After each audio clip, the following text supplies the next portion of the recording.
Hello, and welcome to this complete breakdown of the 2023 Starfield Direct. At the posting of this video, we're about a month away from Bethesda Game Studios' single-player RPG, Starfield, a game that has been over 25 years in the making, dating back to Bethesda's cancelled sci-fi project, The 10th Planet. In this video, I'll be going through the 45-minute Direct, basically shot by shot, examining the details, chronicling what is shown, and trying to make connections with past Starfield presentations. Although I will be using these older videos, the main focus for this video is the 2023 Direct. I am not an insider of any kind, so any theories or speculation I bring up in this video are strictly based on what I've seen in the presentations and Bethesda's previous titles. Without further ado, let us take off into the Starfield. The Direct opens on the planet of Akila in the Cheyenne system. This is Freestar Collective territory, but we'll touch on that later.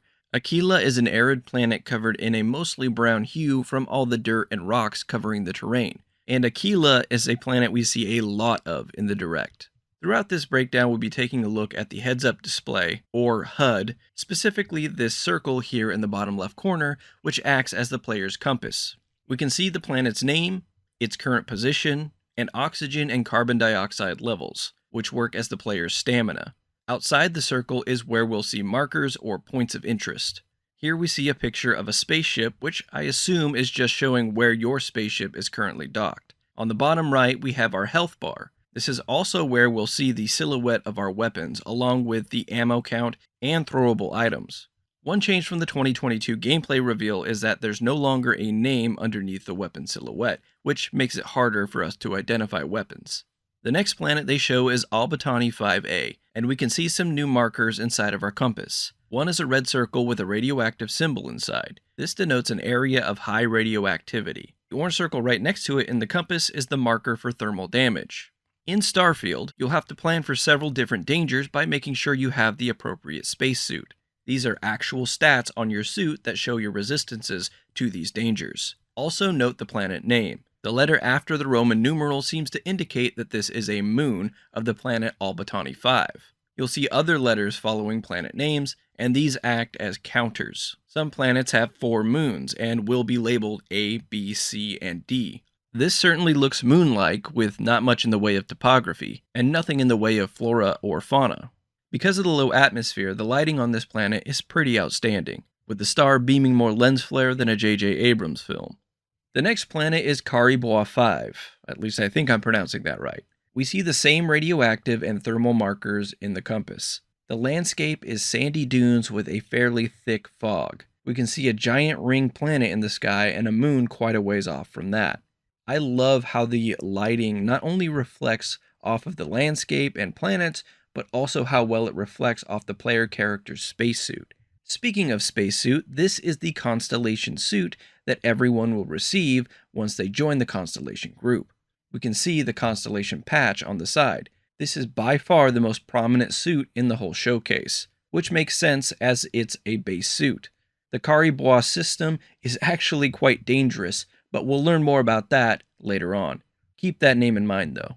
The next planet up is Algorab 3b, and we have a new marker in our compass. It's a yellow circle with 3 lines. This marker denotes a corrosive danger. Is it warning us about that humanoid figure in the background? Probably not, as this figure seems to be just an oddly shaped stone. Zooming in, you can see the light reflect off the corner in the middle. The first time I saw this during the Direct, I lost my mind, but alas, I think it's just part of the environment. Still, the environment here on Algorab 3b is pretty incredible, especially these palm trees, which remind me of South Carolina's state tree. On to Cassiopeia 4a now, we can see some more of those oddly shaped rocks, along with a flying creature off to the right. On our compass, we see the radioactive and corrosive markers, but we also see red points at the top of the circle. These, as you probably guessed, are enemy markers, which either means that there are some hostile monsters on the other side of these rocks, or there is one of many factions awaiting the player. The ring planet in the background is so close, it almost seems like the rings are colliding with this planet. Our next planet is Freya 9b, and just wow. These creatures definitely caught my eye during the Direct and remind me of a cross between crabs and Wall-E. We see these creatures again at the 3541 mark, which gives us a closer look at these aliens. I'll probably keep my distance from these guys. On the compass, we have two new markers to check out. Firstly, the red triangle with the pill icon on it. The other marker is outside the circle at the top right and looks like a mountain range. This represents a cave location. We'll see this marker many times throughout the Direct. We get our first look at lightning, which makes this ominous world look even more terrifying. We can also catch some raindrops coming in at a slant. We get a bit of Morrowind vibes on this next planet. Groombridge 8A has these cactus trees that remind me of mushrooms. The fauna here is pretty wild as we see these rooster, dinosaur, hybrid creatures near the trees, and what looks like walrus dinos here in the background. We get a much better look at these walrus dinos at 935 and 1919, and they seem like sluggish, peaceful creatures. And we can't forget about these flying creatures up above. Off in the left to the back, we can see some floating treetops, although I believe these are just assets that haven't loaded in yet. You can also see these in the background of the trees to the right too, although I'm not sure why the tops would load in and not the stalks. Or trunks, depending on if you're calling it a mushroom or a tree, I guess. On the compass, we see a new blue rocket ship taking off and what looks to be a radio of some sort. I can't confirm what the blue marker is, although it seems like a quest waypoint of some kind. But I can confirm that the radio-looking marker is actually for industrial outposts. So anytime we see that on the compass, that means there's a procedurally generated structure in that direction. These types of markers will give us a better idea of how empty or not empty these planets will actually be. The next planet on our journey through the stars is Sirma 1. The terrain is quite rocky with huge rock formations spiking out of the red soil. The atmosphere is thick and hazy, and we have a thermal warning on the compass. One of my favorite shots of the whole Direct, and I do have a lot of them, this game looks amazing, is this shot on Alchiba 10b. The way the snow is laid out on the mountains, the faint ring planet in the distance, the jetting crystals to the side, and while we're over here, we have a new marker in the compass too. This half-filled circle indicates potential airborne danger. After a brilliant shot of an unidentifiable planet, we get our first look at the planet of Jemison. Perhaps the most important planet in all of Starfield. Jemison is home to New Atlantis, and the biggest city Bethesda has ever made. We'll spend plenty of time digging into New Atlantis in just a bit, but for now, we'll admire this stunning shot of a field just outside the city. Jemison is lush, and in this one shot alone, we can see that we have a few different tree types, with these flattened trees being the trademark of the planet. We also see this flat-billed biped creature wandering through the grass. We crossfade to a planet that is covered in snow and possibly some water puddles here. Todd tells us that we can go to that moon in true Todd fashion. We get what looks like a different shot on the same planet, this time facing the sun and giving us a glimpse of more planets, followed by our first shot of our starter ship, the Frontier. It's just a landing gear piece, but we can see how much detail Bethesda has put into every aspect of their spaceships. Next, Todd talks about their global illumination lighting system, while we get one of the most exciting shots of the whole Direct. This is the Gateway Arch in St. Louis, Missouri, one of the most recognizable American landmarks. Obviously, both the Arch and Earth have seen much better days. The land is completely dried out and cracked, and no signs of life are present. Diverting from the Direct to the trailer they played during the Xbox showcase, we get this quick shot of a derelict space shuttle, and at the bottom here we can see that it looks like it has a NASA logo, except the A looks like it might be replaced with an X. Is this implying that NASA merged with SpaceX? Could Bethesda just not use NASA? What happened to Earth? And what other landmarks are there to be found? After a depressing look at our home planet, we crossfade into Porrima 4C. Get comfortable as we'll be seeing a lot of the Porrima system going forward. Porrima 4C is a beautiful planet, and this gives me strong Elder Scrolls vibes. In fact, I wouldn't be surprised if this is what Elder Scrolls 6 looks like to some degree, as I think Starfield will be a huge testing ground for a lot of the things Bethesda wants to do in the next Elder Scrolls. But we can save that for another video. We get lots of different greenery here, along with a purple flower right in front of the player character. These flowers show up a few other times with different coloring. We also see a creature sneak off the screen to the right before the camera turns to the left to reveal some long-necked horned beasts. Todd shows off the ability to play in third person and first person, as is the case with almost every BGS game. As we crossfade to later in Todd's journey, we see a new marker on the compass, this time a picture of a drill. This is the marker for the abandoned mines, which are quite prevalent in this video. We'll get to see one up close here in just a bit, but first, we must scan. Todd brings up the scanner and we can see that some stats pop up on the left side of the screen, showing us our survey percentage, along with how much flora, fauna, and how many resources are available to scan on this planet. We also have two circles with question marks in the middle down below. These are spots reserved for the planet's traits. When the scanner is brought up, our compass in the bottom left changes to show some new info. We still see the name of the planet along with its current phase, but we also see the type of planet, the temperature, the oxygen percentage, and the current gravity. This is obviously a pretty cold planet, and the gravity is light, but I'm a bit confused about the oxygen percentage.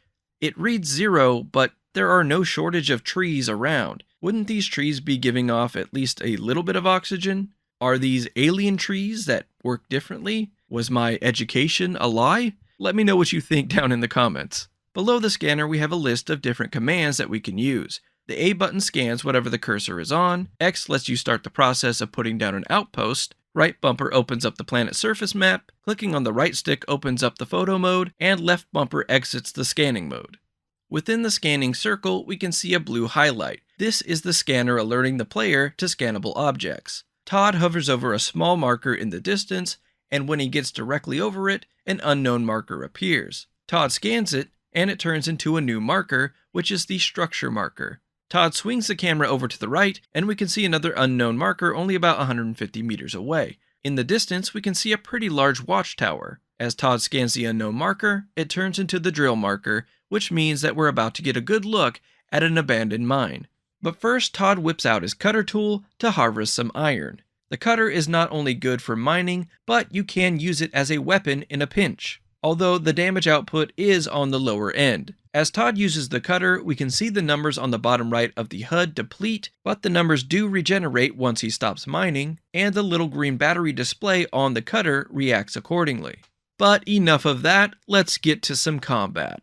Todd approaches the abandoned mine, and an alert pops up letting him know what he has discovered. The game rewards him with 20 XP for his discovery. Getting XP for discovering new locations is a BGS staple, so I'm glad they kept it in.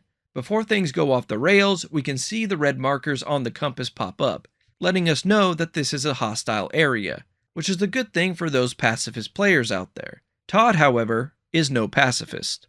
As soon as the player comes into view, enemies start opening fire. Todd whips out his Grendel rifle and squares up to a level 14 Spacer Punk. The Punk has multiple health bars, the red chunks being his armor and the white bar being his actual health. Todd sprints up the ramp and takes cover behind some bags, and the Spacer Punk also seeks cover.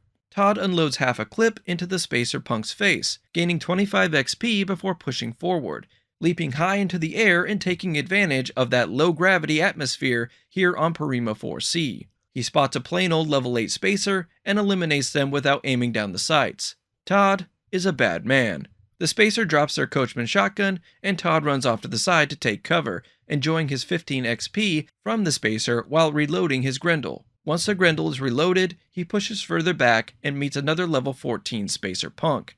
Another low G jump and some hip fire disable the Spacer Punk, and Todd finishes him off by aiming down the sights, which looks great. What looks even better is the Spacer Punk doing a backflip in low gravity. With no time to admire his work, Todd heads back towards the front of the abandoned mine and goes after a couple of Spacers in a tented area. Todd boosts his way to the top of the tent, and we cut to Todd now using the Eon pistol, made by the fine folks at Compendium. We see 15 XP flash across the screen, meaning one of the Spacers was taken out off-screen, and Todd manages to shoot the Spacer's boost pack, sending them crashing to the top of the structure and exploding on impact. On the left of the screen, a message pops up that shows us progress was made on the Ballistic Skill Challenge. This is a part of ranking up your skills in Starfield, but more on that later. Right now, we got some looting to do. Todd drops down through the roof and picks at the spacer's carcass to find 77 credits, 3 kilovolt laser cartridge, and an Equinox laser rifle, which I'm predicting will be the most hated weapon in the game based on the reaction to the 2022 gameplay reveal and how laser weapons were in Fallout 4. We also see a flag marker on the compass, which I assume is a planted waypoint. We see it several more times in the Direct, and I couldn't narrow it down, so that's pure speculation on my part. After Todd's done taking his spoils, the camera approaches a Starfreight logistics container that's littered with items. The first thing Todd hovers over is some ammo, 7.77mm caseless rounds to be exact. We can see that they have a value of 9 each and a mass of nothing, which I'm sure makes everyone happy. It flashes for only a split second, but we also see some 43 Ultra Mag ammo, which has a value of 32. Next, Todd hovers over an hydraulic clamp tool with a value of 75 and a mass of 1.50. We get another split second hover, this time over some Boom Pop Cola, valued at 75 credits and a mass of 0.30. Next up is a cred stick with a value of 248 credits, as we'll see in the menu screen in just a bit. But before we check out the player menu, the other items in the area are this scanner thing, a meal kit, some sort of packaged food, a yellow level, and a cup of coffee from Terra Brew, which is basically Starfield's version of Starbucks. Here the player menu is shown to us for the first time. It's got a lot of info on it, but it looks clean at the same time. We'll use the joystick to hover over different sections. These sections include skills, ship, missions, inventory, and Starmap. Later in the video, at the 12:34 mark, we see some off-screen footage being played by devs that show a mysterious 6th dot on the menu at the top. This character is level 22, so it seems like we won't have to wait too long to find out what that 6th menu is.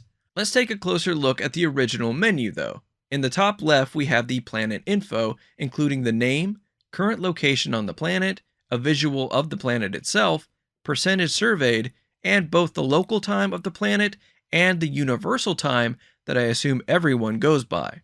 Below that, we have some ship information: ship's name, class, crew, travel distance, and hull health. Moving off to the right, just under the player character, we have a quest name and objective. Moving up into the circle, we see the player's name, level, and this logo here. We can see from that same menu at 12:34 that the logo changes as you level up, as this has 2 stars, while our level 11 character only has 1. To the right, we see the player's health. To the top is one of the player's skills. In this case, it's lasers, although I'm not sure why it's this skill in particular, or what dictates the skill shown. Each skill has a woven patch graphic that will change with each rank of that skill. I think the patch look is awesome, and big kudos to the designer who came up with that idea. Under the patch, we see a certification percentage, which calls back to the graphic we saw earlier, showing us the progress of our current rank challenge. Under that is how many skill points we have to spend.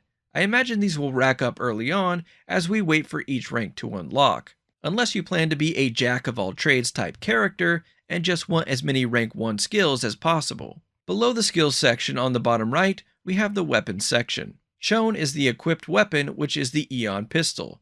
Below the weapon is our current carry limit, which shows a total 97 mass taken up by our inventory out of a possible 145. In the very bottom right, we see buttons for a system menu for options and saving, a status menu, which will likely show us our overall character, like their health, ailments, and stats, an option to set course for navigation, and a way back out of this menu.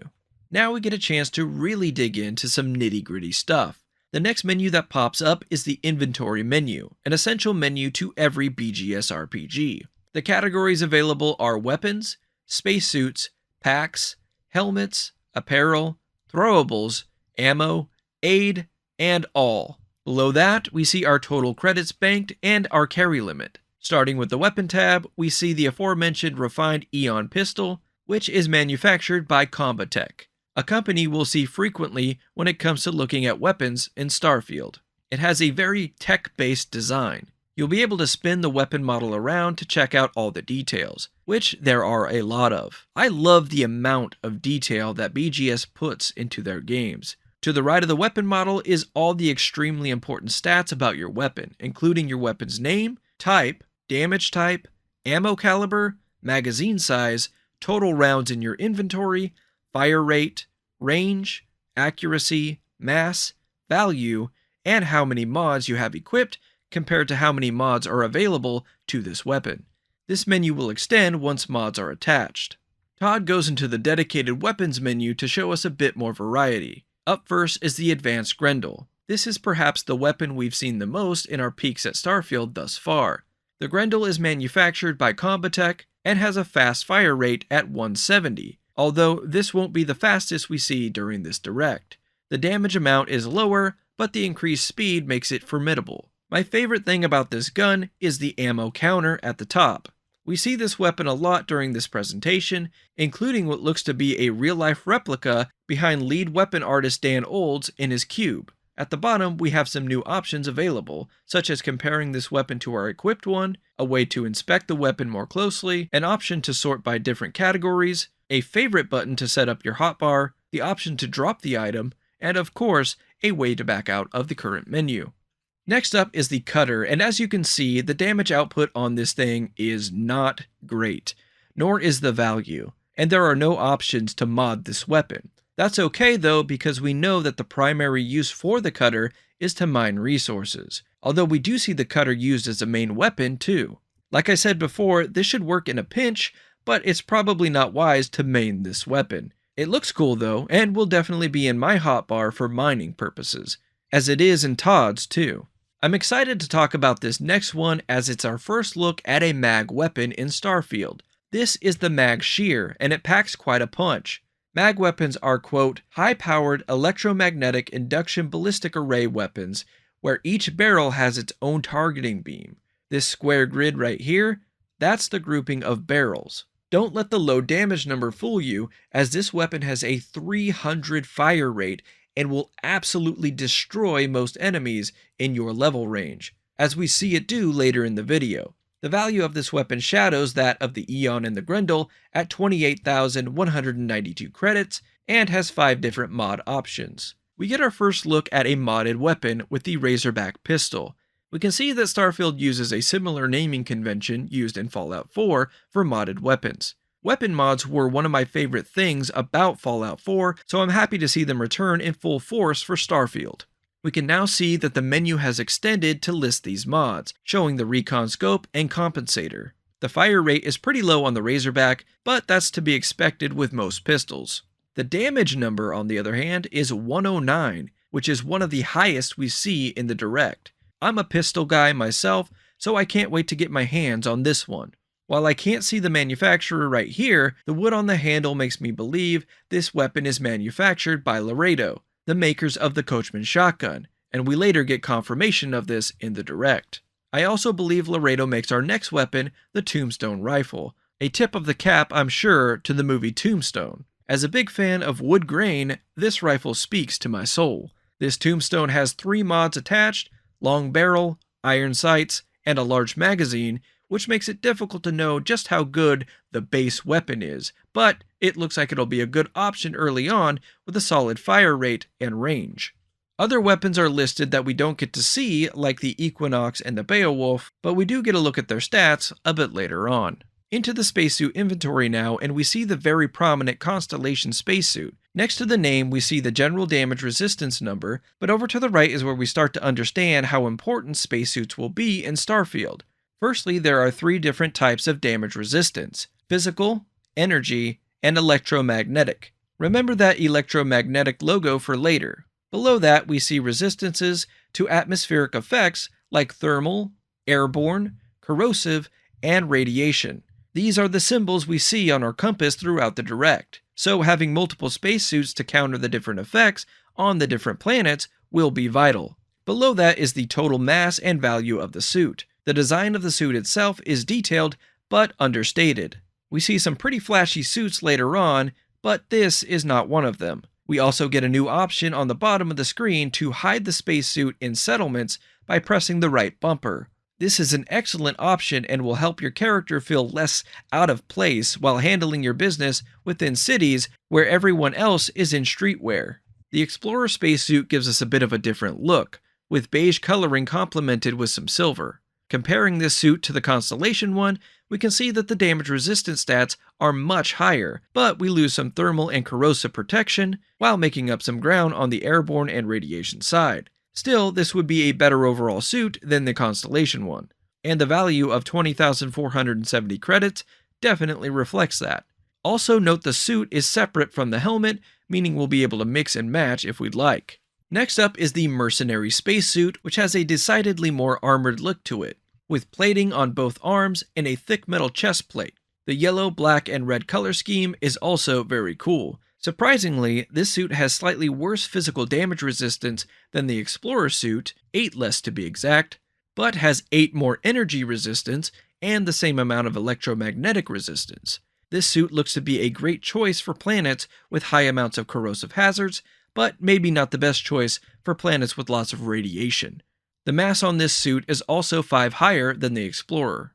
And our final suit for this menu is the Navigator Spacesuit. When it comes to physical damage resistance, this is by far the weakest of the bunch, but does offer better energy resistance than the Constellation suit and matches the Mercenary suit in corrosive resistance. Still, I don't see many people using this suit, at least not very often, unless you want a nice sky blue look.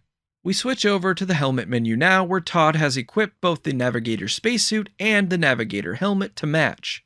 Much like the suit itself, the Navigator helmet offers some decent energy resistance, but is fairly unremarkable everywhere else.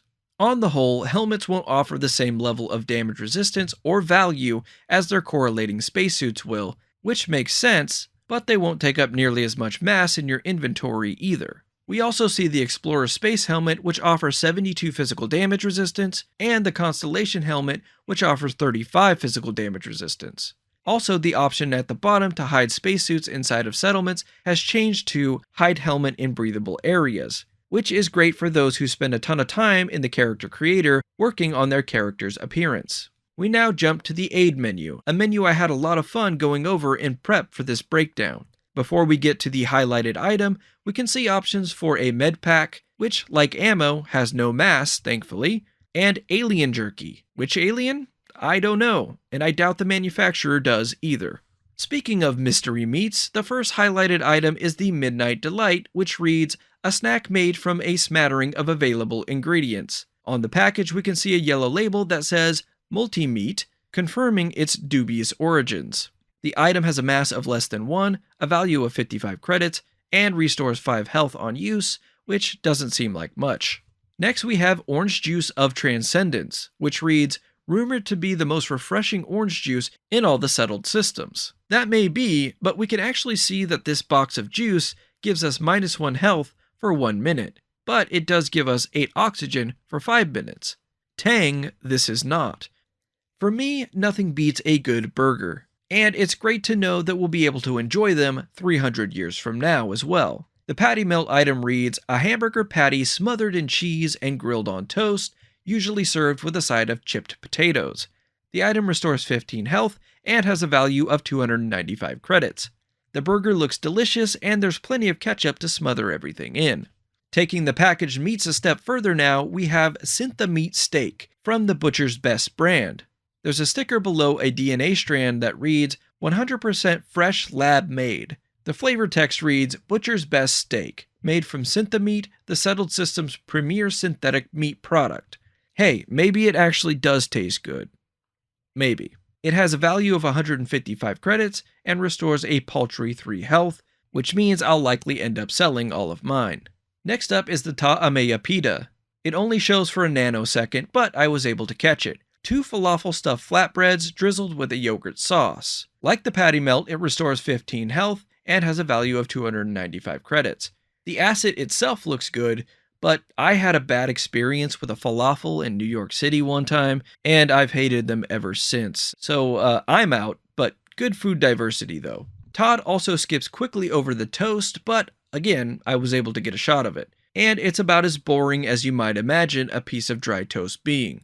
The flavor text reads, a slice of toasted white bread, best enjoyed when buttered or jellied, but can be eaten as is in a pinch. A value of 35 credits and a health restore of 3 means these will likely go straight into the trash, or left to rot with whatever corpse I find it on. And perhaps the most disgusting of all the food options are the trilobites, which are small alien arthropods sauteed and served with whipped butter. They restore 15 health, but are worth 740 credits, making this a fancy meal.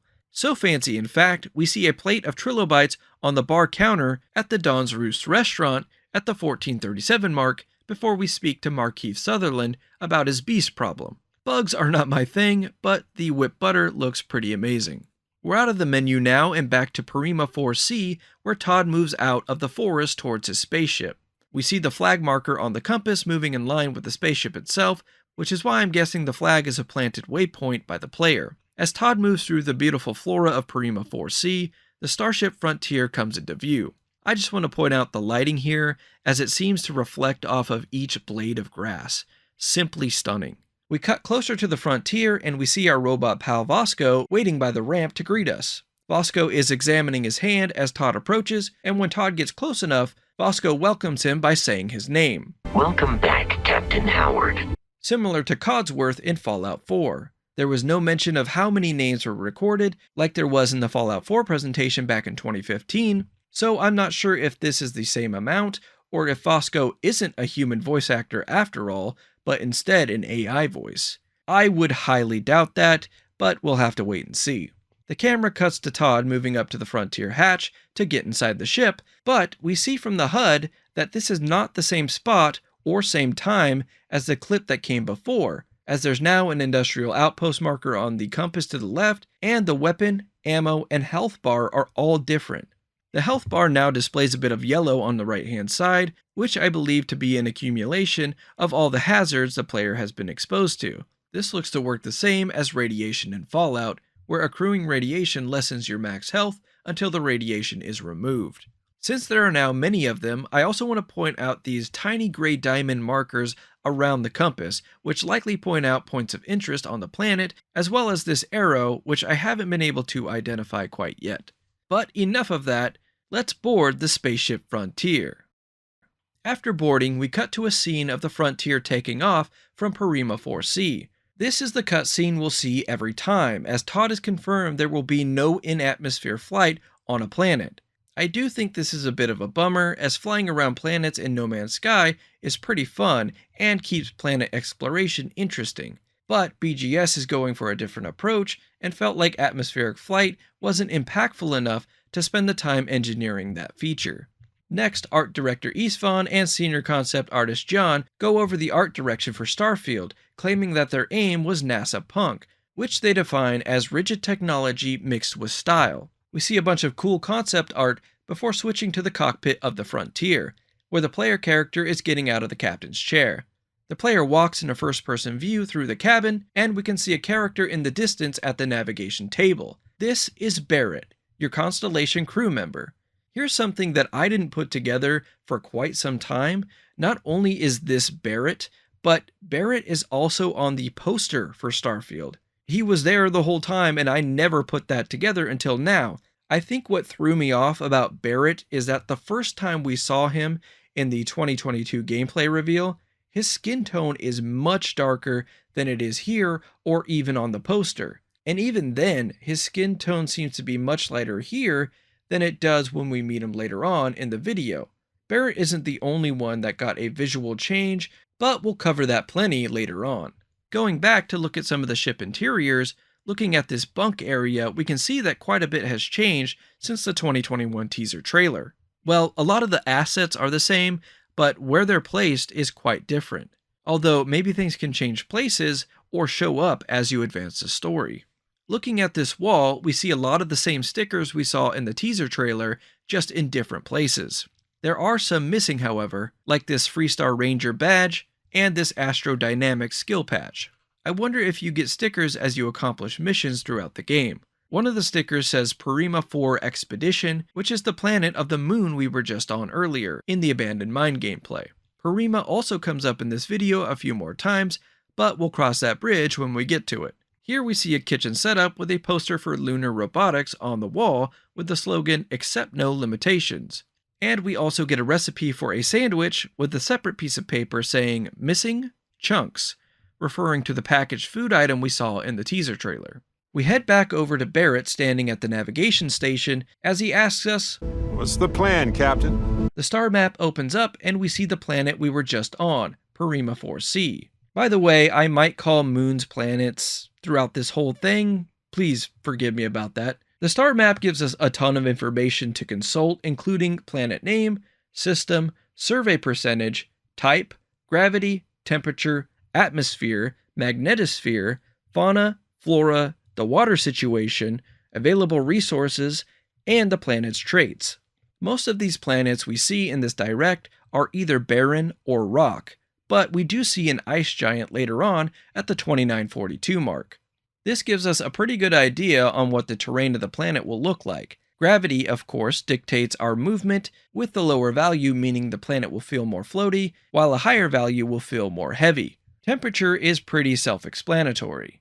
Atmosphere will give you an idea of how much you'll struggle with oxygen, while magnetosphere indicates the magnetic field around the planet, although I'm not sure how this will affect gameplay.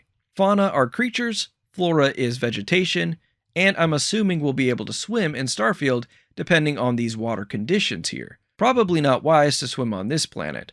The resources we see on this planet are H2O, iron, argon, chlorine, hydrogen cyanide, chlorosylane, what I believe is carboxylic acid, and neon. There seems to be quite a few resources in Starfield, so hopefully that means a lot of things to craft with them.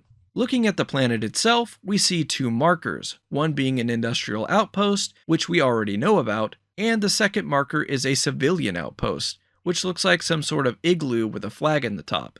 Unfortunately, we don't get to see much about these civilian outposts, but I like the idea that you'll be able to find communities of NPCs out and about on your travels, much like the settlements in Fallout 4. At the bottom of the screen, we have options to see our missions, a button to show me, and we also have the option to set a landing target, and a button to either back out of the system or back out of the map entirely by holding down the button.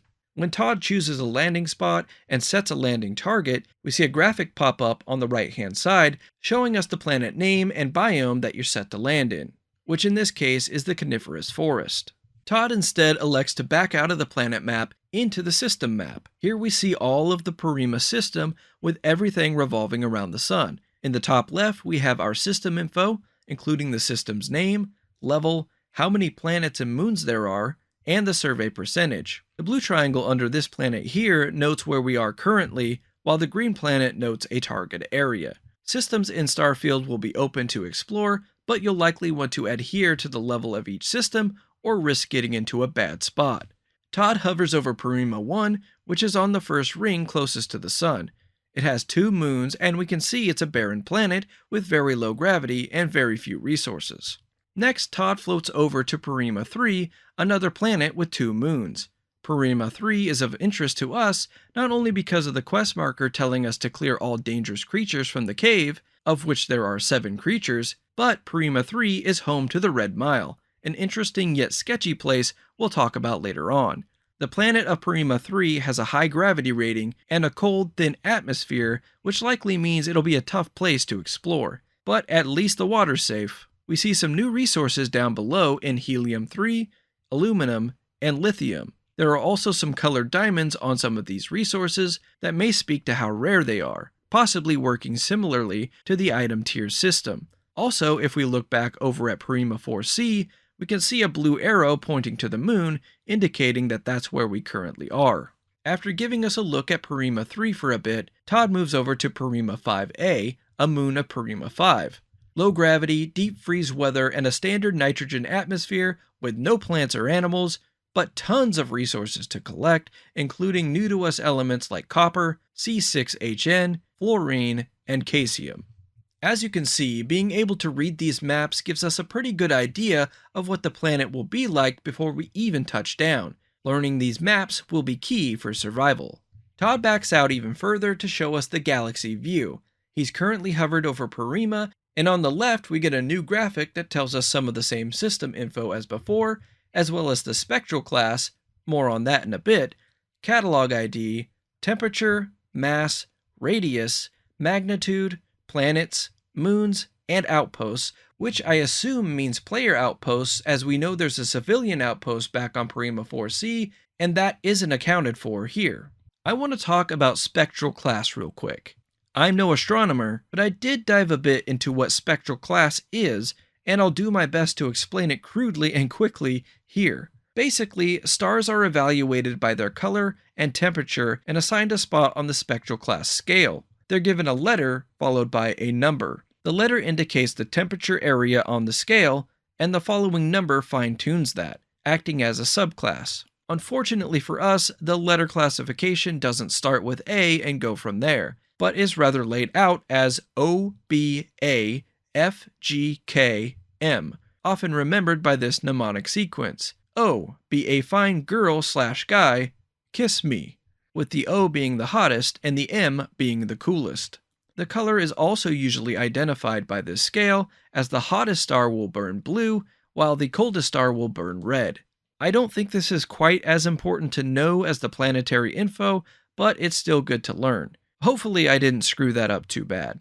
Some other systems we can see on this galactic map are Crix, which is home to the Crimson Fleet pirate faction, Vol 2, the home of the Pleasure City of Neon, Olympus, and Cheyenne, home to Akila City and the Freestar Collective. Todd hovers over Vol 2, and we get the info for that system. Vol 2 is a level 5 system, which means we'll be able to visit Neon early on. We can also see by its spectral class and temperature that it's a cooler system than Parima.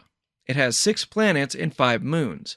Moving to the top right of the screen, we see that this is Freestar Collective territory. Further to the right, we see travel data info, which shows us our current route, how many jumps with our grav drive it'll take to get there, the jump range in light years, our cargo capacity, and just how much fuel this jump will consume. Todd said in an interview that at one point in development, you could actually get stranded by not having enough fuel out in space, and it was cool to see a player put out a beacon and see who shows up, but they scrapped it because it stopped the player's momentum too often for it to be fun. Todd did mention that they may add it back for a potential survival mode at some point, which I think would be a great idea. Todd diverts his path from Vol 2 to Linnaeus, which shows us a few new things on our travel data. Firstly, we see a message appear that says, "Route goes through unexplored system," and it's accompanied by a red warning graphic at the bottom. It's no longer just circle to circle either, as we now have a circle with a 3 in between our destinations, indicating how many stops need to be made before arrival. This route will take 4 jumps even though it's the same jump range as Vol 2, and the distance is 73 light years instead of just 14 light years to Vol 2. The fuel consumption gauge shows us that it'll take more fuel than we have too. Also note that Linnaeus is a level 45 system, which is certain death at this point for Captain Howard.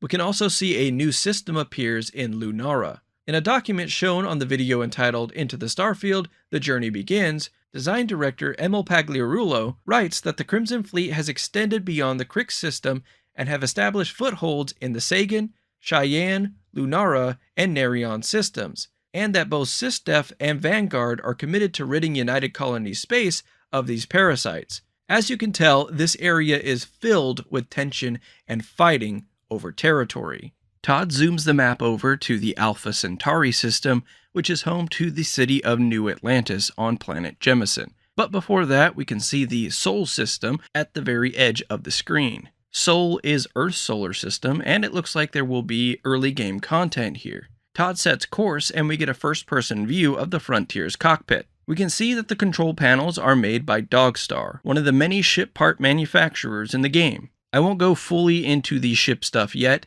but starting at the bottom left, we can see the ship power allocation system, which currently has 14 total points that can be distributed to the different ship areas.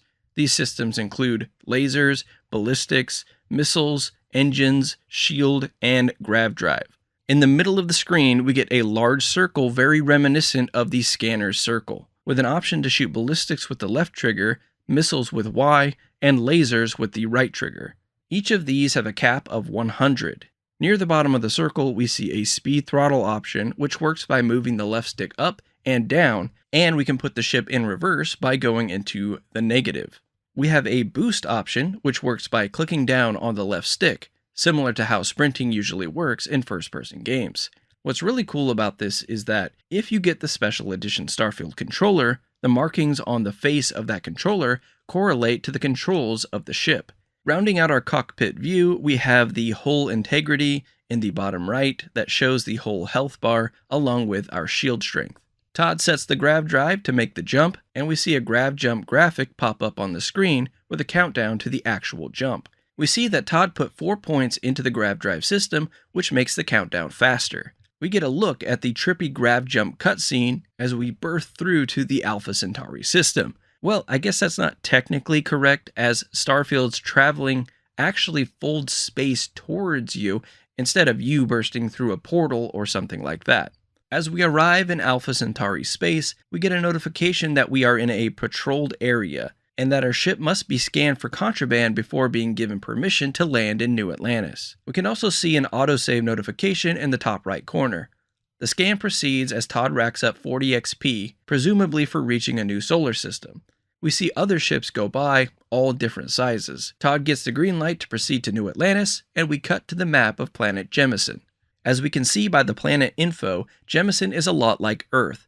Temperate weather, abundant flora and fauna, plenty of oxygen. We also get a new resource to find in lead, which will be pretty important when it comes to building outposts. The planet is beautiful, with plenty of water, green mountain ranges, and large snowy areas, showing us that this planet has multiple biomes to explore. There are 3 markers here, including an industrial outpost, a mining outpost, and most importantly, New Atlantis. Todd picks New Atlantis as the landing spot, and we see the landing cutscene as the Frontier falls gracefully to the landing pad. We get a top-down shot of the Frontier, which shows off more of the insane detail of the ship before we get a shot of the towering buildings of the city. It's time to pause and pick out some details. First, let's take a look at the compass.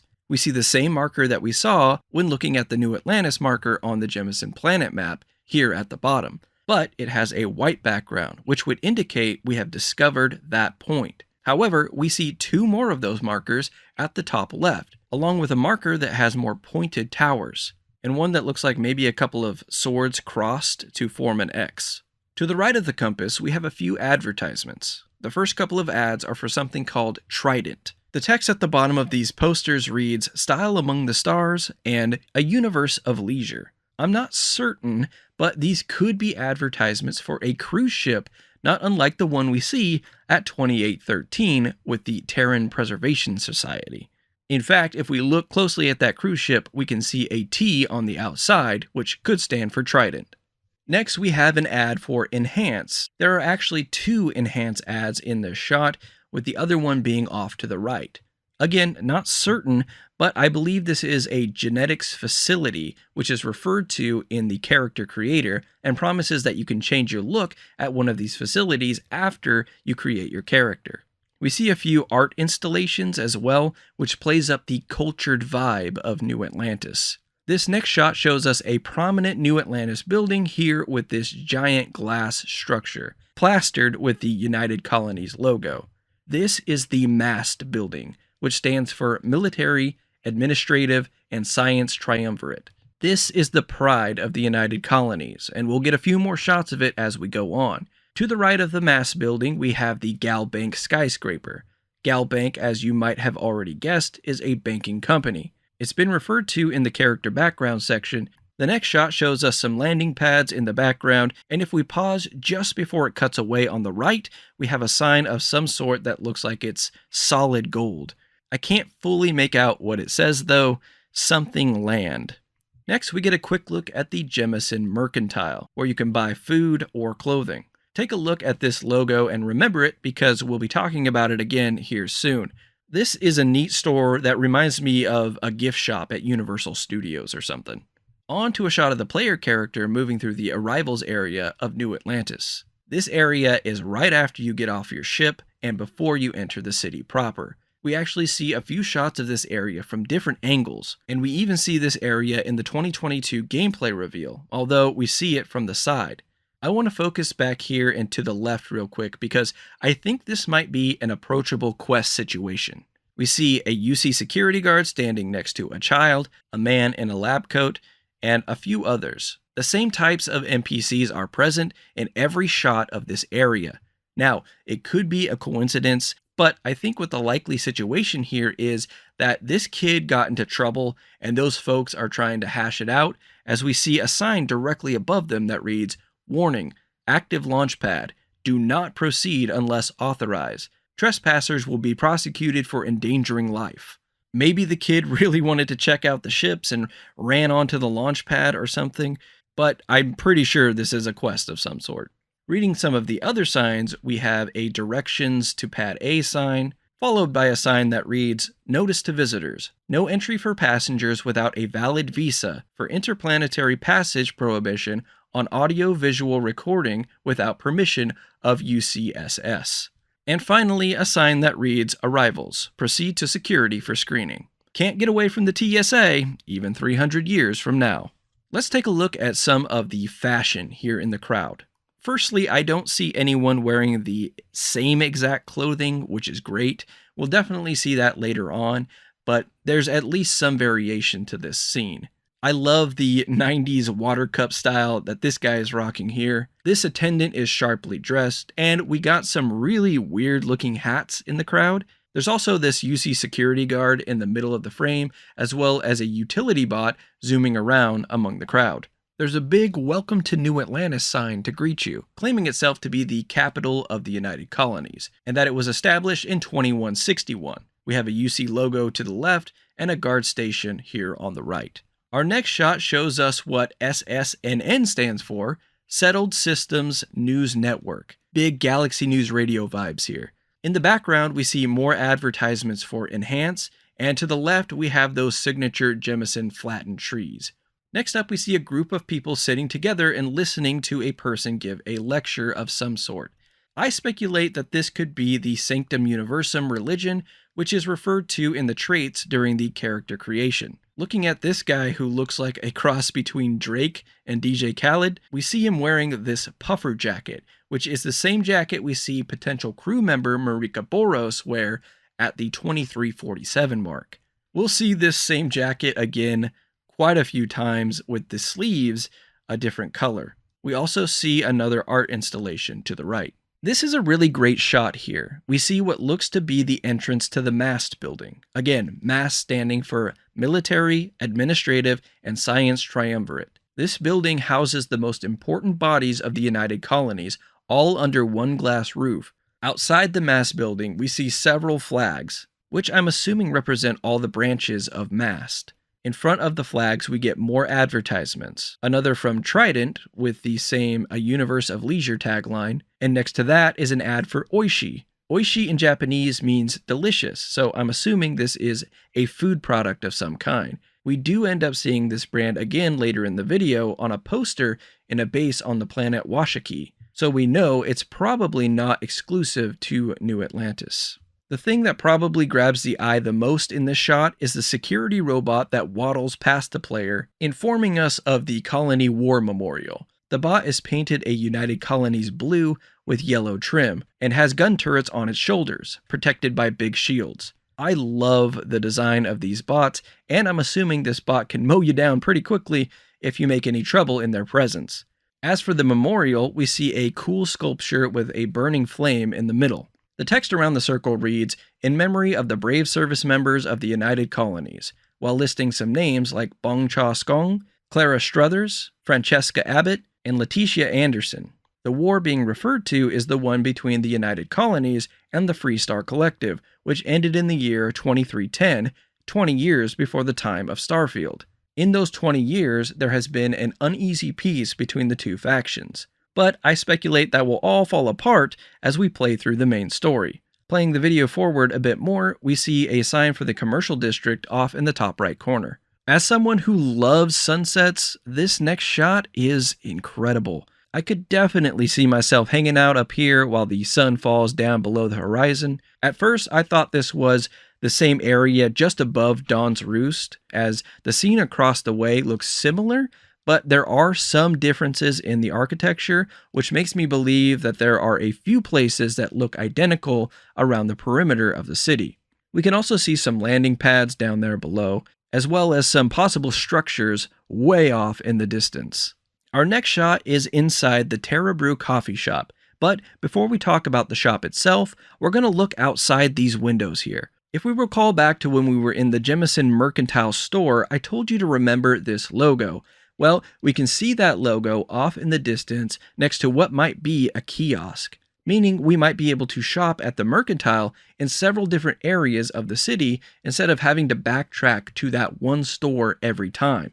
We can also see more of the flattened trees outside of the coffee shop and a nice outdoor seating section. To the right, just above the Terra Brew doors, we can see once again the Jemison Mercantile logo. This is what I assume is the same store we saw back at the 725 mark, as we can actually see inside the store. I do wonder if these stores will be open at all hours or if they'll close down at certain points. Looking at the seating area inside the Terra Brew shop, we see that it's not very busy at the moment. But if we compare that to a shot later in the video at 9:52, we can see that it's much busier, both inside and outside of the building. So it looks like shops will have more foot traffic at different times in the day, which is a great piece of immersion. I wonder how awkward it would be to just go sit across from one of these NPCs and, stare at them. Like, how long would it take them to just get up and walk away? This next shot gives us a view of the front counter at Terra Brew, including a good look at the Terra Brew logo. The shop offers baked goods, donuts, desserts, and of course, fresh coffee and espresso. For the coffee options, they have classic, espresso, cappuccino, macchiato, and latte, along with another option we can't currently see due to this kiosk blocking the way. The other sign off to the right looks like it's just showing their brewing process. It looks like you can order at the kiosks or talk to the Terra Brew attendant at the counter. I definitely want me one of those Terra Brew jackets. These two NPCs are having a conversation at the counter, this guy on the right with the weird hat helmet questioning life and the universe, while the other NPC just wants his coffee. Now that we have our coffee, the player makes their way towards this big golden door, which we already know to be the entrance to Constellation HQ. But before we hold up our Chronomark watch to open the gate, we can see that the door is a bit different than the one we saw in the 2022 gameplay reveal video. Firstly, the door in the 2022 video was more of a bronze. While the markings on the bottom look completely different, when we get up close, we actually see that it's the same, just not as clearly defined from afar. The Chronomark watch looks the same as far as I can tell, and the animation to open the door is similar, but the wrist doesn't turn quite as far. In both the 2022 video and this one, we see the player character's bare arm, which is interesting because we see them in their Constellation suit walking up to the door in the 2023 video, and in an Argos extractor suit inside Constellation HQ. Anyway, the doors open up to reveal a rich tapestry of mahogany and curiosities. Standing directly before us is Sarah Morgan, the leader of Constellation. She's flanked on her left by our robot buddy Vasco, who is not in this spot in the 2022 video, but instead seems to lead you into Constellation HQ. We can also see on the right side that the bookshelf with the ship on it has been replaced by a simple table with the same ship placed on top. Sarah is flanked on her right by Walter, Constellation's financier, and Mateo, a theologian who suggests that not only is there something out there, but someone. Directly above Sarah's head, we can see a portrait of someone posing in front of a star. Most of us assume this to be Constellation's founder. We can see more portraits to the left of that, one that looks to be Amelia Earhart, a famous female aviator who went missing in the 1930s, and an unidentifiable female astronaut.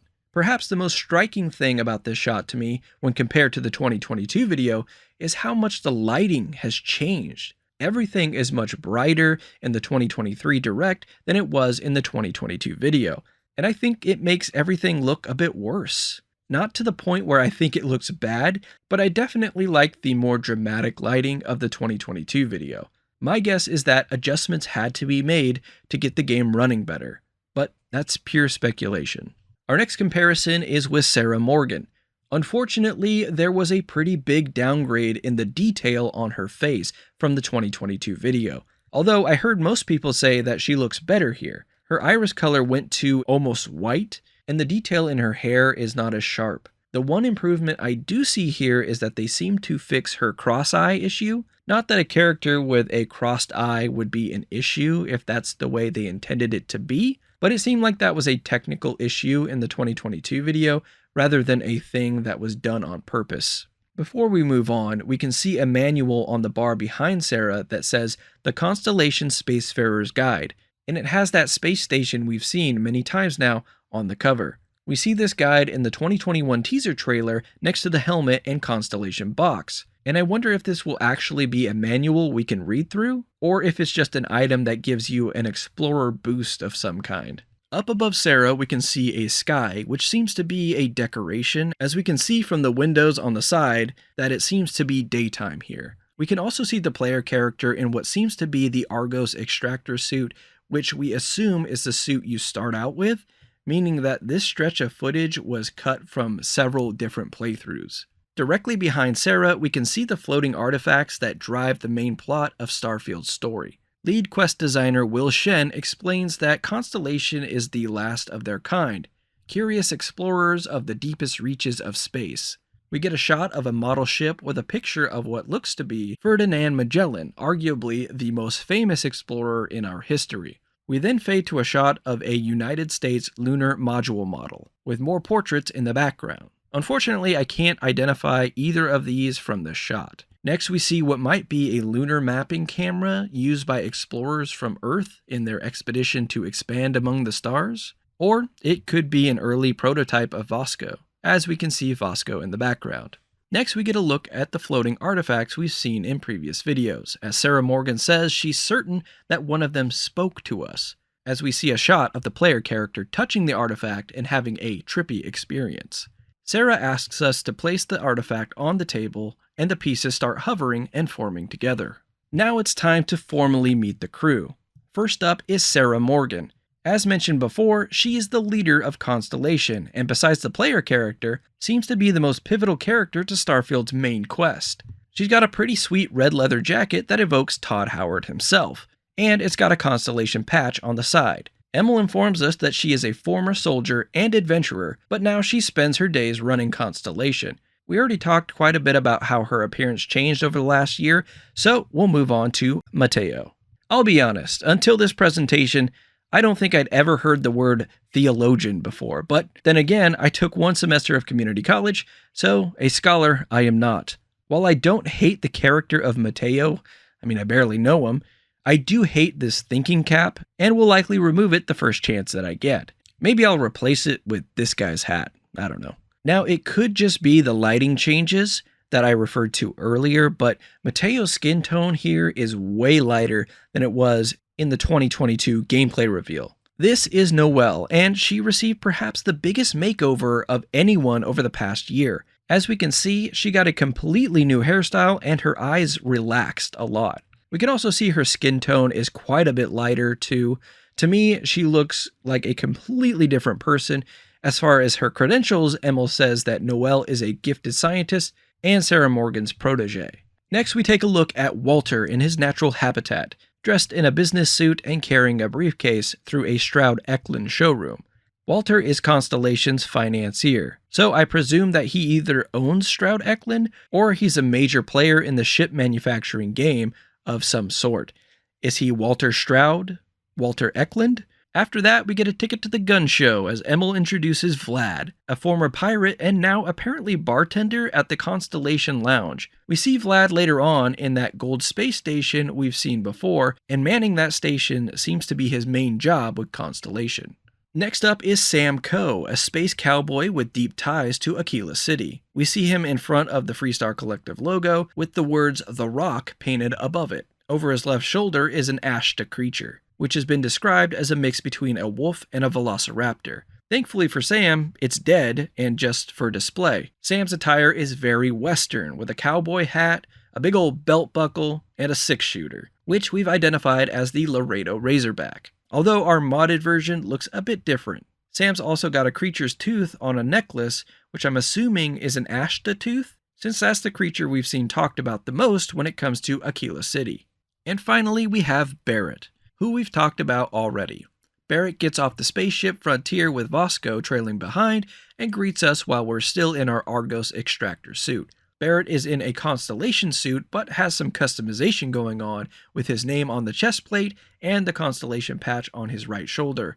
On the left shoulder we see a skill patch that is obviously rank 4 as the logo burst out from the oval frame. Because of the oval frame, we can tell that this is a skill on the science skill tree, as that's the only tree with oval frames, with the other skill trees having different shapes for their patches. Unfortunately, I can't find that skill patch anywhere in the footage, and oddly enough, that skill patch doesn't show up on Barrett's listed skills later in the video when they talk about the skills your crew members bring to the table. The only rank 4 skill we know Barrett has for certain is the Starship Engineering skill. One Constellation member that we don't see or hear about can be seen in the 2023 gameplay trailer. She can also be seen in a quick clip in that same trailer, standing in front of the Paradiso Resort Hotel, though who she is a mystery. This shot shows us a gravitational anomaly, which could be our clue that one of our precious artifacts is nearby, as we saw similar floating rocks earlier when the player character finds the artifact that garners the attention of Constellation. This planet shows us what looks to be an outpost of some kind that has a launch pad. This seems similar to a trading post in No Man's Sky, a small outpost where you can dump any resources you need to, find unique weapons, and trade with incoming pilots. That's what happens in No Man's Sky anyway, and I'm not sure that's the case here. We do see what look to be turrets in the background, so this is possibly a civilian outpost. This is one of my favorite shots in the Direct. We see what looks like the player character with their helmet off, kneeling next to a child in front of what look to be grave sites.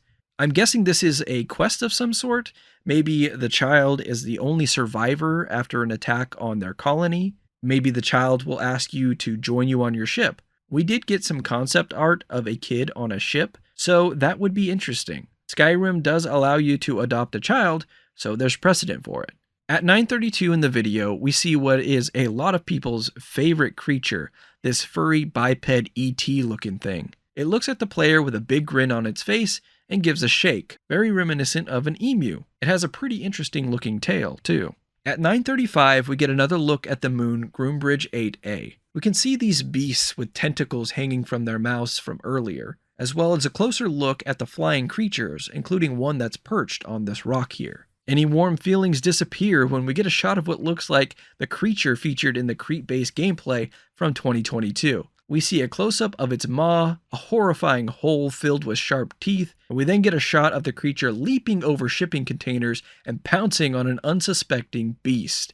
The beast looks like a formidable foe in its own right, but it's no match for our Crete monster. This looks like it's possibly a cutscene, something we don't see a whole lot of in BGS games, as things usually play out from the player's perspective. Once the Crete monster pins the beast down, we can see blood splash all around before the screen cuts to black. After that scene, we fade into a sunny New Atlantis, where we see the mass building from afar, but this time from the direction of the entranceway that we saw from earlier with the War Memorial. We also see the Galbank building with its corset design off to the right. The pawns here have big lily pads in them, which is a nice touch. We get another look inside the Terebrew building, much more busy this time, and the sunshine is much harsher. We can see some interesting styles going on with the NPC's clothing too, including the red puffer jacket again. We cut to a table in Terebrew that shows us two NPCs having a chat, and we get some interesting clothing here, as both this lady's jacket here and this man's jacket back here have the geology skill patch on their left arm.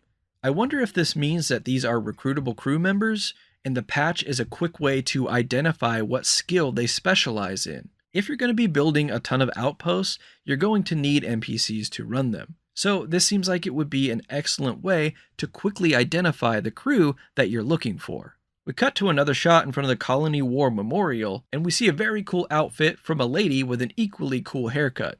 Behind her is the security bot from earlier, and we see people paying their respects in front of the memorial. Next, we get a sweeping shot of all the different flags lined up in the area, and we see some interesting logos.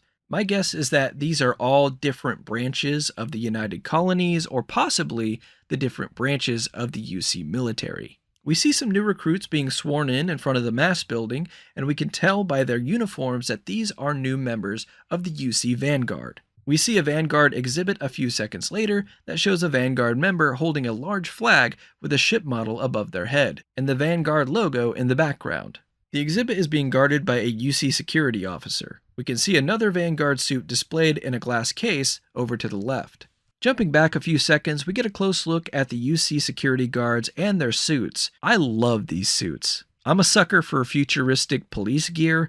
I guess I blame RoboCop for that. And this definitely hits the spot for me. These guys are padded to the gills with protection, pouches, knee pads, and gadgets. And their helmets are fantastic with their yellow shaded visors and the detail of their comm systems. However, I hate the UCSEC font on the front here. It looks horrendous to me. I really think it's mainly the lowercase e here. Sorry, that's been bugging me for over a year now, so I'm glad to get that off my chest. In between the two guards is a really cool United Colonies sign. This man that attempts to recruit the player to the Vanguard is whom I believe to be John Tuwala, who is referred to as Lieutenant at Mast for the Vanguard, according to a document seen in an Into the Starfield video. As John continues his speech, we see more Vanguard members sporting different suits, saluting in front of the United Colonies sign we saw just a few seconds ago. John mentions getting your UC citizenship, so that seems to be a quest for the player to tackle at some point. I wonder what the benefits are for having your citizenship. No more security checks maybe? No more ship scanning for contraband? Discounts in the shops? The ability to buy a house?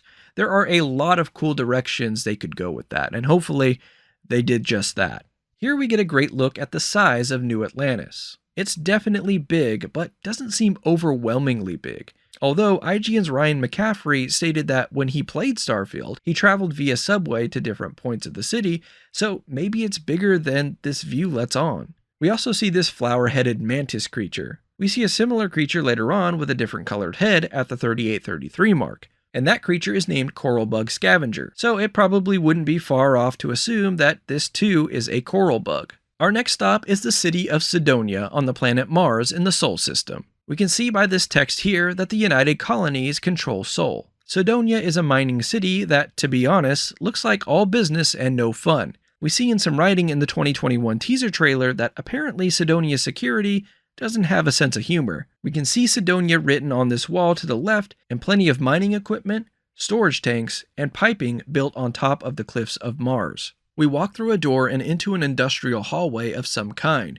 guarded by a member of UC security. The guard is holding a Grendel rifle, and we can see NPCs in the background. The way the NPC is leaning against this wall makes me think they might stop us and give us a quest, but that's pure speculation. In the background, we see a sign that says 11 hours without incident, indicating that this is an extremely dangerous job. I doubt morale is very high here. We get a shot of one of those workers using a cutter to mine, which looks pretty badass. Strong Sigourney Weaver vibes here. Not only are humans working this mining facility, but we see a bot welding something in this next scene as well. Very cool color scheme on this bot with the complementary orange and blue here. We get a closer look now at the incident sign, which we can see says, "Stay vigilant, stay alive." There's still a lot left to learn about Cydonia as we're on to the next city just like that.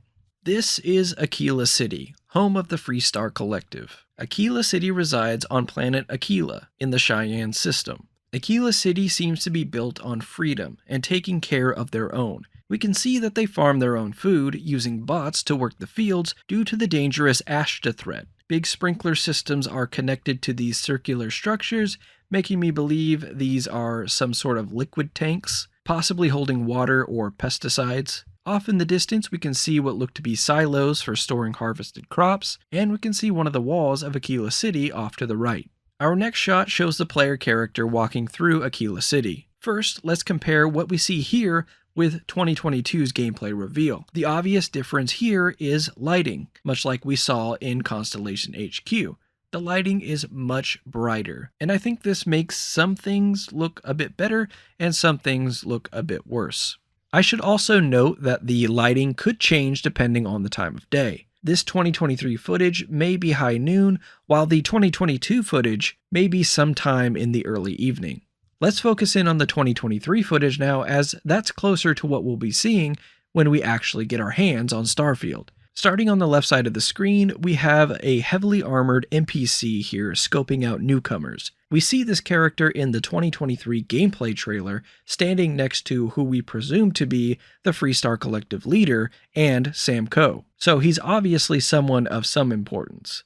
Next to him is a signpost showing directions to several different locations. Pointing back the way the player came is the spaceport, so we can assume that this is near the entrance to Akila City, especially when we account for this guard here holding this large rifle, which I'm guessing is the Laredo Lawgiver. That's an awesome jacket, by the way. The first of the signs pointing away from the player character says Co Plaza. The name Co should be familiar as it's the last name of our Constellation companion, Sam Coe. More on his connections in just a bit. We also see signs pointing in the same direction for Midtown and the Core, which I believe is this large building directly in line with the player character's path. We also see an NPC sitting on the ground, down on his luck, which reminds me of the people in Fallout that beg for water. Behind this man is Shepard's General Store, which we also see in the 2022 video. A ways down the road is a sign for Roland Arms, because of course there's an arms dealer in Akila City. Next to the arms shop is a statue of a similar color to the Statue of Liberty. We get a closer look at this statue at 23:35 in the video, with our buddy Sam Coe standing beside it. This statue is of Solomon Coe, who founded Akila City in the year 2167, some 6 years after New Atlantis was founded, and 163 years before we start our journey in Starfield. Sam Coe is some 5 generations descended, I'm guessing, but likely has a lot of pride in his family name. Hopefully Solomon's jacket is a legendary item we can find, because that thing is incredible. Moving back to the city entrance, we can see that the player character is wearing the same hat as Sam Coe, as we can see the intricate band design. We see later during a standoff that the front of the hat is the same as well. Off to the right is the hitching post, a neat open-air bar to drown away your sorrows. On the compass we see a new marker which looks like a pot of some kind. The only other time I could spot this marker was at the 12:13 mark, which is also in Akila City.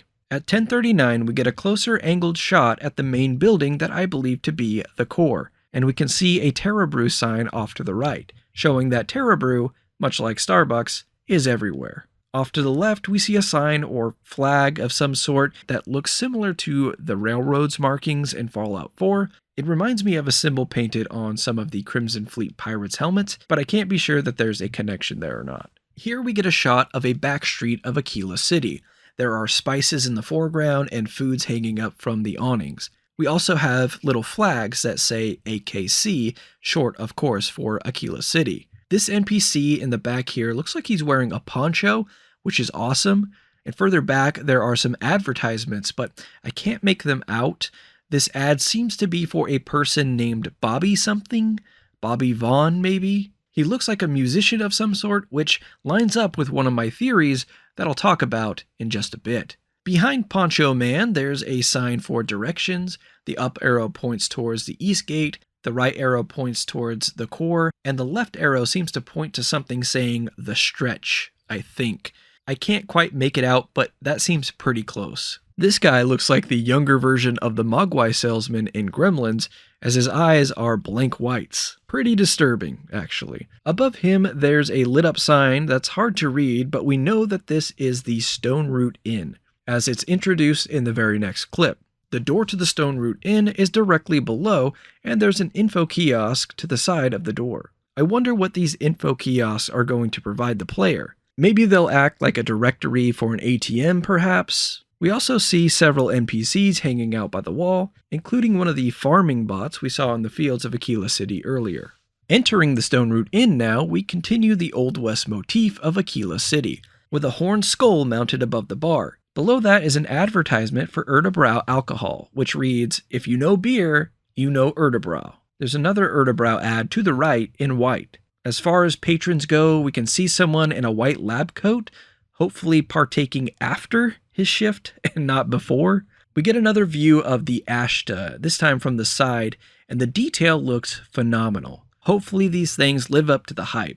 After that, we get a shot of this Freestar Collective guard keeping watch on an imprisoned Crimson Fleet pirate, which makes me think that the Rock is a jail which would make a lot of sense since this is an obvious reference to Alcatraz Island in San Francisco, home of one of the most notorious prisons in US history. I don't think we'll be getting any crazy Nicolas Cage, Sean Connery quests out of it though. The guard also has a nose piercing, which is pretty cool to see on an NPC. After that, we get a lecture from one of the Freestar Rangers telling us what it takes to be a ranger. We can see a sign for the Rangers behind him before cutting to a showdown outside Akila City limits. We see the player character on the left and an unidentified cowboy on the right. The shot changes to behind the NPC, and behind the player character we can see a large creature. Remember this guy because he's going to show up on a hat later in this video. The player character raises his Razorback pistol and we cut to black. Our final city to check out is a doozy. Neon holds many secrets and a lot of things to do. Neon is built off the popularity of the drug Aurora, produced from a psychotropic fish discovered by the Xenofresh Corporation. Aurora is only legal in Neon, so people come from far and wide for some fear and loathing. Our first shot of Neon is outside the city, where it just looks like a big fishing platform, because that's exactly what it is. But we can see the Welcome to Neon sign, so we know exactly where we are. Neon is in the Vol2 system, which is controlled by the Freestar Collective. Our first shot inside the city gives a lot to look at, so we'll be here for a little bit. Firstly, the player character is wearing the same puffer jacket I've mentioned about 4 times now, but this time it's yellow instead of red. I have a theory that we'll be able to change the color of our gear, but you'll have to wait on that a little bit longer to hear the reasoning behind it. Starting from the left, we see a sign for Sigurd's Outfitters, which is likely a clothing shop. Next to that is a Stroud Eklund sign, the ship part manufacturer with links to Constellation's financier, Walter. There's a very flashy sign that I can't make out, unfortunately. Moving on to the right, we have a sign for the Settled Systems News Network. To the right of the player character, we can see more signage for Enhance, which I speculate to be a genetics facility. There's the Vol2 Hotel, and a clinic of some sort called Reliant Medical. As far as the NPCs hanging around, we see this very strange hat twice. There's also a mini-bot sweeping the streets, although it doesn't look like it's doing a great job, but hey, maybe it's doing the best it can. Here we get our first look at Ryujin Industries. They've got this wicked-looking dragon hanging from the ceiling above the reception area, and we can see their logo on the wall behind the receptionist. These waterfalls also look really cool. We hear from this Ryujin employee who tells us that if we have morality issues, this definitely isn't the job for us. What is Ryujin up to? Next, we get a shot of this businessman who totally doesn't look shady, and some sort of henchman standing behind him. The print on his shirt is absolutely wild. I can't say for sure, but I think this man is possibly the head of the Xenofresh Corporation. Speaking of Xenofresh, we get a shot inside the Aurora Lab, where we can see crates of product with the Aurora label accompanied by the Xenofresh logo underneath it. We can also see the fish used to produce Aurora hanging from up above, along with equipment used to make Aurora in the background. The person in the middle of the frame is wearing a suit with what's possibly an oxygen tank on their back, yet this guard is not covered up. This leads me to believe that these suits are used to go into the water and hunt fish needed to make Aurora, and that this is what working for the Xenofresh Corporation in Starfield entails. Now that we got a chance to see where the Aurora is made, it's time to see where it's used. This is the Astral Lounge, a nightclub in Neon dedicated to those who just want to have a good time. We see a poster on the left promoting Aurora, saying it's the best trip in the Settled Systems, and of course, the Xenofresh logo is down at the bottom. We move further into the Astral Lounge and we get these people dancing on a platform in these extremely weird bodysuits. Is this what it feels like to be on Aurora? We can also see these types of dancers in the background on a higher platform with Astral Lounge signs hanging up. We cut back to the streets of Neon in what is labeled the Ikuchi Market. We see NPCs headed to their destinations, some carrying shopping bags, duffel bags, and suitcases. We can see a few more of those clam hats, which will probably make me laugh every time I see them. Up on the left, we can see a sign for Ryujin Apartments, so it seems like all employees of Ryujin Industries reside here. Maybe we get our own apartment if we get hired on at Ryujin Industries. Down here we have an advertisement for the Neon Legend, who looks like a famous DJ. Perhaps this is one of the areas with a radio station that Todd was referring to in his interview on Kinda Funny Xcast, but I don't think it is. This is likely just a DJ for the Astral Lounge. This giant sign shows us that the Freestar Rangers have a presence in the city, though it remains to be seen how effective they are. On the far right, there's a general goods store, but I can't make out the name. I also can't make out what this red, white, and blue sign says, the sign here that looks like an Astropop. Off in the distance, there's a yellow sign that says Authority, and we see a big pink sign pointing out the spaceport terminal. Getting a more grounded view now, we have two NPCs in the same clothing, indicating a gang of some sort. To the left is Security HQ, and off to the right, we get our first look at a physical enhanced location. After that, we see a very dangerous looking man with a knife in the foreground. He's got a cool looking jacket on that says Strikers on the left arm, and the man off to the left is wearing the same jacket. Folks, I think we got us a new faction, but more on this in just a bit. Our next shot is back at the Akuchi Market, where we see NPCs line up at an info kiosk. We see a guard patrolling in the background, and another one of those cute sweeping robots that has a logo that says Drone on it. We also see a huge poster on the wall advertising Ryujin Industries. Hey, it's our old pal the Puffer Jacket. Unfortunately, it's on this poor soul that's about to get blasted by security. For what? I don't know.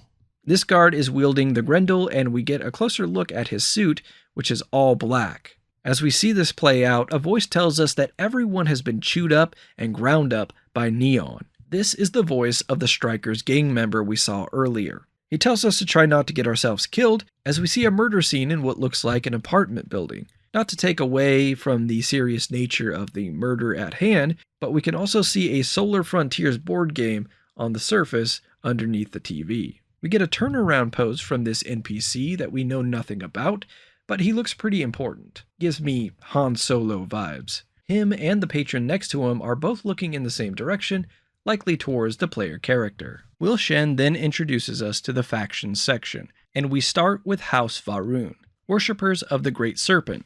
This faction coincides with the Serpent's Embrace trait that we see in action at the 1534 mark, where the player was able to get out of a hostile situation by being aligned with the faction.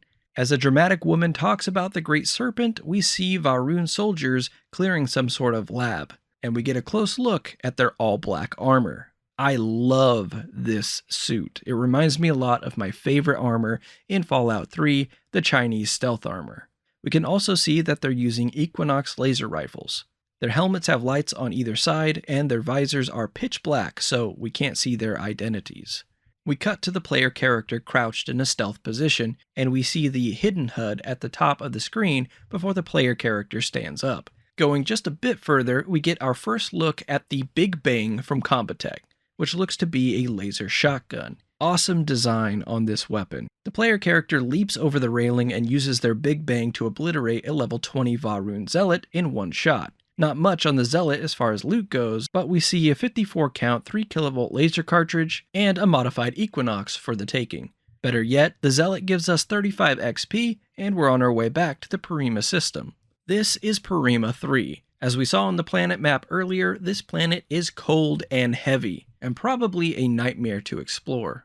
An all-red sign beams from the smokestacks in the distance as we make our way inside. We're greeted by a hostess who seems way too excited for our arrival. Everything's probably on the up and up here.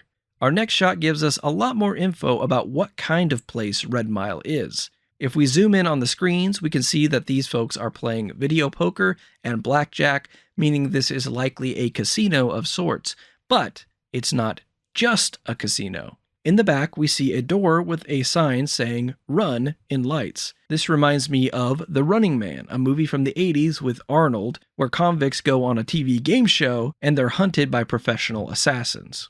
I don't think it will be one-to-one that scenario here in Starfield, but my guess is that people place bets on those who run the Red Mile based on whether or not they can survive. I'm definitely eager to find out if that's the case, and it would be cool if we could also bet on NPCs running the Red Mile too. Next, we get a look at a star yard that has seen better days. This is the home of the pirate faction, the Crimson Fleet. Our first shot inside shows that the Crimson Fleet has completely taken over control of this structure. as we see the Crimson Fleet flags and even the Crimson Fleet skull in lights here in the background. We also see a Crimson Fleet pirate on guard down to the right. Our next shot inside the Crimson Fleet base prominently shows a United Colonies poster that says, "The United Colonies, become part of a better future," but an X has been spray painted through the poster, and the words, "What future?" have been painted around it. It's clear that the Crimson Fleet does not agree with the United Colonies or their philosophies. Before we move on, we can see a blurred advertisement in the foreground. This is for the Chunks brand of food. Next up, we see a Crimson Fleet pirate leaning on a railing in front of a damaged United Colonies sign, which indicates that this star yard used to belong to the United Colonies. S, K, and S have been painted on the wall to turn the UC into sucks. Off to the right, we see a sign for something that says Operations Center. Here we see who I believe to be the leader of the Crimson Fleet. We saw him in the 2022 gameplay reveal, and I'm sad to say that it looks like his appearance got a pretty big downgrade. It may be a different person, but the red gator around his neck tells me that it's probably the same person. As this person tells us about what belongs to whom, we get a shot of what looks to be a lounge area for the pirates of the Crimson Fleet. We see a pretty badass person hanging out on this table, which tells me they're probably a special NPC, and she's talking to a fully geared up pirate, while two more casually dressed NPCs watch on from a distance. In the background, we can see a neon open sign. Above that, we see a makeshift sign saying Last Nova, with the Nova being from the Nova Galactic logo. This is likely a bar for the Crimson Fleet, and I believe we see it here in the 2023 trailer as well. Next, we get a shot at the Crimson Fleet weight room with a pirate doing push-ups on his fists, and the words "Work Hard" painted up above with the Crimson Fleet skull for the O. We then see the same scene that played out from the 2022 gameplay reveal, with someone going to stab a pirate, only to be blocked and shot through the torso. The character models are different, but the suits are largely the same. Except for now we see a marking on the visor of the guy on the left, a marking we see several more times on the visors of the Crimson Fleet. Next is a quick shot of a character dressed in the same suit and helmet we see the launchpad workers in New Atlantis wearing. They're walking in the snow before we cut to another shot of Akila City. To the right, we can see the circular crop fields and what looks to be a vehicle or bot of some kind, though it's not moving at all. Below that, we see a wooden board with the words "No Shot" painted on it, and the first N and second O are more prominent for some reason. We can also see the "Welcome to Akila City" sign directly in the middle of the frame. Overall, Akila City reminds me of a level from Metal Gear Solid 5. Next, we cut to New Atlantis, and we're back in the launch area with the Frontier, before we cut to this beach area with a big hotel in the background. This is the Paradiso Resort that we saw in the 2022 gameplay reveal. This is definitely one of the areas that looks better due to the lighting change from the 2022 video. On this beach, we see two human NPCs enjoying some leisure time in their bathing suits with a beach ball nearby, and we can see what looks to be a robot Model A, these guys that we see later attacking the player character. The robot is heading back towards the resort.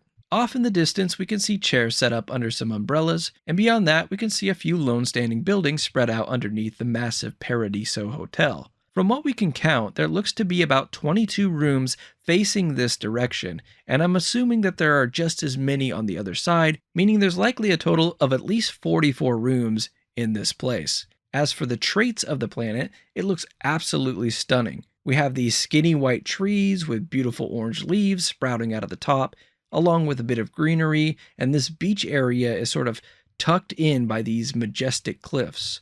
The sun glistens off the water nicely, and I cannot wait to visit this area. We go from Paradiso to Neon as we see some Xenofresh Corporation employees hanging out on a ledge. We can see the Xenofresh Corp logo in the bottom right in lights, and we can also see the Xenofresh X on the pants and jackets of these employees.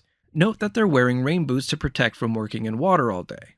Behind them we can see another one of the fish that was hanging in the Aurora lab. Check out the jagged teeth here and how the teeth turn into spikes that run down the jaw. If we're going to be tasked with killing these fish to farm Aurora, that's probably going to be a pretty dangerous task. Hopefully the pay is good.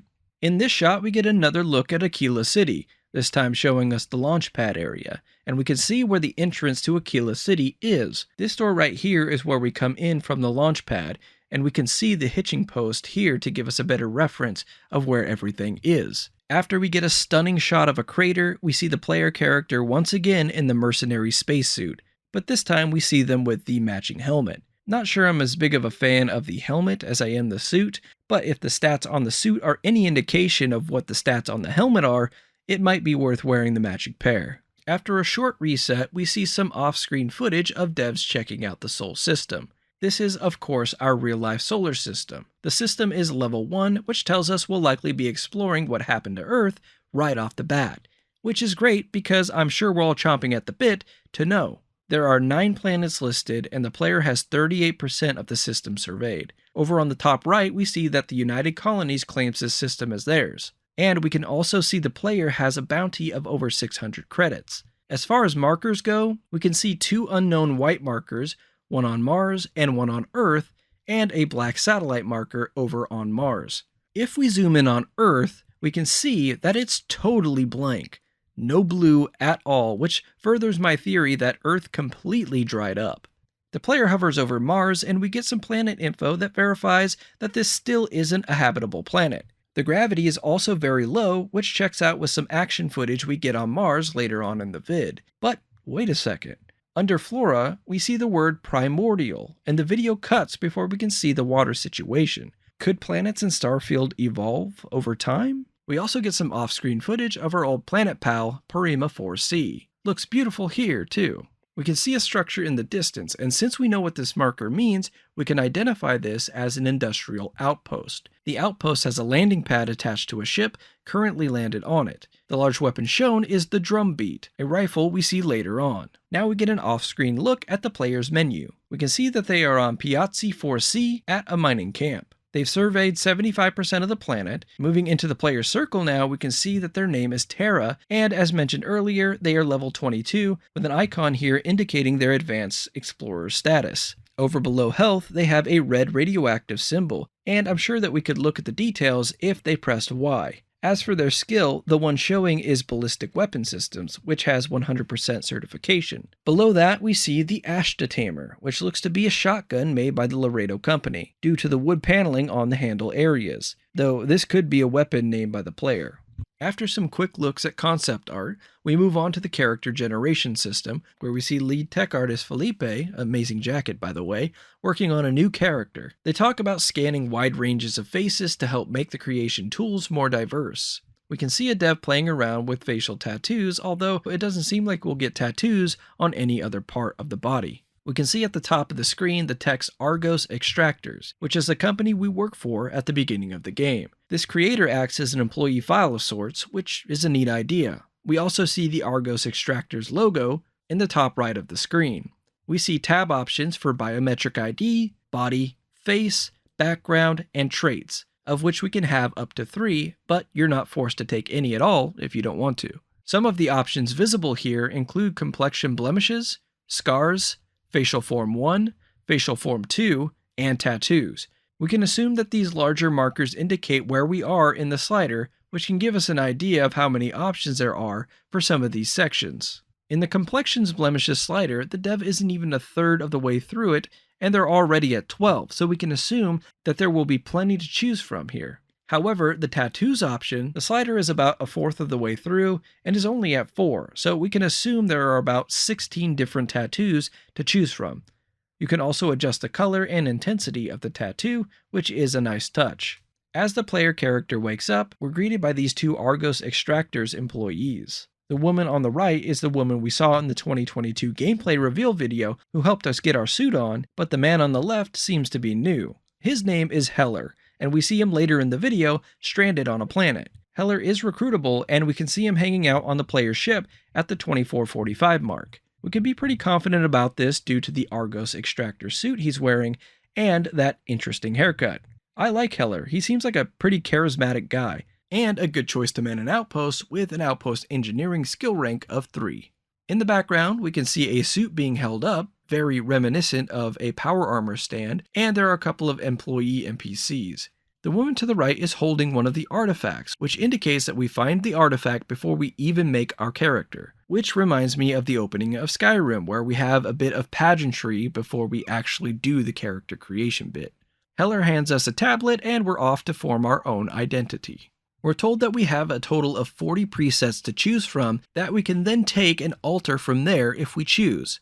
I know this is likely supposed to be real-life astronaut Chris Hadfield, but it'll never not look like Mr. Feeney to me. Space Feeney RP, anyone? On the body screen, we can tone our body shape with this wheel menu, and also pick from 2 different body types and 2 different walking animations. Judging from where the marker is on the skin tone slider, we have about 12 skin tones to choose from.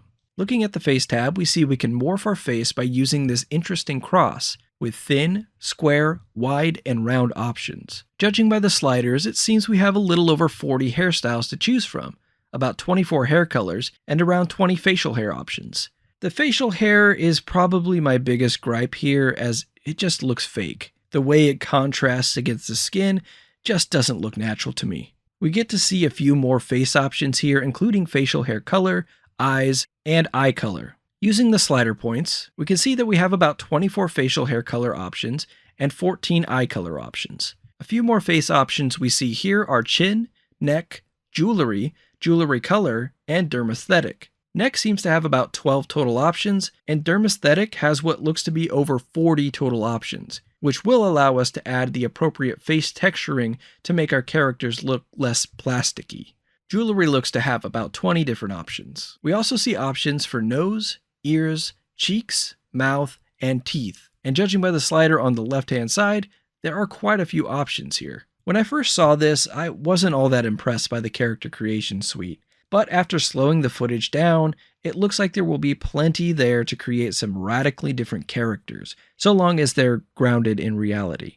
We head to the background tab now, and I feel like this is where I'll be spending most of my time, weighing the pros and cons of each choice before I actually launch into the world of Starfield. Backgrounds are a group of starting skills set to a theme of the player's past. It's important to know that a lot of these background starting skills have changed since the 2022 gameplay reveal, and there's a possibility that they'll change again before release. The first background we see is Explorer. The text reads, "They said exploration is a lost art. You didn't listen. As the major factions argued over the space they desperately tried to control, you were busy uncovering the wonders of the settled systems." This background would be great for players who weren't too concerned about tackling the main quest, but instead wanted to explore and discover what is out there on all 1,000 planets. The starting skills include lasers, which reads, "Personal laser weapons are in widespread use across the settled systems, and specialized training can greatly increase their effectiveness." Astrodynamics, which reads, "Advanced technology is one thing, but it takes skill, patience, and a little bit of love to coax even more capability out of a ship's grav drive." And Surveying, which reads, "Humanity now has access to untold alien worlds, and the ability to decipher all that data while on the ground has become an essential skill set." The next background shown is Diplomat, a good background for those who prefer to talk their way out of situations. It reads, "The war's over. Peace now reigns to settle systems, but only because there are those quietly fighting to keep it. Because of you, agreements were signed, words were heeded, lives were spared." The starting skills include Persuasion, which reads, "In the settled systems, the nuanced ability to listen and discuss can often accomplish far more than simply shooting first and asking questions later." Commerce, which reads, "In the settled systems free market economy, almost anyone with the right skill set can open and run a successful business." I'm very intrigued by this as someone who loves management sims. And Wellness, which reads, "By embracing an active lifestyle and good nutrition habits, one may improve their overall sense of health and even gain prolonged life expectancy." The next background is Cyberneticist, for those of you who want to steal and fight with laser weapons early on. The description reads, "Robots? Mere toys. Neuroamps? Good for parlor tricks. The colony war may have made implants and upgrades available to veterans, but you once saw a greater future. Humans and machines as one." This text indicates that implants only became widely available in the last 20 years, since that's where the colony wars ended compared to where we are now in Starfield. The skills for cybernetics are medicine. Only through advancements in medical training and technology has humanity been able to withstand the galaxy's many dangers. Security. While the standardized digital locking mechanism is renowned for its security, any code can be broken with the proper training. And lasers. Our next background is Cyber Runner, which is all about being a sneaky thief. From Neon to New Atlantis, the megacorps stand to monuments of power, prestige, and profit. You've worked both for and against them, on the inside and out, often sacrificing conscience for credits. The starting skills are Stealth, for a combatant who values discretion above all else. The ability to approach a target while undetected and kill with a silenced weapon is as terrifying as it is effective. Security and Theft. While not entirely honorable, and certainly not legal, it is nonetheless occasionally necessary to discreetly remove property from someone's person. Combat Medic is for those who tend to take a lot of damage. It reads, leave it to human beings to fight over something as infinite as outer space. That's where you come in. You've never been afraid to take on the enemy, but you'd much rather take care of your friends. The starting skills are Pistol Certification. Considering the popularity of the personal sidearm in the settled systems, familiarity with such weapons is often considered essential. Medicine and Wellness. And finally, Chef, which is a great starting point for you melee crafters. While the unrefined masses scarf down chunks by the shipload, you cater to those with a more discerning palate. In your kitchen, countless alien species became true culinary masterpieces. The skills are Gastronomy. Access to brand new worlds means access to brand new ingredients, and there's almost no limit to the delicious foods and drinks a talented chef can prepare. Dueling. Considered by many to be a lost art, close attacks with a melee weapon can often be deadlier than ranged combat when carried out by a skilled practitioner. And Scavenging. There are those who can find just about anything, and their success is usually dependent on knowing how and where to look. The next shot after the Argos Extractor's employee quips about our chef status, we see a shot of the player character walking into what I believe is called Dawn's Roost, a fancy restaurant in New Atlantis. Off to the left, we see a plate of trilobites with that delicious mound of whipped butter. To the right, we can see an NPC with a high top fade carrying a drink.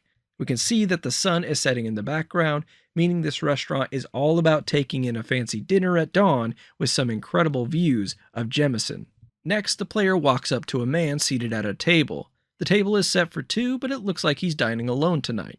We see two unidentifiable meals on the table, but from what we've seen so far, these will likely be dishes we can buy and craft ourselves.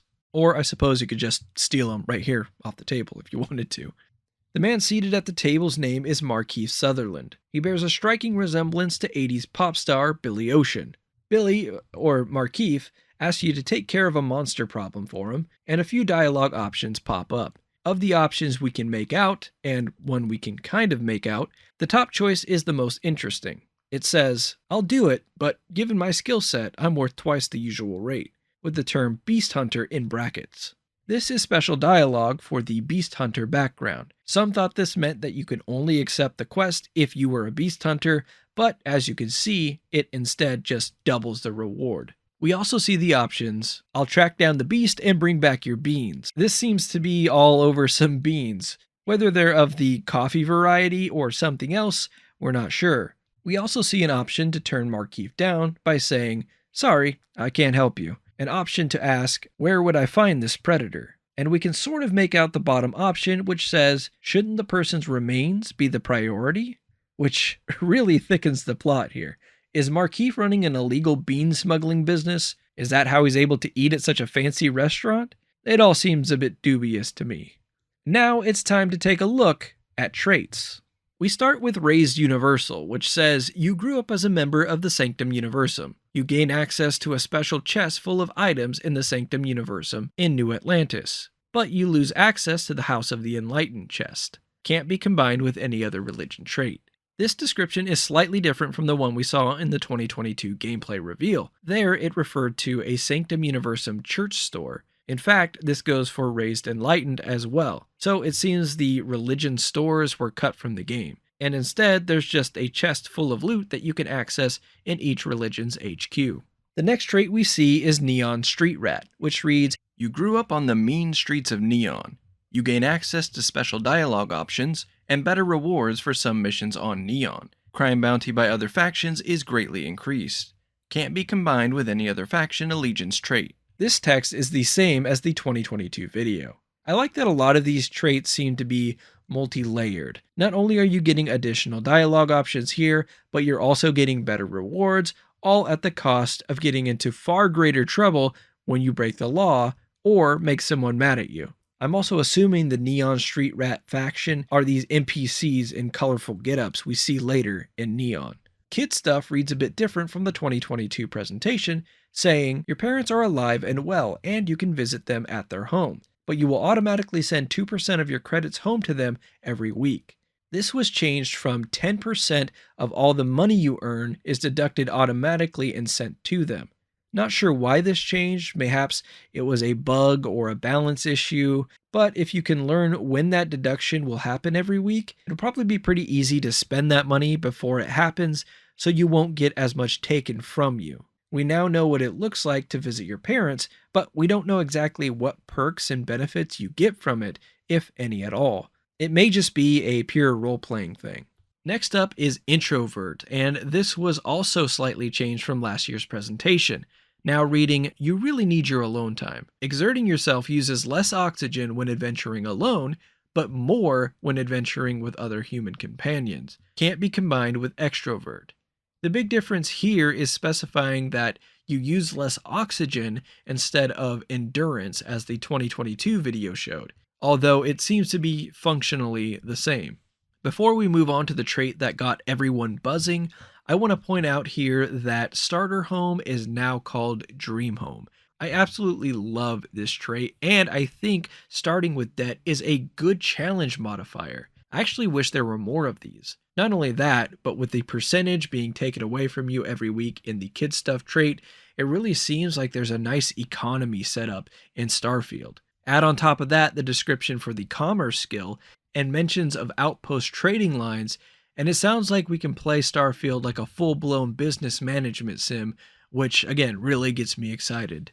And now on to Hero Worshipped. You've earned the attention of an annoying, adoring fan who will show up randomly and jabber at you incessantly. On the plus side, he'll join your ship's crew and give you gifts. This was not seen in the 2022 presentation, so perhaps it was going under a different name at the time, or it was content they weren't sure was going to make it, but perhaps the delay allowed them time to get it in. Either way, this is a direct callback to the adoring fan from Elder Scrolls IV: Oblivion.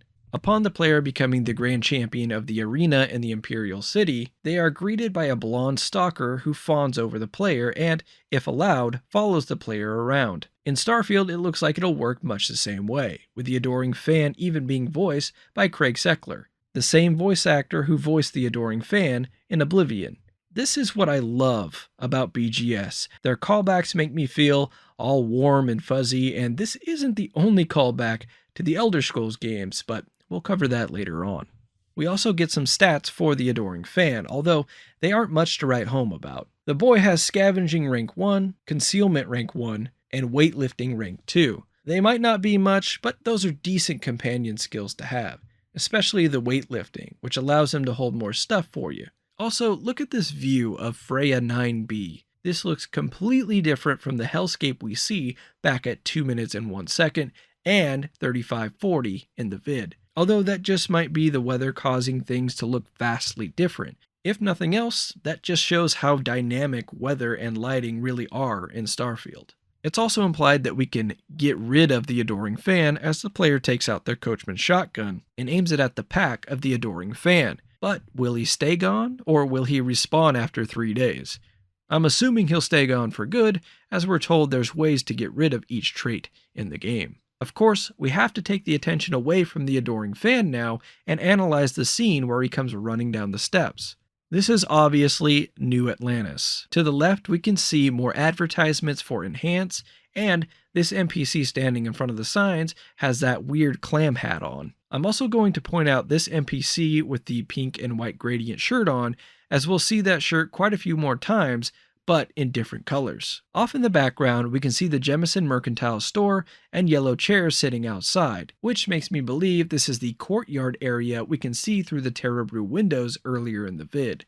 Moving off to the right, we can see this group of people here standing and having a chat. The two rightmost NPCs are wearing the same shirt, and the same shirt I just pointed out a few seconds ago, only in different colors. I expected to see NPCs wearing the same clothing the more I dug into this direct.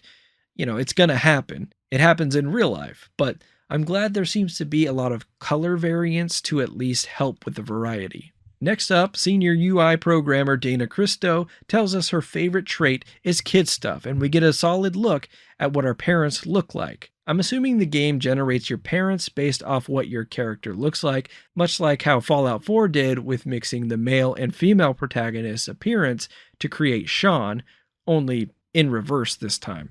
I'm sure the voices stay the same no matter what, though. We see that they're somewhere on planet Jemison, most likely residing in New Atlantis. We see a door to what looks like a fancy apartment open, and our dad is standing there to greet us like he hasn't moved since the last time we left. We get a quick look at our mom in a pretty awesome white and black suit with gold trim before moving on to get a look at the Serpent's Embrace trait, which allows us to avoid hostile encounters with the House Varun due to us having the same religion. If we pause the video fast enough, we can see that this Varun hymn ship is a level 14 vessel, and we can also get a good look at its power balance between the ship's different systems. We can see their shields are all the way powered, so they're ready for a potential attack. Cutting to the communication between the player and the Varun hymn, we see three options. The ability to use our skill Serpent's Embrace by saying, we can distract him with a litany of the faith. I will give you a passage to recite. Another option is, so we need to get that beacon without being attacked. And there's a third option that says, I'm opening fire. Those zealots are a threat to the whole system, if you want to go the hostile route. The player chooses option 1, and we see a mission status update in the top left corner. The mission's name is the Old Neighborhood, which we know is what they call the Sol system in Starfield. And the objective of Talk to Sarah gets checked off, and a new objective appears, telling us to examine the satellite, meaning the dialogue options that we just saw were actually directed towards Sarah Morgan.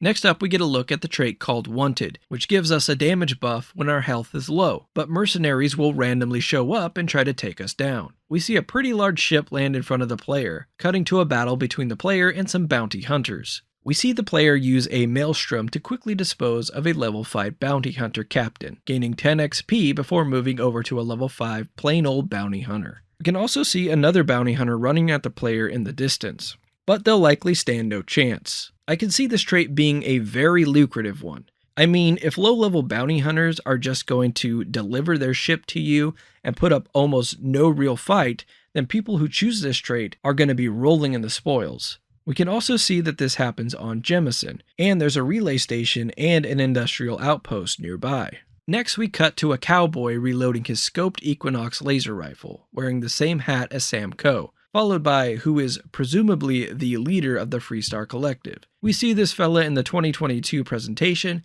and he looks largely the same, although I do feel like his appearance in the 2023 presentation is slightly downgraded from how he looked in 22. One big difference I can see is that he now sports a Freestar Ranger badge on his lapel instead of the 3 symbols he did in the 22 vid.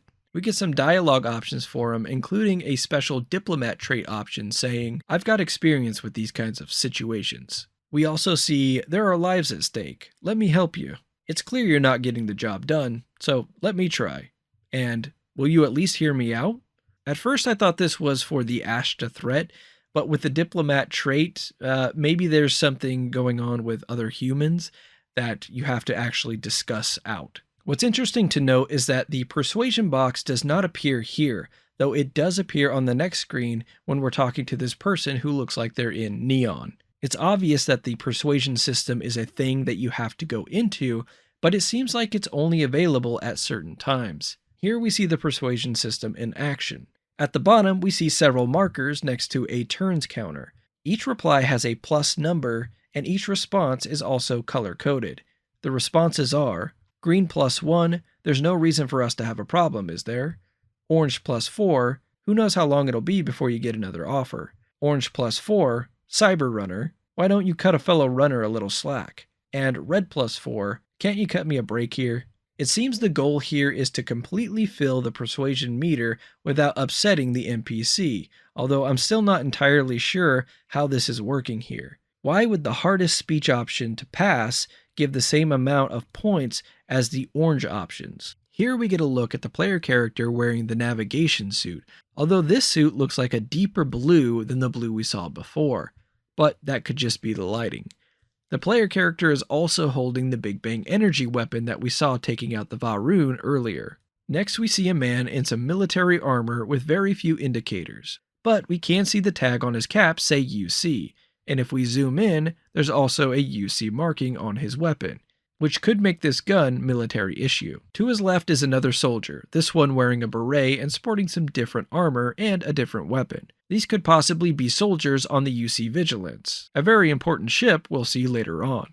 Next we head to Neon, where we see a hooded striker gang member standing in the Yakuchi market area. Again, this jacket is awesome and the masks are pretty menacing. This is one of my favorite attires in the whole Direct. Here we see a man with a brown leather jacket over a red flannel shirt and a trucker hat with this odd looking creature on it. I believe this creature to be the gelatinous bird-beaked cow thing that we see on Akila. It seems like this creature produces some important resource, important enough to be put on a hat anyway. I would assume this is a farmer or a space trucker, and space trucker is definitely one of the characters I want to roleplay in Starfield, so this getup would be perfect for that.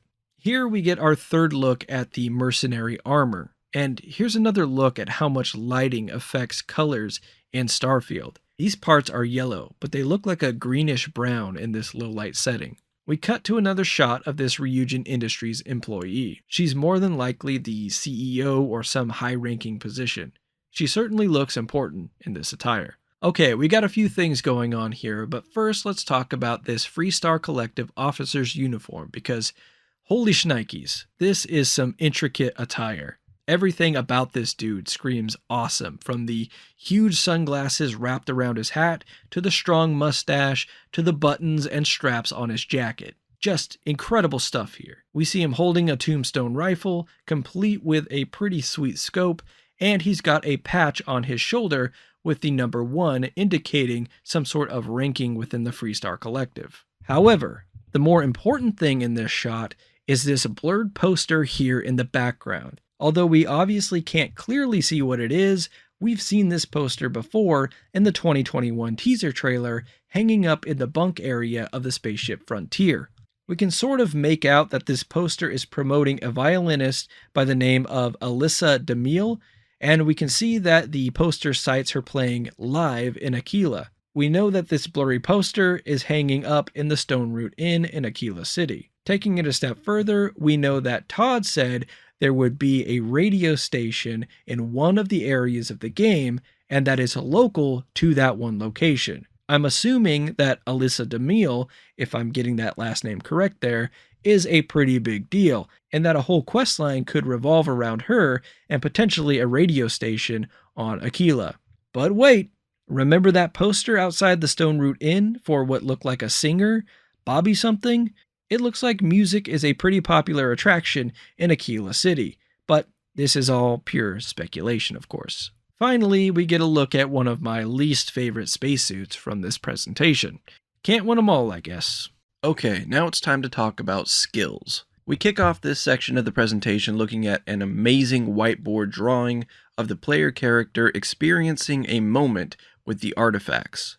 Lead producer Tim Lamb informs us that they've mixed the best parts of what they've done with the previous games and have come up with an all-new skill system. We cut to the planet Nirvana 2, an arid, red-hued planet with this giant octopus creature called a cephalopod hurtling towards the camera. This is a hunting cephalopod, and it's level 45. The player dispatches the creature with their Beowulf gun, earning them 75 XP, but an obvious console command awards the player enough XP to level up so that we can see how the process looks. Real quick, before we jump into the player menu here, we can see some sort of structure in the background. We can't quite tell what kind of structure it is, as there's no marker on the compass that we can identify, but there is a gray diamond marker indicating that there is indeed something in that direction to discover. When the level up notice shows up on the screen, it shows us our new level, our current constellation patch, and that we have a skill point available to spend. Loading into the player menu, we can see the player in that orange launchpad suit we saw the workers wearing in New Atlantis. Reminds me of the University of Tennessee volunteers. At the bottom of the screen, we can see that the player is currently doing a mission for the Crimson Fleet, indicated by the Crimson Fleet skull here. The mission is called The Best There Is. Shout out to Brett the Hitman Hart. and the objective is to enter the command bay. In the bottom right of the screen, we can see the Beowulf rifle the player used to take down the cephalopod, and we can also see that the player is over-encumbered by nearly 700. I'm sure we've all been there before. In the top right, we can see the skill patch for surveying, which the player has 0% certification in. Under that, we can see the player has 1 skill point to spend. Now, we're going to go over the skills shown here in this presentation only. Since we know some of the backgrounds and traits change, we have to assume that some of these skills that we've seen previously have changed as well. The first skill we see highlighted is robotics, which is in the 3rd tier of the tech skill tree. Unfortunately, the skill is locked, and the player must spend 6 more points within the total tech skill tree to unlock it. We can assume by the description here that the robotics skill will allow us to hack robots to be on our side. The next skill we see is the payload skill, which is in the 2nd tier of the tech tree. This one is also locked, but the player only has to spend 2 more points within the tech tree to unlock it. This sounds like it will allow us to haul more cargo on our ships, which will be vital for a space trucker or pirate build. The cursor then moves up to security, and before the player clicks on the skill, we can see it reads, "You can attempt to hack advanced locks, and 2 auto attempts can be banked." This is of course referring to the new Digipick lock system in Starfield. When the player clicks into the skill, we can also see the skill name and color, a brief description of the skill patch, and all the ranks that correspond to that skill. For instance, the player can unlock the rank 1 skill to use here, but they must complete challenges to gain access to the following ranks. Rank 2 allows the player to attempt to hack expert locks, and 3 auto attempts can be banked. Rings now turn blue when the pick can be slotted. Rank 3 allows the player to attempt to hack master level locks, and 4 auto attempts can be banked. And finally, Rank 4 allows the player to expend a digipick to eliminate keys that aren't required to solve the puzzle. 5 auto attempts can be banked. As you can see, those that want to make their living in Starfield stealing OPP will find lots of use in this skill and its various ranks. As the player elects to unlock the skill, we see the patch gain color, and the next challenge pops up below that, this one calling for the player to pick 5 locks to unlock the next rank. We fast forward to the player unlocking rank 2 of the security skill, and we see that the patch now gets a busier design, along with a second border surrounding it. The next challenge calls for the player to pick 15 locks before rank 3 is available to unlock. We now jump to the Intimidation skill, which is yellow as it's in the social skill tree. Rank 1 of Intimidation allows the player to force a target NPC at or below their level to flee for a limited time. We can see that as the skill ranks up, it increases the number of intimidated foes by 10, until we get to rank 4, which just says that targets now flee for a substantial amount of time.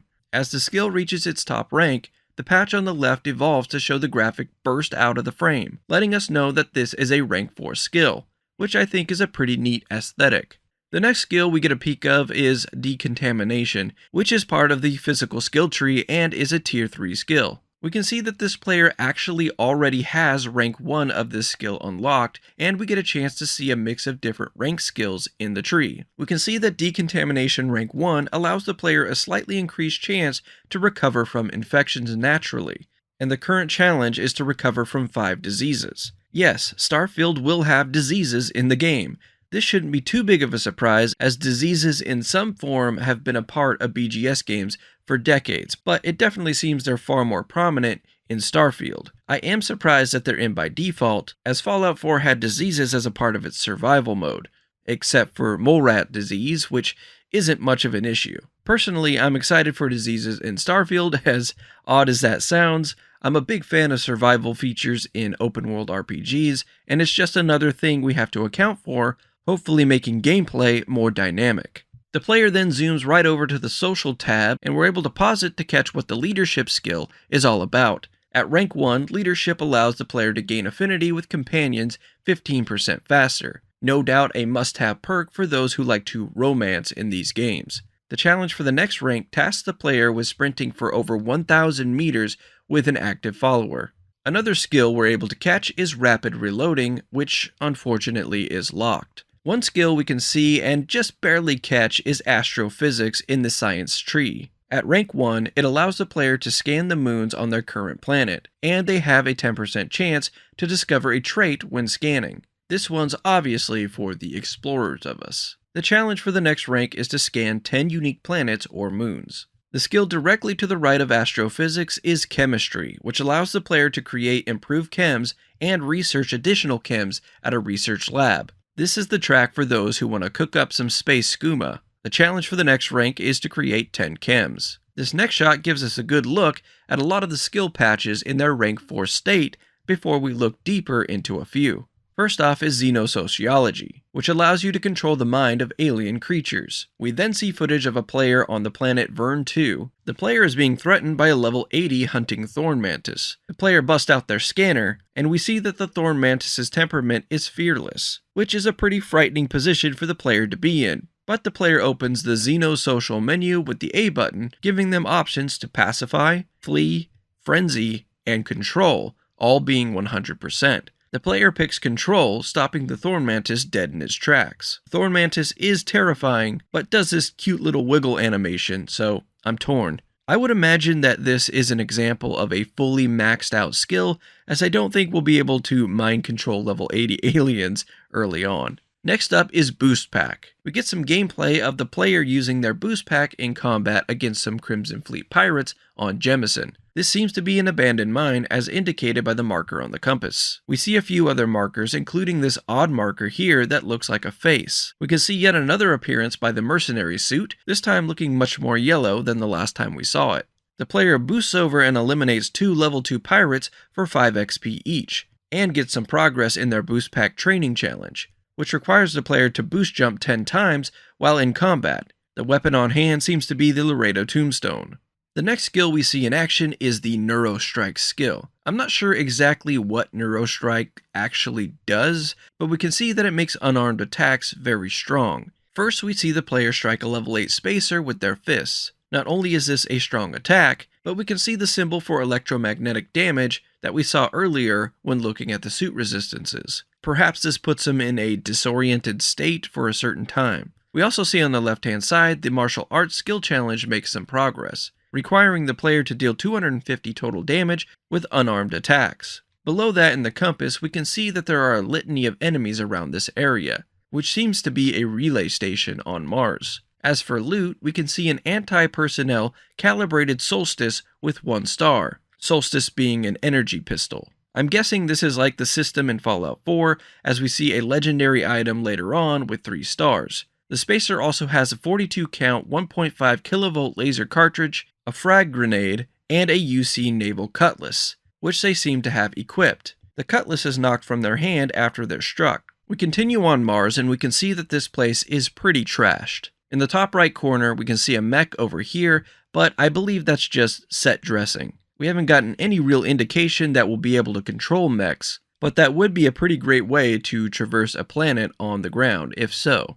That is also something you can do in No Man's Sky. The player has a few more spacers to dispatch of, which we can start to figure out that these are like raiders in Fallout 4, just a bunch of nameless goons to gain loot and XP from. The player levels the spacer and we can see that the player is wearing the same spacesuit as the NPC over here, although the pack is different. We move on to the next scene where the player uppercuts a level 8 spacer, once again inflicting the electromagnetic effect and knocking the spacer's coachman shotgun out of their hands. The next scene shows the player delivering a body shot to yet another spacer, and we can see some loot, including 48 count 50 caliber caseless ammo and a modified lawgiver. 15 XP is awarded. The final spacer to catch these hands gets uppercutted up over the railing, showing off the gravity physics in all its glory. We can also see that this enemy's pack detaches from their body as they get hit, which is a cool effect. Now we head over to Alchiba 7B, where we get a couple of first looks. First, we see the player using a different kind of pistol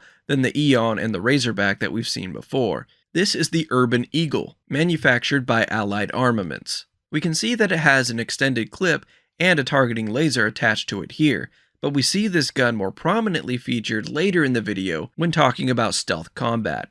That version of the Urban Eagle has a silencer and a different colored targeting laser. As for the enemy, we see a level 42 Ecliptic Specialist, and they seem to have a thermo filter over them indicating that this skill can be used. Interestingly enough, only that enemy is highlighted, even though another enemy is revealed to be right next to them. In this next shot, we catch a glimpse at the player character in full striker's attire, loading a pistol of some kind and sneaking up behind a security guard in some facility. Because of the footage we'll see in just a moment, we know that this is a Slayton security guard. But what is Slayton? Well, I'm glad you asked, because if we skip ahead to the 2137 mark, we can see a reference to Slayton Aerospace here in the shipbuilder menu, meaning that this is a Slayton Aerospace facility. Is it a manufacturing facility? Is it just corporate HQ? What is the player doing here, sneaking around and taking out guards? We can see by the compass that this place is on the planet Vol2 Alpha, and it seems to be a very corporate facility, complete with water cooler. Here we see the player character sneaking behind a Slayton security guard, and we once again see the hidden graphic at the top with bars telling us just how hidden they are from the enemy. When the player goes to pickpocket the guard, we see the usual loot listed, but we also see percentage markers next to each item, indicating how good the chances are of taking that item without the person knowing. Or at least that's what I assume is what's going on here. The loot on hand is a 40 count 6.5mm CT, a CQB-X, which could be some sort of close quarters blade, and a Maelstrom. We can also see on the left side of the screen that the premises are under security monitoring. Whatever is here is extremely important. Our stealth adventure continues as the player opens up a vent and crawls through the ducts before opening a hatch and dropping down to take out a Slayton guard. Our next player likes to use speech to work their way through situations. We see the player approach a member of the Freestar Collective guarding the door to a secure wing. The player is wearing a jumpsuit with a patch featuring Constellation colors. I love how 80s this jumpsuit looks. The Freestar Collective member tells the player that this area is off limits, which takes us to some dialogue options. As we once again see the persuasion system in action. We can see that the persuasion bar is almost completely full, and the options for dialogue are green +1. I know you'd like to help me if you could. Orange +3. I know you have to keep some people out. I admire someone who respects rules. Red +5. Negotiation. How about a few credits? That change anything? 2,500 credits. Red +6. I've got a narrow window here, okay? Time's wasting. We see that the player has 2 turns left to persuade this guard, and seemingly only needs 1 more point, but opts to go for the orange option, which seems to work. Although if the player only needed 1 point, I'm not sure why they wouldn't just go for the option that was most likely to pass, unless I'm totally way off base, and this is not how the persuasion system works. Anyway, the player gets 10 XP for passing the speech challenge, and although it's cut off, we can see on the left side of the screen that they've made progress in their skill challenge for speech. Next, we take a look at the run and gun approach to gameplay. Gunplay was a huge sticking point for people in the 2022 presentation, so Bethesda was sure to show off plenty here, along with a much wider variety. We're back on Mars in some sort of facility still fighting spacers. Here the player encounters a level 8 spacer in a crazy all-gold suit and pack. The spacer also has 3 chunks of armor, but that doesn't matter much as the player pulls out their pacifier shotgun, which we can identify thanks to 4044 in the video. The player blasts through the spacer's armor and health, knocking their Equinox laser rifle out of their hands. The player's cover is blown as we see the danger graphic up at the top. Player moves on to the other spacer in this area, a level 14 spacer punk to be exact. The punk raises their weapon, but before they can get a line of sight on the player blasts them with their pacifier, taking them out with 1 shot. We see a ballistic skill challenge appear on the left. Next we go to the planet Kumasi 3, so we can see how versatile the boost pack can be for combat. We see a large industrial outpost ahead of the player, and the player leaps about what must be at least 3 stories high. Once in the air, the boost pack steadies the player and moves them into position to drop landmines down from above to the feet of a few spacers. The landmine detonates and causes a blast that doesn't kill the spacers, but puts them out of commission for a bit. Real quick, before the player finishes them off with their Big Bang gun, let's take a look at the landscape for Kumasi 3. Are these cherry blossom trees? Could this be a Japanese-inspired planet? I could definitely see myself finding a forest of cherry blossoms and setting up an outpost there. Anyway, we can see that the landmine took out a good chunk of this level 8 spacer's health, but the player finishes the job with a bang, gaining 15 XP before heading around to hunt down the other level 8 spacer, who received the same amount of damage from the mine. The shot from the Big Bang actually activates the spacer's boost pack and causes a blinding explosion. The player turns to find that a grenade has been thrown in their vicinity, and we see an indicator that they're being shot at from the right side of the screen. We get a level 14 Spacer Punk tag as the player turns to the right, and then we cut away to lead producer Tim Lamb saying, "I like blowing stuff up." Before we see the footage of the player on planet Akila boost packing up to throw a grenade at a level 6 pirate brigand. If we check the compass, we can see a new marker, a blue triangle, although I haven't been able to identify what it is. On the left, we see a boost pack training skill challenge update. We also get a quick glimpse at the player's weapon, which I believe is the Tamer we saw back at 1234. Sticking on Akila but inside a facility, we see the player is using a gun called the Negotiator from Allied Armaments. We can identify this thanks to these incredible shots at 3911. The player shoots a level 2 pirate, causing a huge explosion, and we can see a red crit indicator pop up, signifying that a critical hit has been made, which warms my RPG heart. We get an update to the Demolition skill challenge on the left. The next shot has the player taking aim at a level 6 pirate brigand with their Tamer, scoring a critical hit and gaining 10 XP. We jump over to planet Washaki now, so the player can pull the old Dutch oven trick on a group of enemies, throwing a grenade into a room and shutting the doors. Just before that, we get a notification that the player has completed their shotgun certification by taking out 20 enemies with a shotgun, which makes sense as we see they have the Coachman shotgun equipped and we see a 10 XP notification pop up. By the way, I've seen a lot of people complain about the XP location. Let me know how you feel down in the comments below. Should Bethesda reposition it before launch, or is it no big deal? One more thing before the pirates here meet their doom. Over in this kitchen area, we can see a poster for Oishi, which we identified on an ad earlier in New Atlantis. Anyway, a pirate yells as the player closes the door and cooks the pirates, gaining 15 XP. We now jump back to Mars and we're deep inside some sort of mine. Unfortunately, I can't seem to find a name for this futuristic sniper rifle, but we can see that it's made by Combatech, and we see it again later in the vid at the 3918 mark. Back on Mars, the player scopes in to identify a level 2 pirate and scores a critical hit on the pirate's boost pack, sending them flying off to the right of the screen. The player then scopes in on another level 2 pirate and shoots their boost pack. As the player exits the scope view, we see the pirate fly back into the middle of the frame and a giant explosion happens. We can assume that that's it for this first pirate, but the second pirate still seems to be alive before we cut to black. Next we get some absolutely stunning shots of just a few of the planets Starfield has to offer. We get back to first person view on the planet Caribois 5, a planet that's home to some sinister creatures. We see the player holding this futuristic sniper rifle again that we just saw take out the pirates in the mine, and the light here gives us a chance to zoom in and catch some details about it. If we look at the very bottom of the screen here, we can make out the words Combatech-PKST and a model number, as well as manufactured in New Atlantis. We can assume that PKST is an acronym for whatever is printed right here below the Combatech logo, so from now on I'll refer to this gun as the PKST. Also, the way the light hits this gun in this setting gives off major Halo vibes to me, and oddly enough, Halo is not a game I've heard Starfield compared to, but with how much combat seems to be in Starfield, I think Halo is a pretty fair comparison. I'm not saying that combat in Starfield will be as good as Halo, nor am I saying that there will be multiplayer in Starfield, but you could definitely RP Master Chief if you wanted to.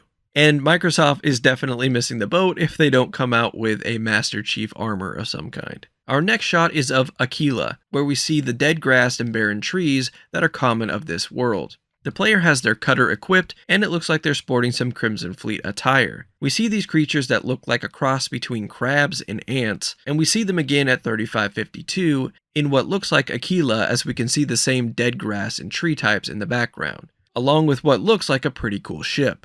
We also get another look at that weird cowbird that seems to be on the hat of the space trucker back at the 1610 mark, and he's chomping away at the trees while the ant crabs are going after something in the dead grass. This shot at 1902 is of a planet with little to no atmosphere and a tower of some kind in the distance, while this shot at 1904 shows a planet with some pretty thick fog on the ground and this odd structure on the left, where we can see what is possibly one of those gravitational anomalies.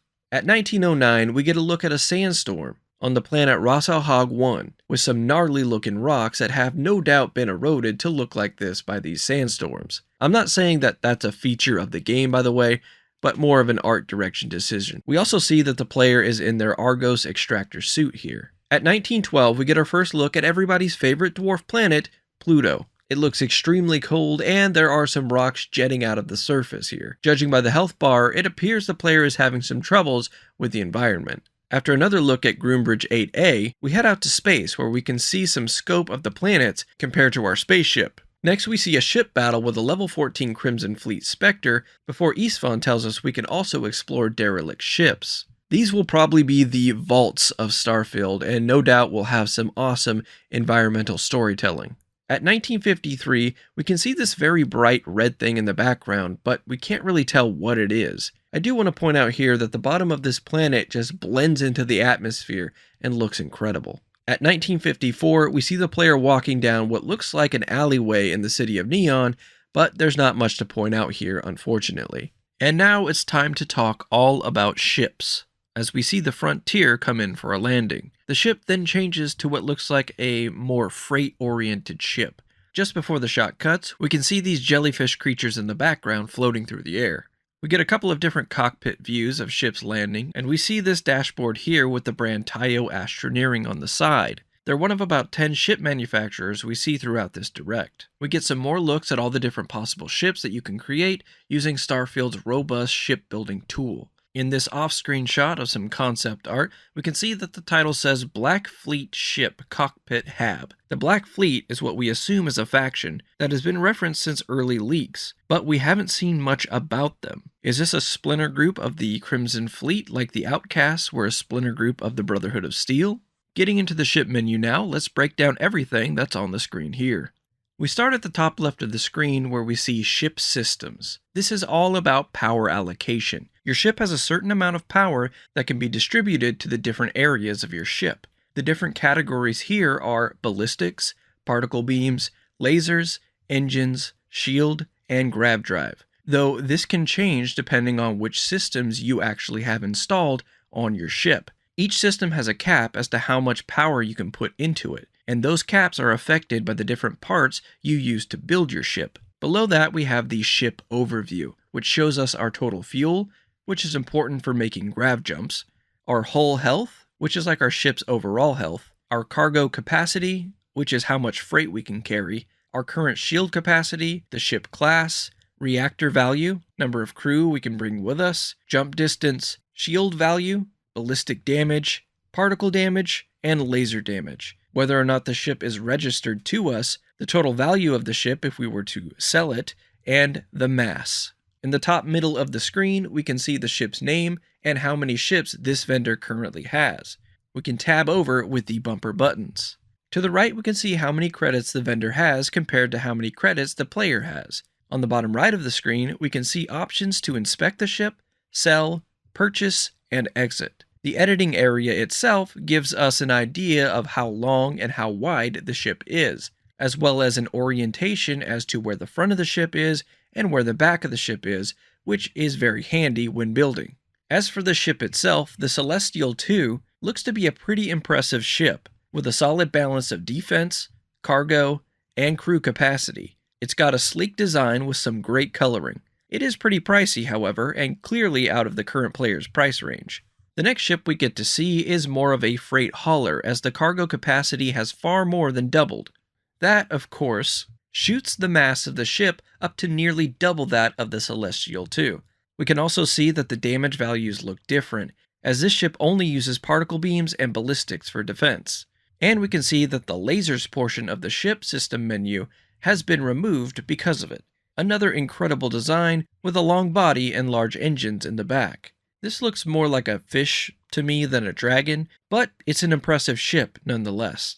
Something that's a bit more affordable is the Slipstream 2. Unlike the two previous ships, this would not be a good ship for cargo hauling. This seems to be a bit more of a battleship as it uses missiles and particle beams for defense, and is pretty unremarkable in every other category. I'll be honest, I'm not a huge fan of this kind of submarine design, and definitely wouldn't be spending 264,975 credits to add this to my arsenal. Wow, this is a ship. The Voyager 3 here boasts 272 missile damage, a 1,315 shield value, 1,580 cargo capacity, and a very strong hull. It's a serious ship for serious business, but it's going to cost you a fortune at 656,300 credits. You have to sell a lot of chunks to get your hands on this one. For some reason, we skip the 5th ship and go to Marathon, which is the lowest costing ship of the 6. It's a fairly weak ship overall, but it does have a good cargo capacity and decent fuel, making it a solid space trucker ship. The design is decent, and they're really showing off the paint customization here, with most of it being a mustard yellow and what look like cargo pods in blue on the side. Here we see the ship merchant from New Atlantis. He's got his headphones on in a way that aggravates me a bit, but he seems nice enough. As he attempts to persuade us to buy a ship from him, imagine the commission on selling a ship. My word. We hop into the shipbuilder now. The first ship part we see being added to this ship here is the Stormax 30 cargo hold from Dogstar. If you recall, we saw Dogstar on a dashboard earlier in the video. This part seems to add 210 cargo to our ship and 5 onto the hull. The description reads, "Spaceship cargo modules increase your ship's inventory space." The part has a value of 750 credits and a mass of 44. I wonder if the pre-built ships for sale are marked up in price, and if it's cheaper to build a ship yourself. I doubt it, as I can see people really getting mad about that, but that would be more incentive for you to dig in and learn the shipbuilder yourself. Anyway, at the bottom of the screen we can see a lot of the ship's stats, including now being able to see mobility and top speed. Above that we see options to delete, flip, accept, and cancel. And just above that we see there's currently one error with this ship that will likely not allow it to leave the builder screen. When the part is added to the ship, we see how simple the snap connections are to use, but it shows us that you just can't attach any part you want wherever you want. The next part we see is a Stability Pro landing bay from Stroud Eklund, the company associated with Constellation's financier, Walter. This is a way to board and exit the ship, with some stairs for able humans and a ramp for Vasco and other bots. It adds 1 to the hull, and the description reads, "Spaceship landing bays come equipped with an auto-deploying ramp for quick access to and from a planet's surface." The part costs 1,000 credits and adds a mass of 2. If we look over to the bottom right, we can now see that there are 2 warnings, which I'm curious to know what those are and if the builder will allow you to complete the ship with warnings. We can see on the far right of the screen we'll be using the D-pad up and down to move the Y-axis on the camera. We're then told we can hire a crew for our ship, and we cut to the inside of said ship. To the left is Sarah Morgan, looking as bored as ever in her Constellation jacket. After her on the left, it looks like we have 3 generic crew members. I really hope they're not just named crew like settlers in Fallout 4. I'd like to see everyone you can recruit have real names to help with immersion. To the right, we see Sam Coe checking on some systems. We also see someone just leaning against the wall in the background. A slacker, perhaps? I'm sure some of you will run your ships like tyrants. I can't wait to see what y'all do with someone like this. Next, we get a close-up look at the launchpad suit. The orange really pops, and the helmet is pretty damn cool. Hopefully, I don't have to make one of these guys disappear just to get one. Not much to say here other than this ship looks like a turtle, and I love it. We're told that every spaceport has a ship technician, so that means that there will be plenty of ships out there to buy for you ship collectors, although it's unknown just how many ships we can own in total. Here we can see one of those info kiosks, except it doesn't say info kiosk, it says trade authority. I think what happens is we buy ships by directly talking to the worker here, so I wonder if the Trade Authority kiosk is for other goods besides ships. That would actually make a lot of sense. If you need some extra credits to buy parts or a whole ship, then having a trade terminal right next to the salesman would allow you to get the credits you need without having to go into the city proper.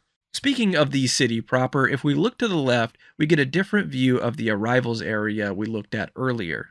Here we can see that the same scenario we discussed with the kid and the security guard is playing out, so I'm almost certain that this is a quest we'll be able to get involved with. If we look further, we can see that there seems to be some turnstiles of some sort, so that could be the security to get into the city. We also see signs for shopping, NAT, which stands for New Atlantis Transit, and UC Security. We also see another launchpad worker crouching over to the right. We go back to talking to the ship merchant, and this time we see some dialogue options. The options are 1,000 credits. My ship needs some repairs.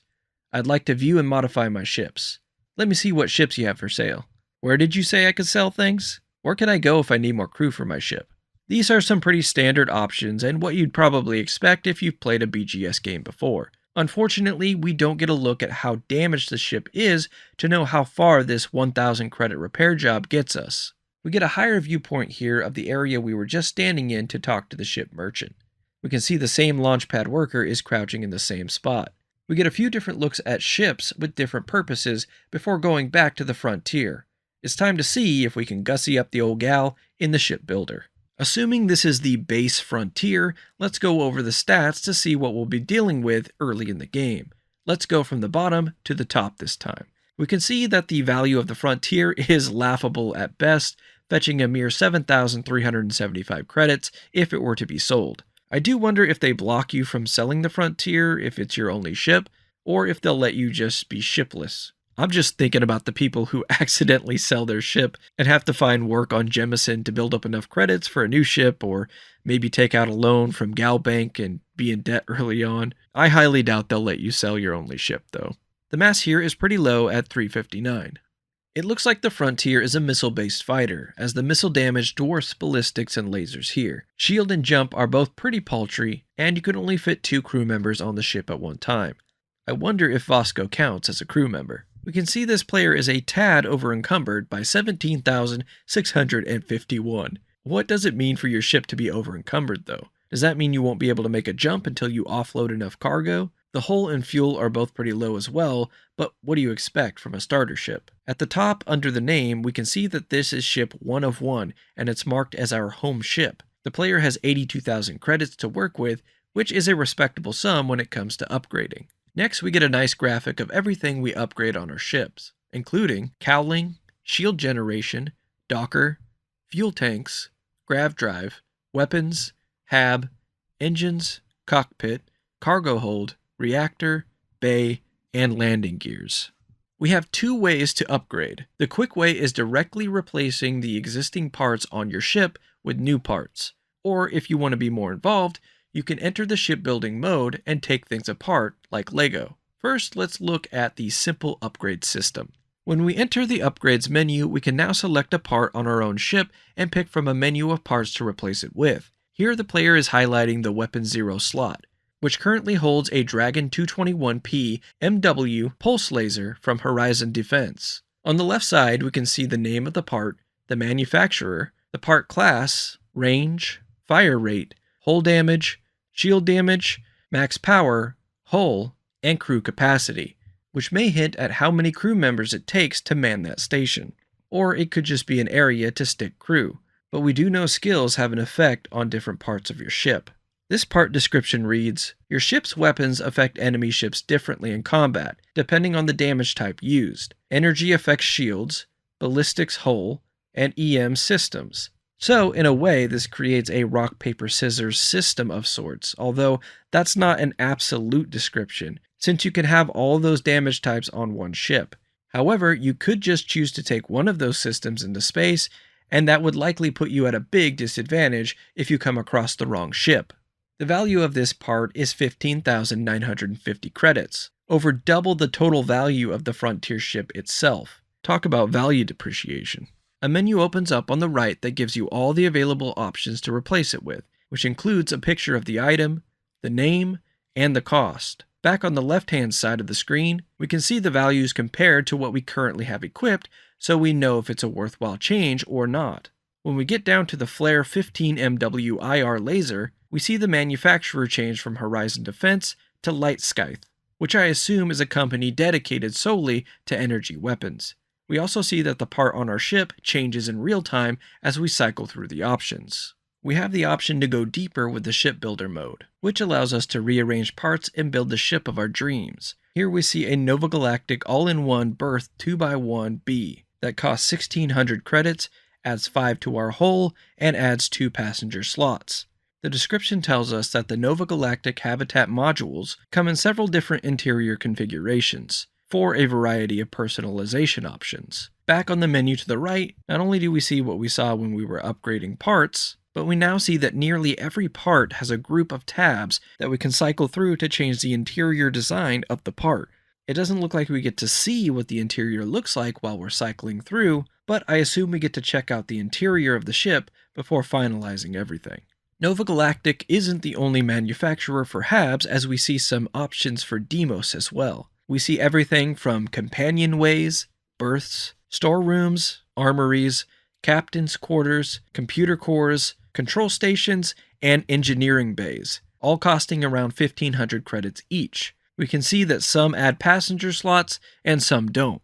The Nova Galactic Control Station 2x1 adds a total of 4 crew stations, so there's a lot to consider other than style here when choosing a part. There seems to be 28 options for HABs alone, and possibly more when we venture out into other systems. Here, the player adds Nova Cowling 2LTM from Nova Galactic to make the ship look sleeker. The description reads, structural components are largely cosmetic and allow you to modify your ship's shape, size, personality, and silhouette. So the opposite here of what I just said about style. Cowling is all about style. Here they add cowling to the sides to give the ship a sleeker look. Here the player is adding a new grav drive, the SGD 1300 from Slayton Aerospace. The menu on the left shows us the drive's class, grav drive value, jump thrust, health, and hull. And the description reads, a gravitation loop array or grav drive allows your ship to jump to other star systems. Upgrade to increase your jump range.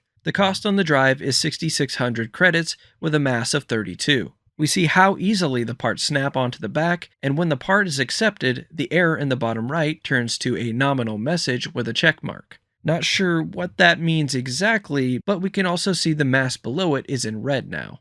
Now we get a look at my favorite part of the ship builder, color changing. We see in the top right corner that we get 3 tabs of areas to change the color of, and we can make virtually any color with the option to change hue, saturation, and brightness. And we can see that it saves our most recent colors, so we don't have to worry about trying to replicate the same color ourselves. There's also an option in the bottom right hand corner to set the ship to the default color. Inside these ship parts, we can have crafting modules or weapon storage / displays. In the shot, we can see a few identifiable weapons. The bottom most racked weapon is the Mag Shear, which is a super powerful mag weapon that we see in action at the 4007 mark. Above that is the PKST sniper rifle from earlier in the vid. This here's another Mag Shear that seems to be modified in a different way and has a Crimson Fleet paint job. Above that is the heavily modded Laredo Tombstone that's looking downright deadly. Moving over to the cart, we see a weapon I can't quite identify on top with a Solstice Energy pistol down below. We can also see that this armory is a Nova Galactic one. Next, we get a few looks at the different interiors you could possibly put in your ship, as well as a look at all the different shapes and colors your ship can take on. Then we get to see what some of the developers have been up to with the ship builder, including making them look like animals and even mechs. We get a look at the HMS Platypus, the Dumpster Fire, would agree, and this mech, which is either Optimus Prime from Transformers or a nod to Gundam, or both. Whatever the inspiration is, I can say that this is absolutely mind-boggling that you can get this creative, put this much detail in, and still have a ship that functions. I really wish we got a shot of this mech flying around in space. That design had to cost an absolute fortune though. Managing your ship's crew can be a big part of Starfield. I say can because it doesn't seem like it's forced upon you, if you want to fly solo, except for Vasco maybe. As Bethesda begins their crew section, we see Samco over to the left, Sarah Morgan to the right, and Barrett down in the bottom right corner as the player character walks through their ship. Sarah says, "Ready to lift off when you are, Captain," and then looks longingly at the player character. Barrett chimes in with, Engines ready. and Vasco lets us know The Frontier is fueled and ready, Captain. We get another shot of all 3 human crew members huddled around the navigation station. Then we cut to Sarah Morgan telling us, "We'll be traveling together until we either find an artifact or this lead runs dry." Now we get a look at Sarah Morgan's skills, or at least a few of them.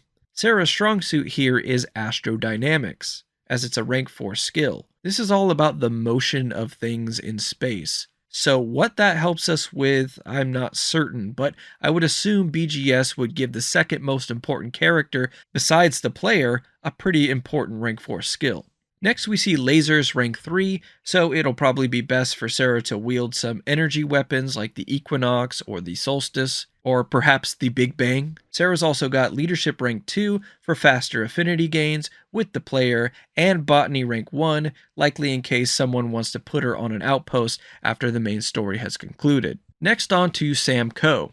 Sam's rank 4 skill is Piloting, so you can make him the Joker of your crew. He's got Rifle Certification rank 3, which makes him pretty handy with that tombstone rifle he's got in his hands here. Payloads rank 2 means he's probably an excellent space truck and partner, and Geology rank 1, like Sarah's Botany rank 1, will make him somewhat useful at an outpost. And here we have Barrett. His shown skills are Starship Engineering rank 4, Particle Beam Weapon System rank 3, Robotics rank 2, and Gastronomy rank 1. Barrett looks to be a solid overall player, and the man can cook.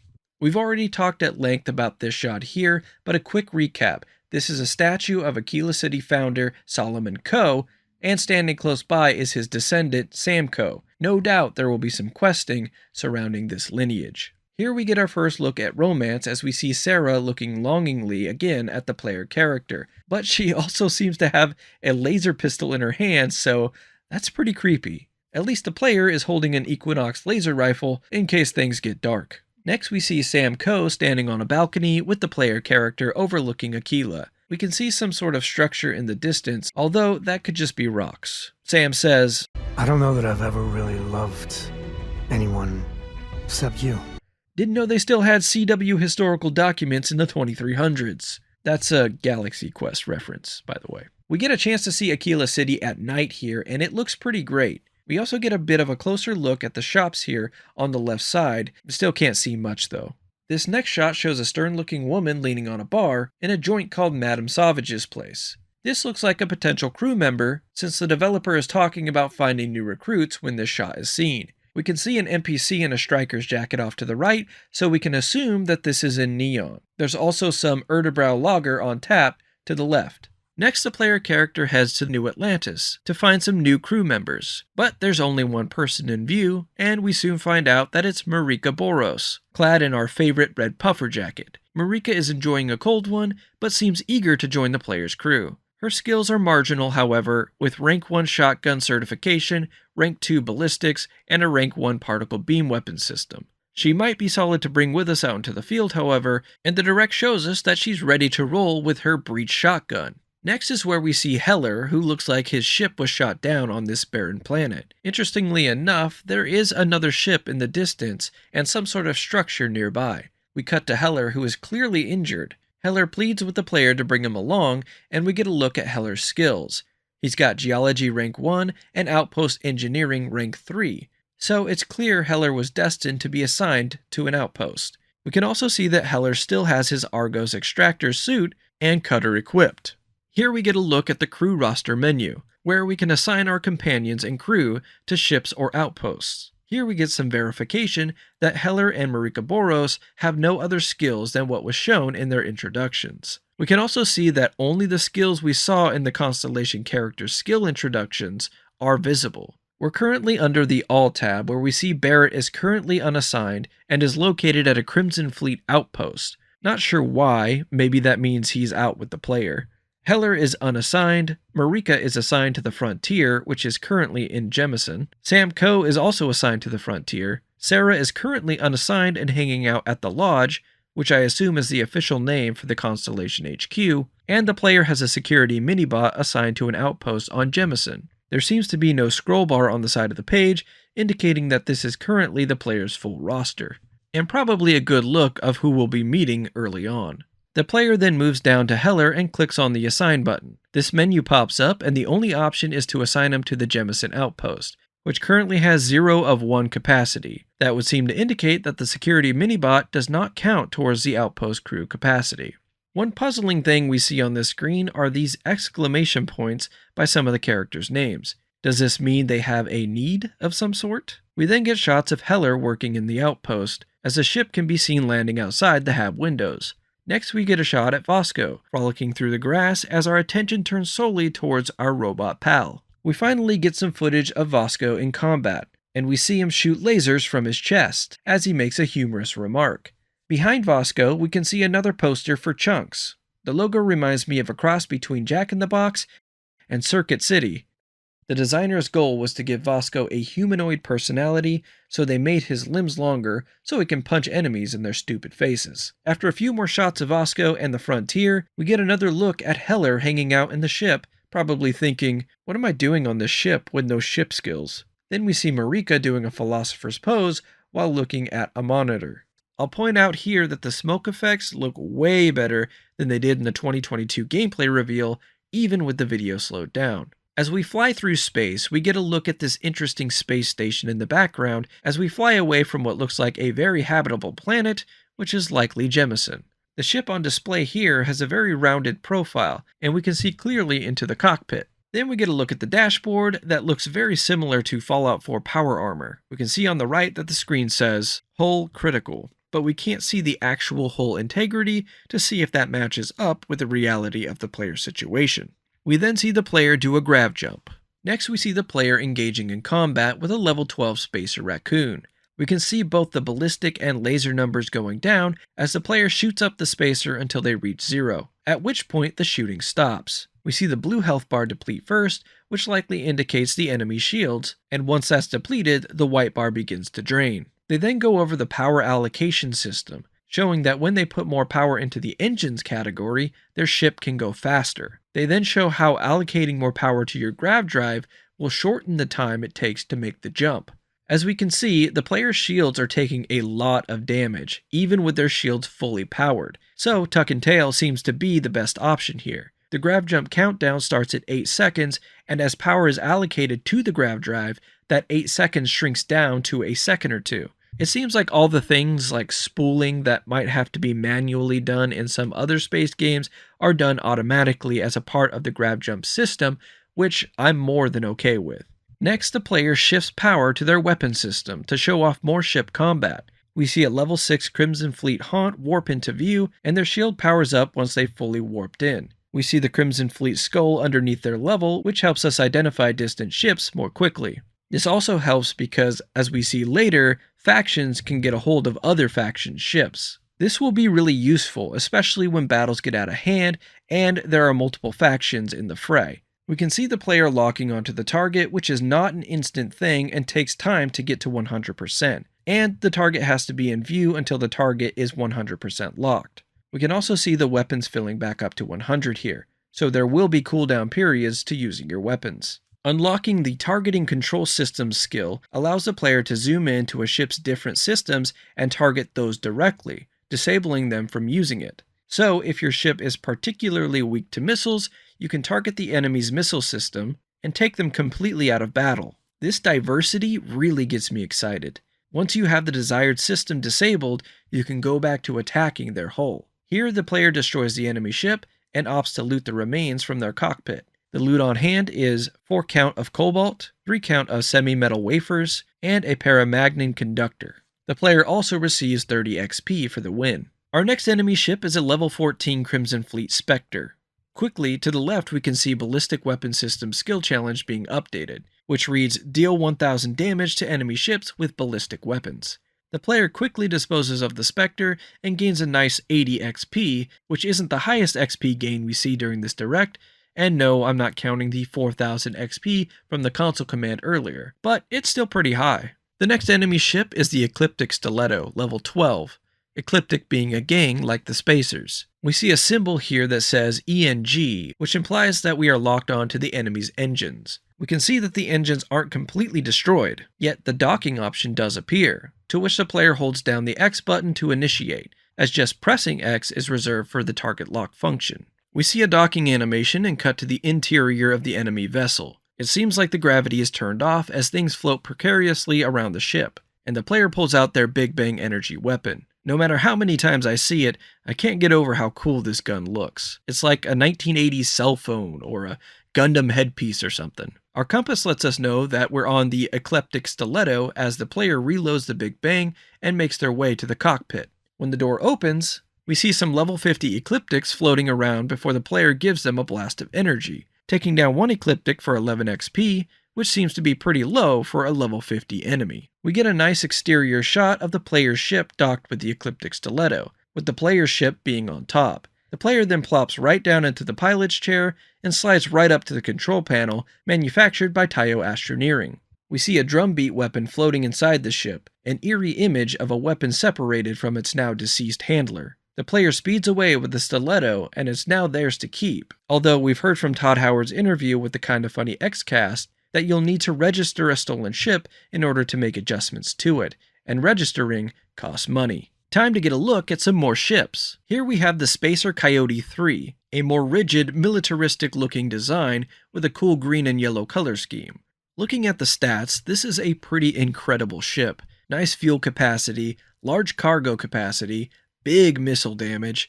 This is definitely a ship I'd want in my fleet. Despite the great qualities of this ship, we can see that the value is quite low at 47,806 credits. This is a way to tell that this is our ship, because this surely wouldn't be up for sale at this price. Seems like ship dealers drive a hard bargain in Starfield. Next we see the Freestar Narcissus, which looks like a very modest ship, and definitely something that would fit right in parked on the pads of Akila City. While this ship isn't remarkable, what makes me excited about seeing something like this is having a whole playthrough of just finding poor ships and pimping them out, like a spacefaring exhibit. We get a bit dark now with the Ecliptic Claymore. The ship is quite dirty, so I wonder if there's an option to get your ship cleaned up. The thing that sticks out to me about this ship is the high missile damage. In the bottom right hand corner, we can see an option to make home ship, in case you were curious as to how we can have multiple ships and main just one. The Ecliptic Stiletto 2 has an interesting form. Moving on. We now direct our focus to star yards and some of the other locations in space that we'll be able to discover and explore. It's time once again to play I Spy as we get an interior shot of the Deimos star yard with plenty of things to look at. Starting from the left, we can see a large model ship displayed, and we can see another one hanging up on the right side. They look like slightly different ships. To the left of that, above the player character's head, we can see a security camera here. It doesn't look like it's got any turrets or anything, but I wouldn't be surprised if it shot lasers when triggered. To the right of that, we see a United Colonies poster we've seen before, and in front of that is a UC security officer armed and ready to put an end to any tomfoolery. Behind him is a Terra Brew coffee cup that someone left on this little side table here. Leaning up against the guardrail in the middle of the frame is an NPC wearing the same jumpsuit we see the player character wearing during the speech check at 1756. Which we could only see from the back, so this gives us a look at the side and some of the front of the suit. Back in this area here, we can see a poster depicting a headshot of someone. It looks like a movie poster, but it's too far back to really make out what's on it. Coming back out of that area now, we see this guy walking into that area, and we see these pants quite a few times throughout this direct. They remind me of wrestling tights, especially with these boots. To the right of him is a poster that shows a man reaching for a planet that says, "Nothing is beyond our reach when we work together." This pose is very similar to the one we see the player character doing when they interact with one of the artifacts. And finally, on the very right behind the model ship, we can see a sign for the United Colonies, letting us know who this star yard belongs to. In this shot of the player character walking down the hall, we can see a Deimos sign off in the distance, as well as a really cool shot of a planet outside the hall window. We then see the player talking to this gentleman with the Kraken face tattoo, who seems eager to sell the player a ship. There's a huge ship model in the background, and an NPC to the left checking things out with a tablet. We see those same wrestling tights we were just talking about a moment ago on them too. Stepping away from the Deimos Star Yard now, we get a look at a fleet of ships all surrounding the UC Vigilance, a level 100 United Colonies battleship. Hard to imagine anything giving this beast much of a challenge. Space gods help you if you try to take this on by yourself. Our first peek inside the UC Vigilance is this hallway shot, where we see what looks like a pilot leaning against a wall eyeing this crew member clad in the gray and blue of the UC Vigilance. Next, we see a large bridge with a bunch of beret-clad crew members going about their business. Here we see a command center, with more crew members and two more important-looking NPCs at the nav station. While I'm unsure of who this woman is here, the main character here is Kiwe Ikande. We've seen Commander Ikande in the 2022 gameplay reveal, asking the player about their diplomat background. As you would assume, a person commanding a level 100 battleship must be pretty important to the world of Starfield. We actually get a closer view of this area in the 2023 gameplay trailer. Ikande runs UC SysDef, a group that likely patrols space, making sure the systems as a whole are safe. Earlier, while we were examining the advertisements in New Atlantis, we saw a few for something called Trident that seemed to be selling some sort of leisure activity. If we look at this shot here before we get inside the wealthy elite cruise ship, we can see this T logo on the side, which I believe stands for Trident. Inside this cruise ship, we see a scene that reminds me a lot of the Fallout 76 Reclamation Day design. We see balloons at each table and well-dressed NPCs having some casual drinks. We can see these banners hanging from the roof promoting the Terran Preservation Society. Terra is what people in Starfield call Earth, so Terrans would be people of Earth, and the banner depicts planet Earth as well. We then get a shot of the same area from up above, as the camera is positioned behind a bronze statue of some kind. Some cherry blossom trees are blurred in the foreground, and we can see a few guards making sure everything stays civilized. There's another balcony up here with a patron sitting down and an armed guard looking over the party from above. We're back in space now, and we see a level 10 UC Narcissus, which is the same ship name we saw with the Freestar Narcissus. The player locks onto the ship and hails it, and we can see that it has the same design as that Freestar ship, but the colors are far different. After the player hails the ship, some dialogue options open up, including, "Let's trade," "Piracy," "I want everything in your cargo hold right now," "Anything you can tell me about the United Colonies?" and "Heard anything interesting?" We cut to a communication between the player and a level 34 UC trader Highlander now, and we see that the top two options and the bottom option are the same as the communication with the UC Narcissus, but we see a third option saying, "What's the trade authority?" When the player picks the piracy option, the dialog box closes and the trader responds with, Let's do this.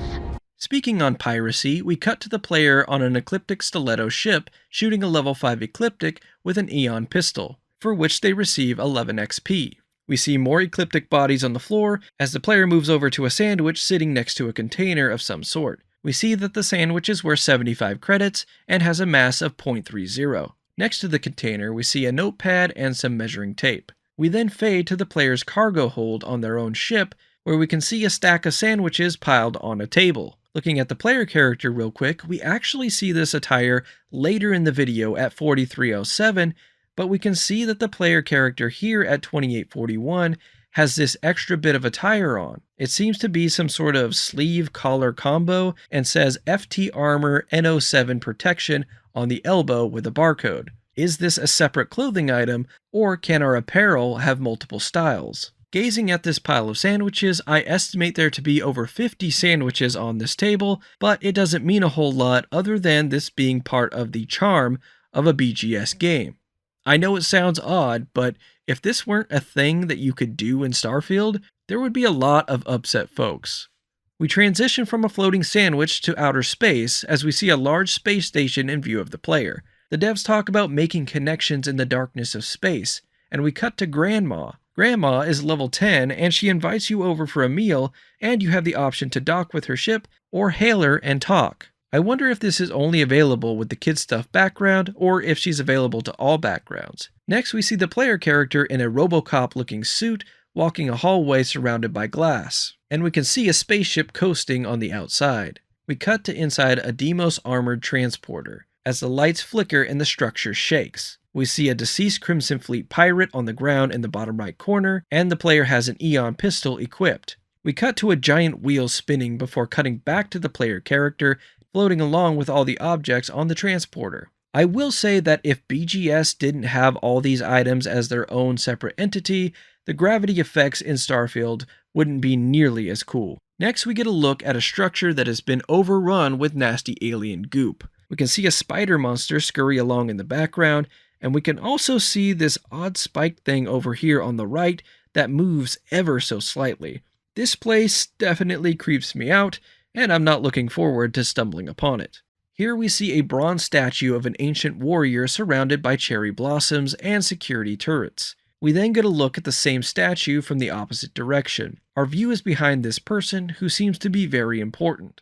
This seems to be the same statue we see in the 2022 gameplay reveal at the 722 mark when the player goes to talk to the Collector. Could this be the Terran Preservation Society headquarters? Here we get an interesting look at a woman clad in Egyptian attire. She has 2 cobras on her headdress, which leads me to believe that she's the queen or some high-ranking official of the House Varun. Next to her is a businessman, and this actually gets me pretty happy because this is our first look at more traditional clothing in Starfield, which gives me hope that the clothing selection is vast. We can see some other items on the table, but I can't figure out what they are exactly. We're back in space as the player comes across a level 30 ship named the ECS Constant. We cut to the player opening a door on an unidentified ship. We can see a marker with a rocket in white on the outside of our compass. As the doors open, we see 4 NPCs standing in front of the player, and these 2 on the right in yellow jumpsuits have pistols equipped. I can't be certain, but these pistols look more like pistols you'd see in our time, which would make sense as the leader of this group says, "You're human. We thought we were the only ones to leave Earth." I think this woman is the best character model we've seen so far in the 2023 video, and the different colors of the same uniform give off heavy Star Trek vibes. We can see that this ship was built to be self-sustaining for a long period of time, as there are mature trees growing out of small plots of dirt and hydroponic areas that seem to be growing a plant that resembles Nirnroot, the infamous plant from the Elder Scrolls games. No idea if that's what these are, or if it's just a nod, but I'd imagine the sound of growing that many Nirnroot plants that close together would get slightly annoying. We now see a level 23 party cruise ship, which brings up dialogue options. I'll join the party, no thanks, and what's the occasion? I know that some of you can't wait to crash this party. Here we see some orb connected to several tubes. It's lit red with these lights here, and it looks ominous, but I have no idea what it does. Now we see the player trying to jump to the Arene system, which is level 15. We can see a bit of how the Starmap handles 3D, as when hovering over Arene, we can also see an option for Olympus, as the 2 overlap from this angle. We can also see that stars here not only have different luminosities, but we can also see that they have different coloring as well, referring back to the spectral class system that we talked about earlier. As the player selects Arene as their destination, we can see that there will be one stop along the way, that being the Alpha Centauri system. The player has plenty of fuel to make the jump. Next, we get a look at the Arene system. It has 5 planets and 6 moons. And we can see another one of those rocket markers on the 3rd ring here. We now get a bunch of quick cuts showing off different planets. Like the ships, I'll point out what I find unique about them and show off any correlating footage I can find. Kazal is a moon of the planet Khazara in the Nira system. It is a heavy gravity planet, and we see that the magnetosphere is powerful, and there's a moderate amount of both flora and fauna. The water is marked as biological, so that would seem to indicate that the waters are brimming with life. We see markers for a sulfur mine and a deserted relay station. Arcturus 3 is a planet in the Arcturus system. It's an ice giant, and even though the planet is marked as surveyed with a cool constellation color scheme, the resources on the planet are still listed as unknown. It doesn't look like this planet is worth visiting, but then again, you never know what you might find on your travels. Nira is a planet in the Nerion system. We can see markers for an abandoned Mui Bridge Pharmaceuticals lab and an abandoned gravity farm. Both seem like very interesting locations.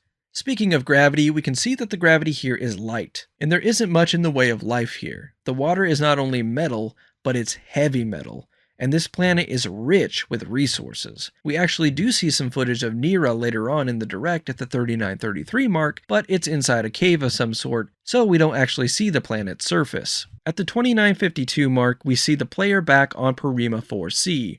On the compass, we see some sort of tree marker that looks like it's fairly close to the player due to how large it is. We can also see the player's health bar is filled nearly halfway with orange, meaning they're having a bit of a rough time with the elements here. The player looks off to the right and sees something highlighted in blue, like what we see when we have the scanner up. The player brings up the scanner and we get a chance to see how it looks with the third-person view. At the top, we get a message that says, "Unexplored biological feature." And on the right, we can see unknown feature 0 out of 2 scanned. I believe this has to do with the planet's traits that we can see on the planet map. Now this is an interesting picture here. We see the player engaged in a space battle with 2 ships.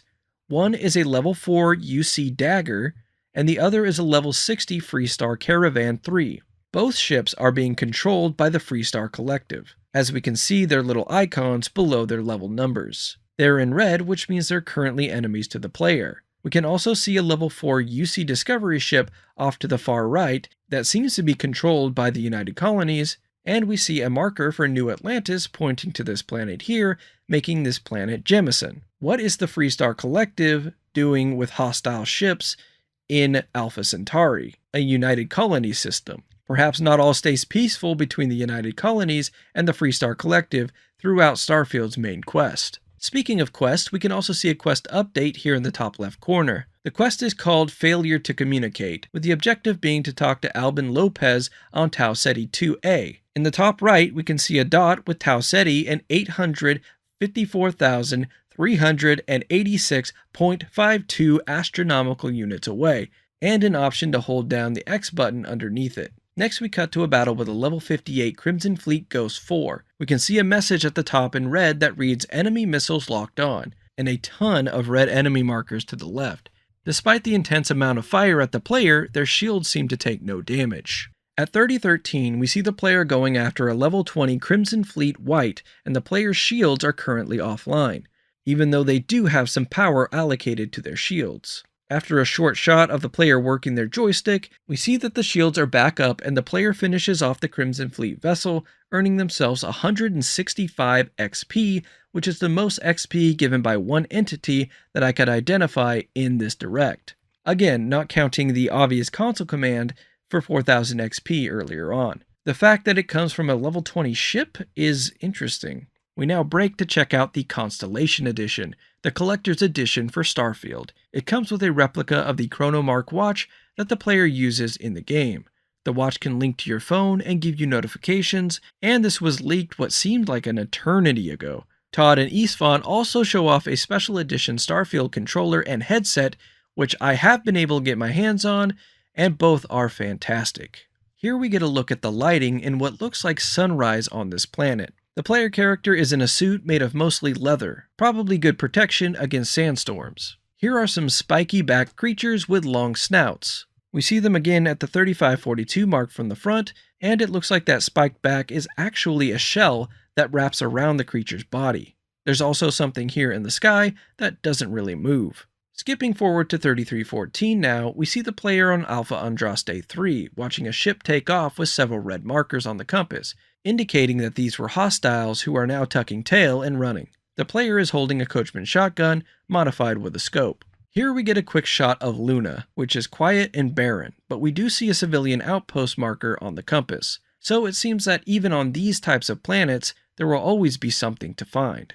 Now we get a look at the Nerion system. It's a level 1 system with 7 planets and 8 moons. It's controlled by the Freestar Collective, and the player has a 12,000 credit bounty on their head.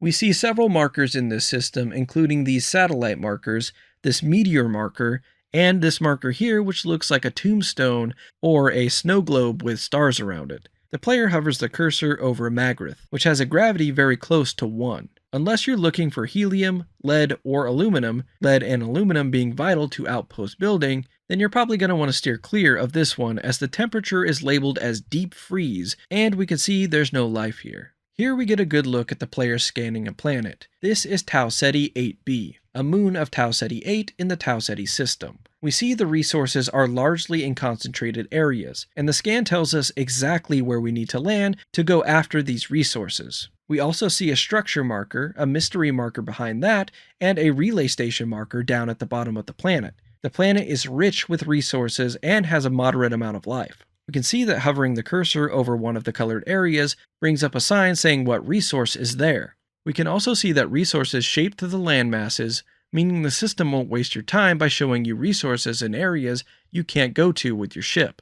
This is a shot of Numeria 4A. We can see some tropical trees, and the player holding a Laredo Lawgiver rifle, with the sun being blindingly bright. The player then brings up their scanner and identifies a relay structure off in the distance. The player goes too quickly over the ship marker to give us a name for it, and instead opts to settle on the cave marker a bit further back. While the scan range is only 10 meters, it looks like our range to identify points of interest will be much farther. If we look at the compass area, we can see another cave marker on the bottom right, meaning in this one area, there are at least 4 things to explore and loot. Inside the compass, we can see that the current temp is 0 degrees with an oxygen level of 18% and a gravity of 0.4. Next we skip forward to see the player at the cave they identified with the scanner. The lush grass here and the lighting creating dynamic shadows just looks amazing. Here we're back on Jemison as the devs talk about how the planets are procedurally generated as the player approaches it. And I have to say, I know not everyone's a fan of procedural generation, but this is some gorgeous procedural generation. Look at the variety in tree sizes, mountain ranges, flower and rock size and placement. Seriously, this impresses me a lot, and kudos to the team that worked on this. They should definitely be proud. Now we cut to Taidaka 1, where we see this gravitational anomaly floating in front of the player. We see a marker for this at the top of the compass, and we also see 2 others that have already been visited by the player at the bottom, along with an undiscovered cave. These must be related to the main quest somehow, but if there are multiple on one planet, what does that mean? Are we collecting fragments in order to locate bigger pieces, like the one we bring into Constellation? Here we get a look at an abandoned robotics facility on Alpha Andraste 3, and we can see that its marker symbol is a structure. We see an undiscovered structure on the right edge of the compass as well. The player has their Grendel equipped and is ready to loot some robo parts. Here's another shot of Alpha Andraste 3 as a level 35 twin-tail herbivore charges at the player, who already has half of their health bar missing. Player has a Coachman shotgun equipped, but opts to jump and boost themselves backwards, out of the way of the twin-tail's charge attack. The player gains some progress for their boost pack training skill challenge in the process. The horns on this twin-tail are pretty majestic, but the spider eyes make it instantly creepy for me. We now go to Beta Turnion 3, where the player is picking some forest wisps with their Eon pistol equipped. We can see some horned spider creatures scurrying along as the player moves towards another plant area. Next we see the image of a skeleton posed up against something as a robot Model A patrols in the background. How is this skeleton staying together? Is gravity helping keep it in place? Cool visual, but this doesn't make much sense. We're back at Alpha Andraste 3 now, where the player has discovered a science outpost, which shows up as a structure marker. We can see some equipment here on the left, and a person is standing guard at the base of the tower. We cut to inside the outpost, where the player is talking to a scientist who is asking the player to help eliminate some creatures that have been disrupting their experiments. We can see that the scientist is wearing our favorite puffer jacket, only this time it's a neon yellow, which I approve of, and the vest portion is gray. After that, we get some walking rock monsters taking their morning stroll next to the frontier. Here we are on Washiki again as the player stumbles upon a deserted robotics lab. The planet itself is looking pretty rough, as we see a sandstorm raging and several hazardous elements on the compass. The facility looks like a pretty impressive size, too. The player reloads an unidentified weapon and heads into the facility, ready to fight. We can see a sign above the entrance warning that there is no admittance without security pass. The player ignores the warning and walks right in. We see a loading screen, and if this is how long the loading screen really is, I don't think these screens will be much of an issue. As the player walks into the facility, we see a suit and a glass case here. I wonder if that was planted to help with the corrosive damage in this facility, as we can see a corrosive marker in the compass. The player enters the main lobby of the structure, and we can see 2 signs here. One is for the lab straight ahead, and we see a blue sign on the left that says WC, which stands for water closet, meaning bathroom. To the right, we can see a couple of people by this weight bench. They are pirates, and they don't take too kindly to the player being around. A fight breaks out instantly, but before we get to that, we see this poster on the wall over here that says blade gliding, be all that you can be in 0G, and it shows 2 suspended people about to stab each other.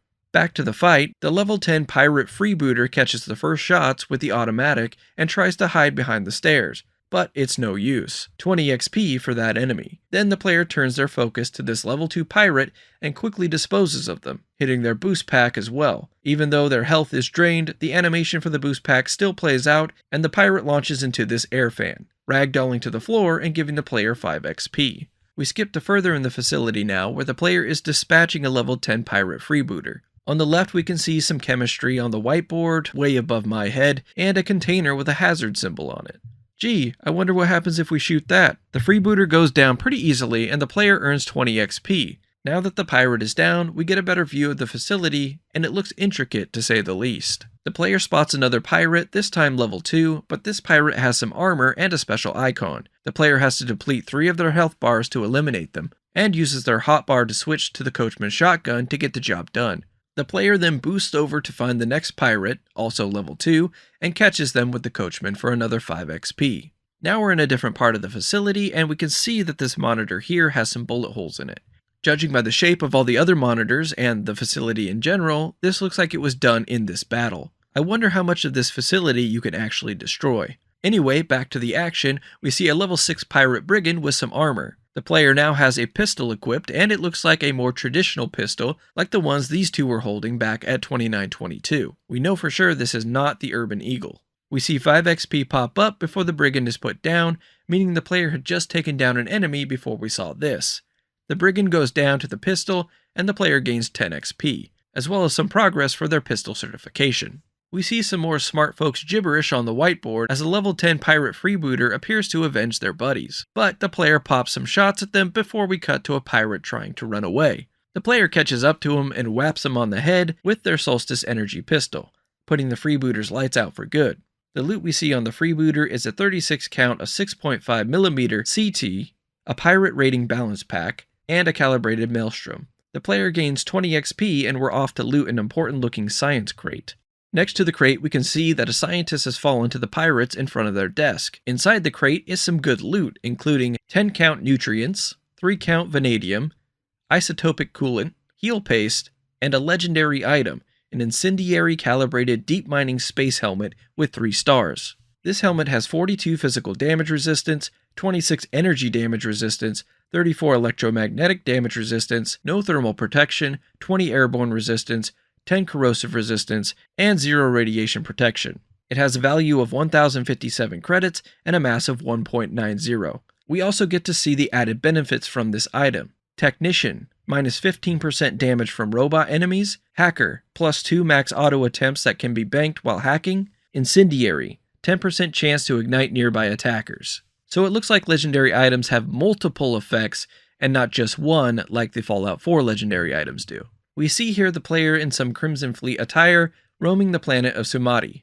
which we can see again here at the 3622 mark, looking a little more yellow. Sumati is derived from ancient Sanskrit language and means good or beautiful mind/memory. We do see a creature here behind the brush, but we can't really see what kind of creature it is. We're back on Jemison now, and we see these flat-mouthed, biped creatures with these columns sticking up out of their heads. We saw them early in the video at the 2-minute 15-second mark, and we see them later at the 35:54 mark.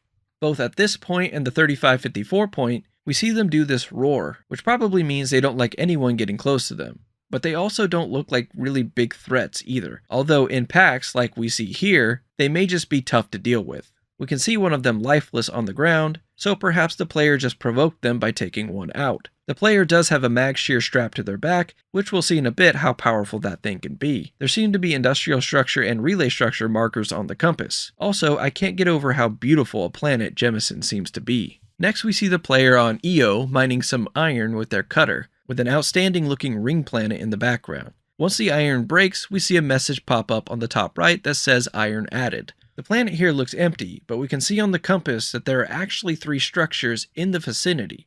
An industrial structure, a mine, and a civilian outpost. Again, I point these out to show that even on seemingly barren planets, the player should have stuff to do. And this is, of course, all outside the main quest. Now we get a look at Parima 4D, and it looks quite different from Parima 4C. We see that epic volumetric lighting creating fog over the mountains, and there's some sort of structure down here in the valley. We don't know which kind, unfortunately, as the marker on the compass just indicates that it's a structure. Beyond that, on the right, we can see something else, but what, we can't be sure. It's definitely tall and seems to be made of some sort of metal. The player seems to have put a waypoint over in that area, but we have no other indication of what it is. Back on Tydaka 1, the player scans this Boreas root, which changes the percentage scan to 13%. Next, they scan this crab creature here, called a herding crab herbivore. The scanning percentage goes from 13% to 25%, and we get info on the creature's temperament, which is wary, so probably best to keep our distance. Still on Tydaka 1, the player shoots their scanner up to the sky to complete their scanning of the Mothwing Grazer, which adds their health info to our list. The list also shows us temperament, which is peaceful, the resource they produce, fiber, and the biomes they can be found in, which include mountains, swamps, frozen plains, coniferous forests, and savannas. The player also gets 20 XP for completing the scan. We're then told, while scanning this hunting sailgator, that we can build an outpost and collect resources from nearby plants and animals. This sailgator here is wary, produces pigment, which makes me believe we'll be able to change the color of our apparel and use this source for paint jobs on our weapons, but probably not our suits. Also, this sailgator can be found in the mountains and coniferous forests, has a health of 170, and can attack you from afar as it has a ranged mouth attack. Not sure if that means it spits something at you or what, but that sounds pretty dangerous. The player gains another 20 XP and we move on to the next creature. The swarming dragon has 345 health, can inflict burning damage, and produces sealant as a resource.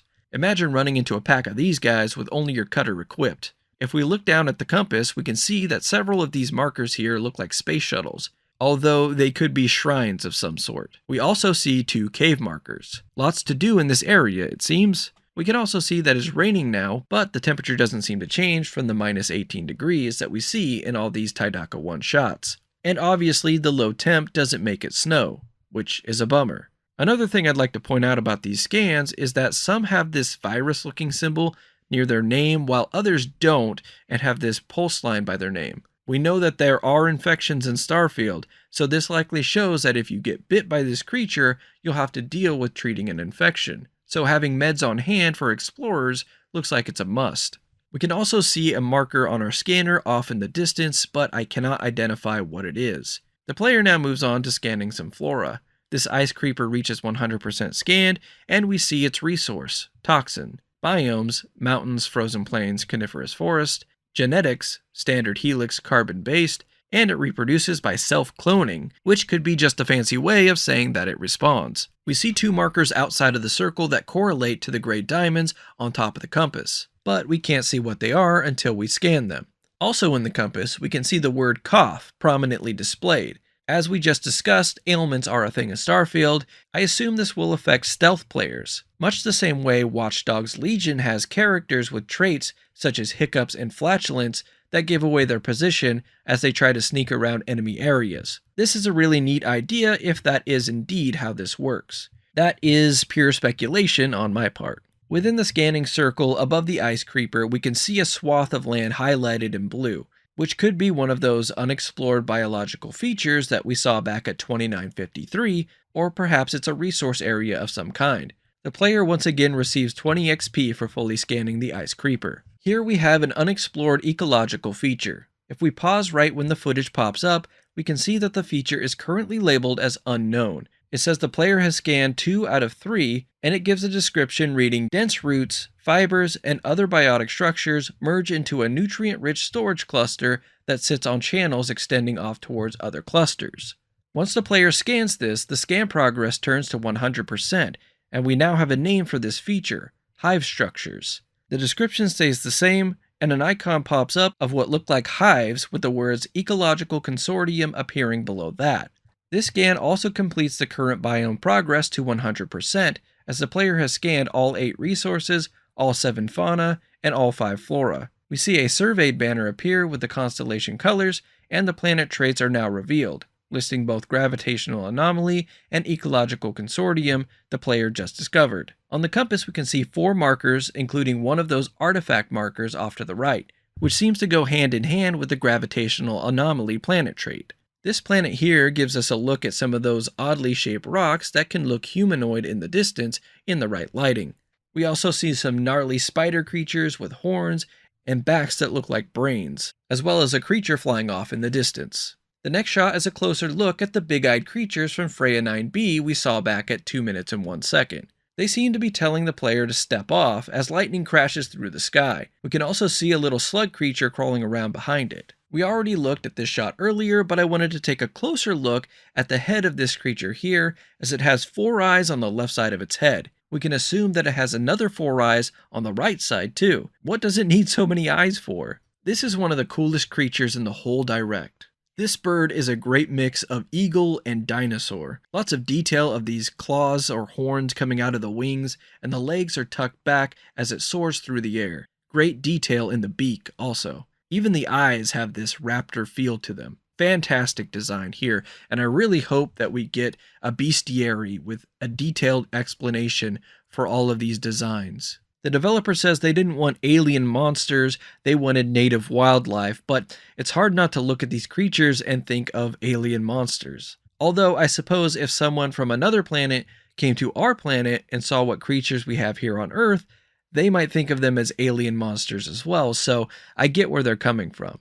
Mostly all the creatures we see in this direct we can compare to creatures here on Earth, such as this thing being a crustacean. Also, it's heavily blurred due to the depth of field effect on this shot, but we also see this large bug creature moving in the background. This blue scorpion creature definitely gives me bad vibes.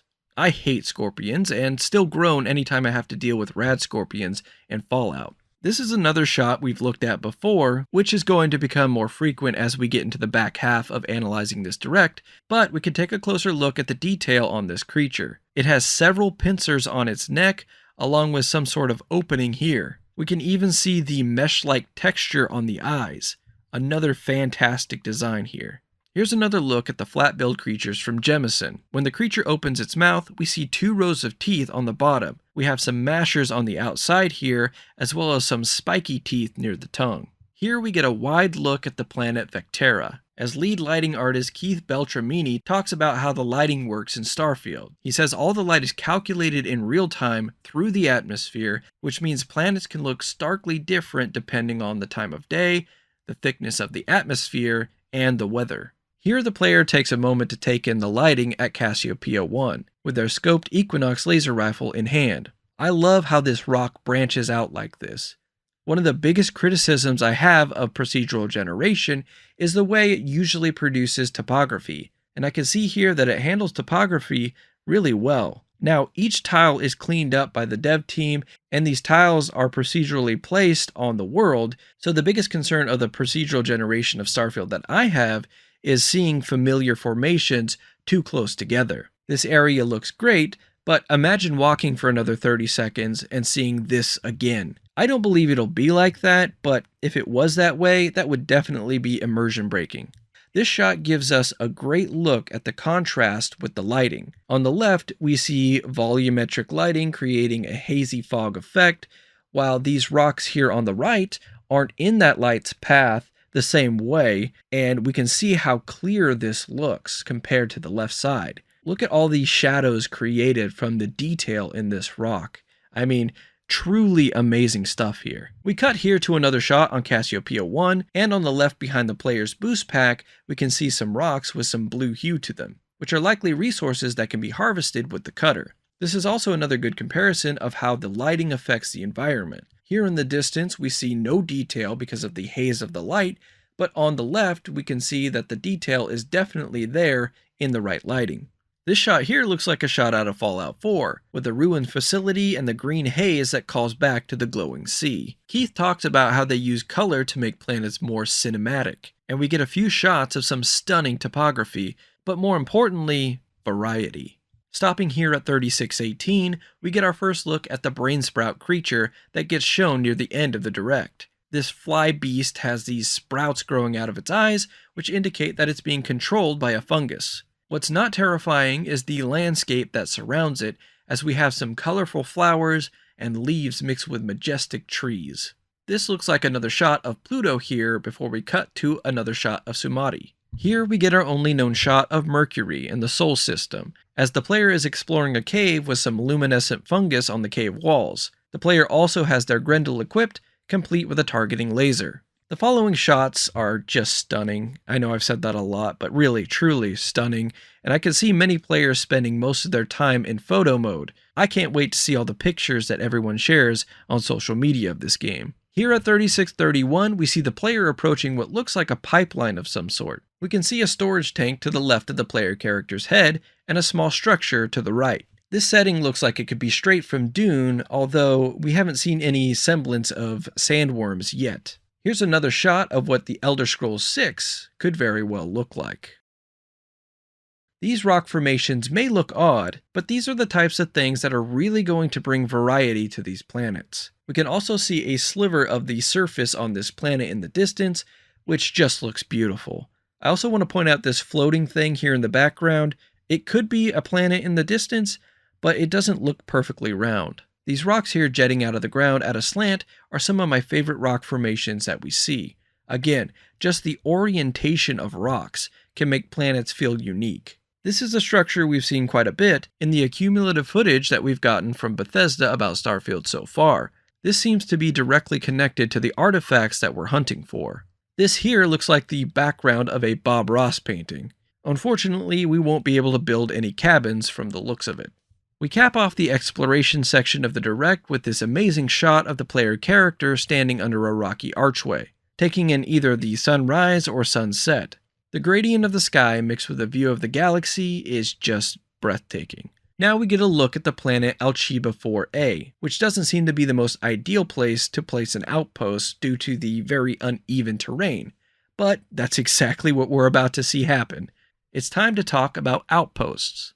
For some players, for most it seems, the settlement system in Fallout 4 was one of the low points of the game, and I can understand why.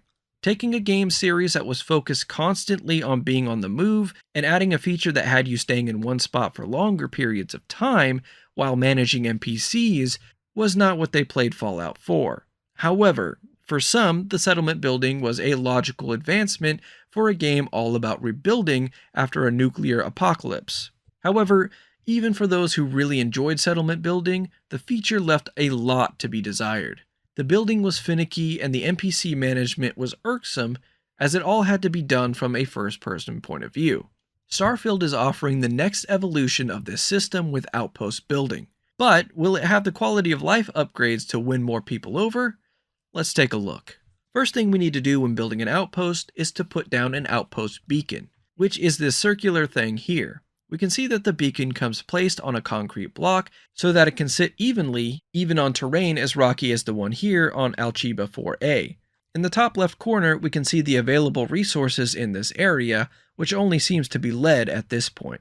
In the bottom right, we have options to confirm, rotate with the trigger buttons, or cancel. Once the beacon is placed, an antenna will rise out of the beacon and we get some new HUD information. In the top left, we can see the name of the item that is currently being hovered over, which is the outpost beacon in this case. In the bottom left, we can see a picture of the object highlighted and the outpost name, which we assume you can change, although there's no option here. We see the planet name and system name below that. To the right, we see a build limit meter, much like there was in Fallout 4. On the bottom right, we have options to move the object, toggle the view, and exit the build mode.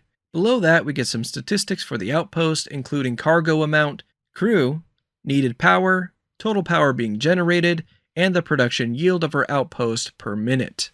Next, we get an overhead view of the habitat modules, or HABs for short. We can see that they come in different shapes, slightly different sizes, and different coverings. We can also see what look to be a few satellite dishes as well. How this particular outpost is set up, we see the stairs here leading up to the airlock. There are no other airlocks visible, so this is the only way in and out of this connection of HABs. After the airlock, we move to this white square HAB, which then branches off to other HABs, showing that each side is connectable. There's a circular gold satellite dish on top. Down below, we have this hexagonal HAB with a green roof and a very cool looking satellite dish on top. Moving back the other way, we have this rounded HAB, where, much like the first square HAB, has all glass walls and a glass roof. It also has this blooming onion device that looks to be catching the sun's rays for solar use. Attached to that is a smaller square HAB, which is also completely visible due to the glass surroundings. All three HAB toppers we see here are spinning.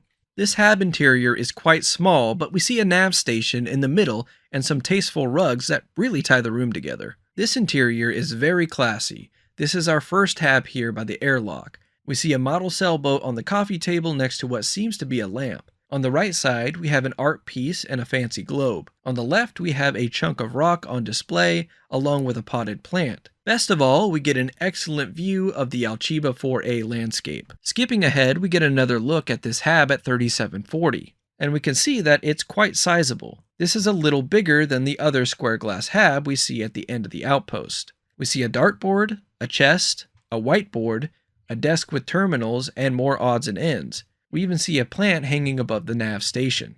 I can't wait to see just how much we can actually customize here. As we hear about how we can assign crew to our outposts so they can work the outpost while you're away, we see the player character checking on the beacon, whilst this robot walks nearby. This is not Vasco, or at least not the Vasco we know, as his coloring and the front panel are different.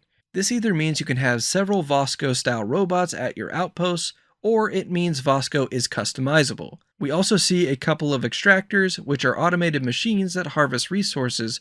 We also see these wind turbines, which are likely producing power for the outpost, while just looking generally cool. Next, developer Dana Cristo tells us all about the new Flycam building view, which essentially gives us a top-down camera angle for building our outposts.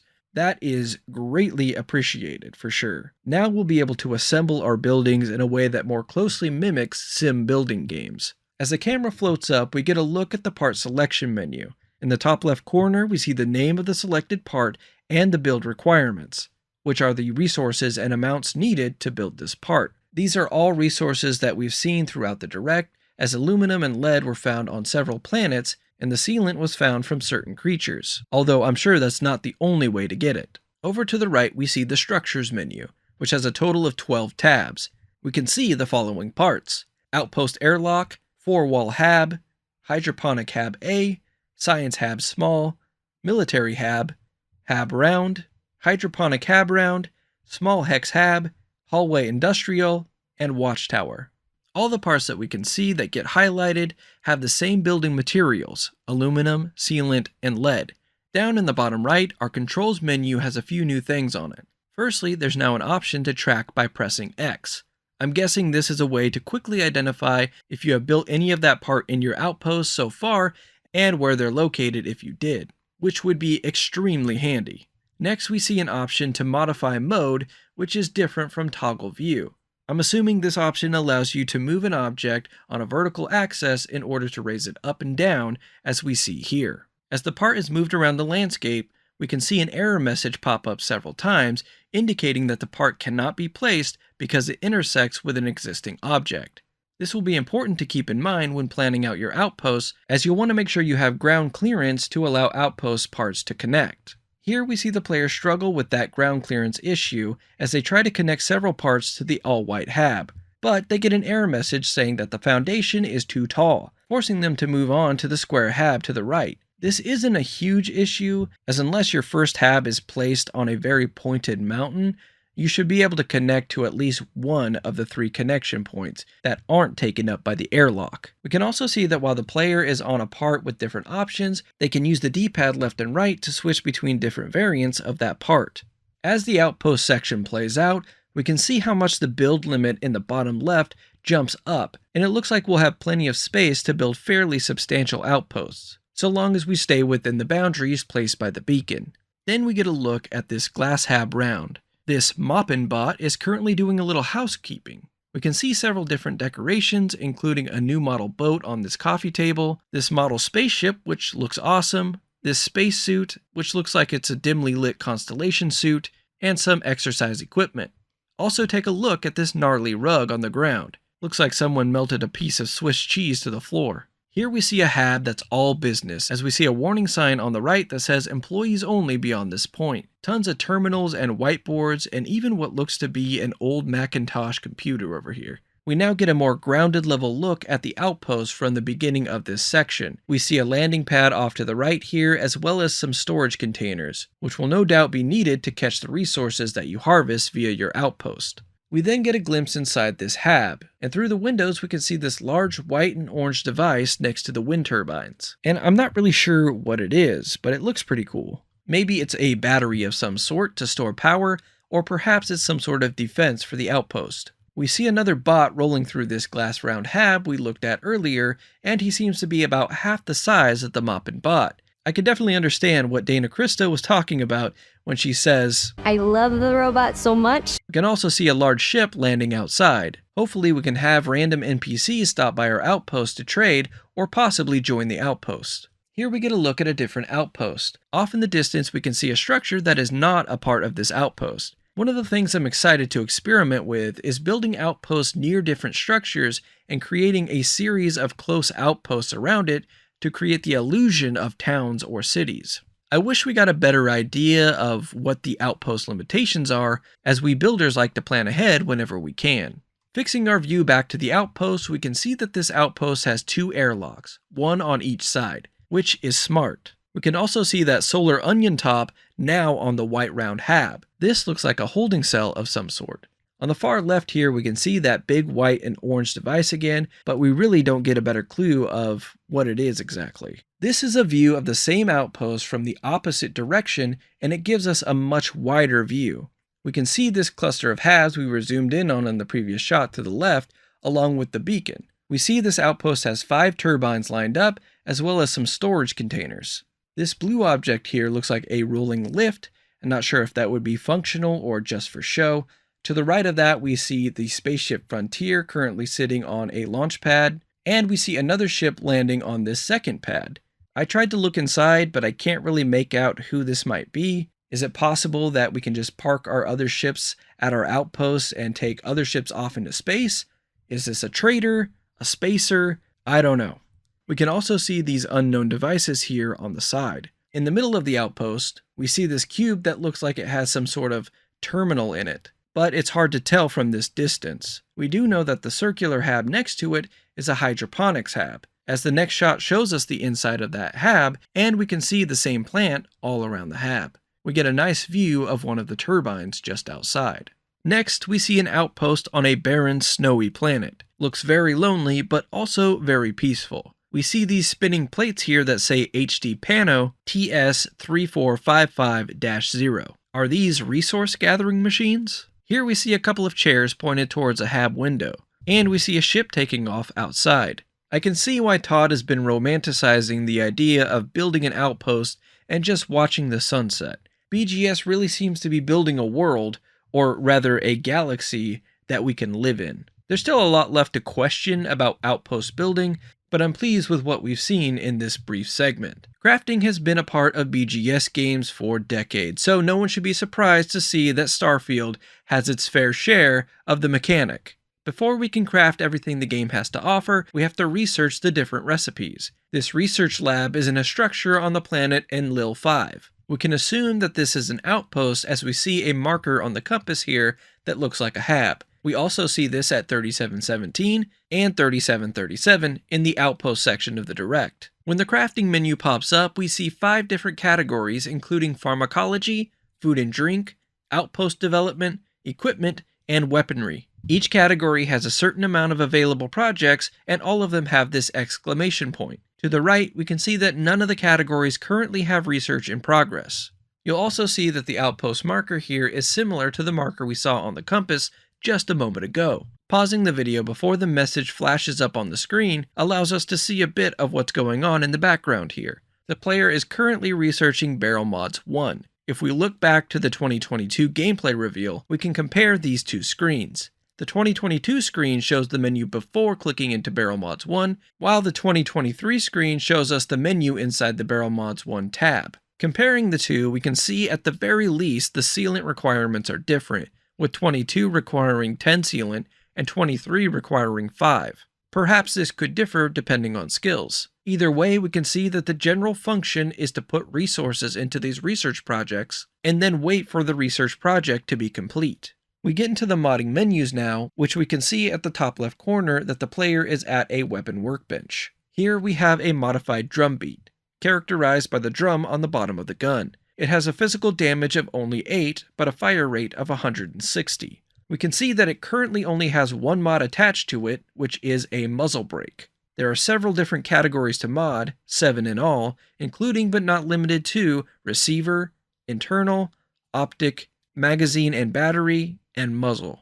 Going into the magazine and battery components menu, we can see the options for armor-piercing rounds, drum magazine, which is currently installed, explosive rounds, medium magazine, and small magazine. Back over to the left, we can see how this mod would improve and or worsen our weapon in all the different areas. To the far right, we can see what resources the mod would need to complete, which looks like 3 tungsten, 2 adhesive, and 4 lead. The video jumps ahead a bit and we're able to see more mods from this category, such as explosive rounds, medium magazine, small magazine, and white hot rounds. which we see in the Direct attached to this Razorback pistol. The player chooses explosive rounds, and that seems to jump the physical damage up by nearly double. To complete this mod, the resources required are 3 adhesive, 3 tetrafluoride, and 3 lead. The player confirms the mod and earns 2 XP. We then cut to a base on the planet Jemison, where the player is ready to test out their modded drumbeat on this level 12 Va'ruun Robot Model S. Before the shooting begins, we can see that roots seem to be growing through the ceiling here, implying that this base has been deserted. The player fires off their explosive rounds and eliminates the robot, updating the mission in the top left corner of the screen. The mission's name is Friends Like These, with the completed objective being Explore the Basement, and the new objective being Eliminate the Robots. Sounds pretty spooky. We're now talking about stealth combat on the planet Io. The player fires off a couple of headshots on Va'ruun, and we get that sweet close-up of the Urban Eagle from Allied Armaments, complete with a suppressor and a green targeting laser. The player gets 2.1 times sneak attack damage, as we can see up in the top right corner, and also reach their pistol certification goal of 20 enemies downed with a pistol. Here we get another look into the player's weapon menu, where we see a barrow knife has 22 damage, Beowulf has 36 damage, and the Coachman shotgun has 52 damage. We get a full look at the combat knife, which does 16 physical damage and has a value of 505 credits. The knife is gray and has a blue trim, with United Colony's combat knife printed on the blade. We also see in the list of weapons the Fortune's Glory, Mag Pulse, Mag Shot, Mag Storm, Modified Grendel, Modified Mag Shear, Modified Mag Sniper, the Rescue Axe, which does 17 physical damage and is worth 650 credits, and the Rip Shank. The design of the Rescue Axe is pretty incredible. I hope there are some good mods for this weapon so that I feel compelled to use it far into the game. We cut to the player on planet Cassiopeia 1, where a coral bug is up in the player's face. The player is attempting to use a knife with a wood handle, more than likely the barrow knife that we saw just a bit ago. This could also be issued by the Freestar Collective, and sticks the creature with it. Next enemy to catch a melee shot is this level 5 Ecliptic. It looks like the player has a cutlass equipped and stabs the enemy. We can see that the stab was a critical hit, and the Elliptic has a Grendel, 56 count 7.77mm caseless ammo, and a Technician's Ground Crew Pack, which is a 1-star rank. The enemy also gives the player 10 XP. But before we move on, let's look at the compass. We can see that the O2CO2 bar, which has been white this whole time, is now red, and the oxygen is dropping. Doesn't look good for the player. Speaking of things not looking good for the player, we're now on Karibois 3, where we see the player clad in this gold and brown suit and pack using the Rescue Axe to fight off this maggot maw. This area looks similar to the shot we saw earlier. We then get a montage of the Eon pistol being reloaded in different areas. The Eon probably won't do all that much damage, but it definitely looks great. As a fan of using pistols in these games, I'm very happy with what I've seen so far. Here we see the player lobbing a grenade at this level 14 spacer punk in a mine on Mars, combining it from a shot with this unidentified shotgun and gaining some progress on their ballistic skill challenge. If we pause at just the right time, we see the spacer drop their weapon, and the player hovers over it for just a split second. This is the Lawgiver. It has a value of 2,395 credits and a mass of 3.60. I believe that this is the rifle we see several times throughout the Direct. There's also an option to hold the A button to equip the weapon, which is super handy. After getting 25 XP for downing the spacer punk, the player then turns their attention to 2 spacers down by these mining tracks. The player throws a grenade right in the middle of the 2, and the grenade explodes next to 2 barrels, which may have added more fuel to the fire. Back onto planet Io, the player is in some sort of frozen facility. We see a level 14 Va'ruun Zealot with armor standing next to this container. The player aims for the container with their maelstrom and blasts it, instantly turning it into an iceberg. The Zealot does take damage from this, but more interestingly, the Zealot is frozen solid, and they slowly tip over, allowing for the player to finish them off with the maelstrom. The player receives 25 XP and moves around the corner to find 2 more Va'ruun, both level 14 Zealots. The player boosts up and blasts a cryo container to distract them before retreating back and finding another Zealot waiting for them on the left side. The player takes this Zealot out using the Maelstrom and gaining more progress for their ballistic skill challenge. Here we can see the player using the Mag Storm gun to quickly dispatch some level 8 spacers. We can see all the targeting lasers that this gun possesses, and the lights turn red when they're on a target and blue when they're not. Progress is made for the Heavy Weapon Certification Skill Challenge, and there's also a poster here to the right of what looks to be a woman in a lab coat, but I can't make out what it says. Here's our close look at the Beowulf rifle, which looks very similar to the Grendel. Both Beowulf and Grendel are taken from an epic poem set in 6th century Scandinavia, in which the warrior Beowulf battles the monster Grendel. The Grendel and Beowulf guns both share the same 7.77mm caseless ammo cartridge, although the Beowulf has a much lower fire rate and higher damage per shot.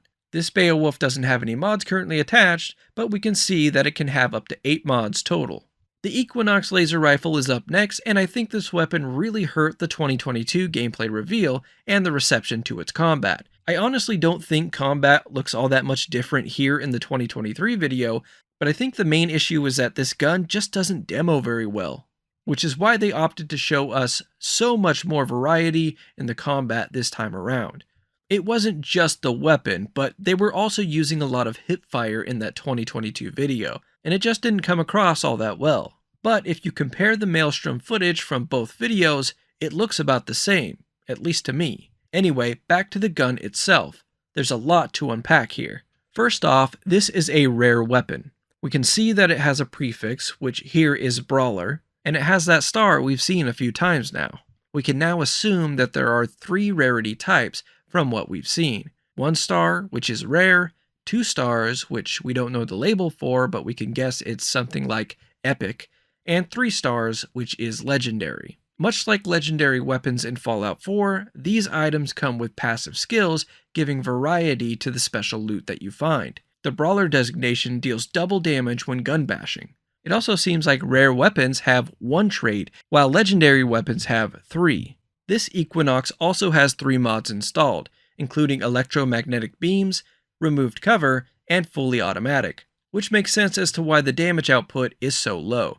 It is a laser rifle, but it has the electromagnetic beams mod, which switches the damage from energy to electromagnetic, and has an impressive fire rate of 180. The design of the gun is what I'd call tech, and even has some cable management going on here. Next, we take a look at the oft-mentioned Coachman shotgun by Laredo, in all its wood-finish glory. Laredo weapons have more of a traditional look to them, but the hard lines of the barrel give it a more futuristic flair. We can see the Laredo name here above the trigger. No mods installed on this one, so we can see the base stats. It does a fair amount of damage for a base weapon, but the accuracy is really poor, as you would imagine for a shotgun. The drumbeat is another weapon we see quite a few times throughout this direct. It has a very clean Combatech design. I love the drum here on the bottom, and we see the gun name right above that, with the Combatech name over here to the right.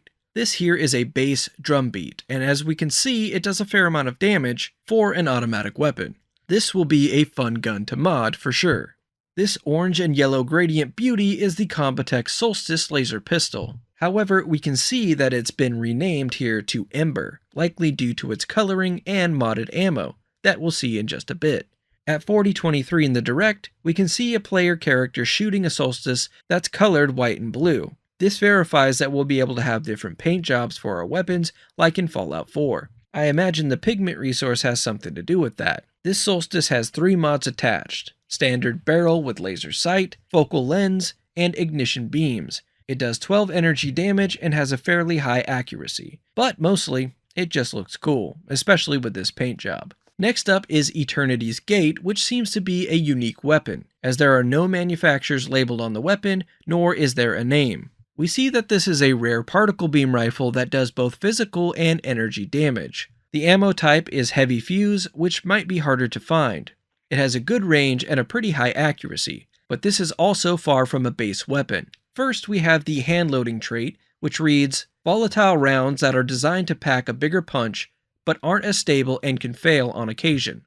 This might be why the gun also has physical damage, and the possibility of failing can make this gun a liability. Eternity's Gate also has 4 mods attached, including long barrel, recon laser sight, short scope, and tactical magazine.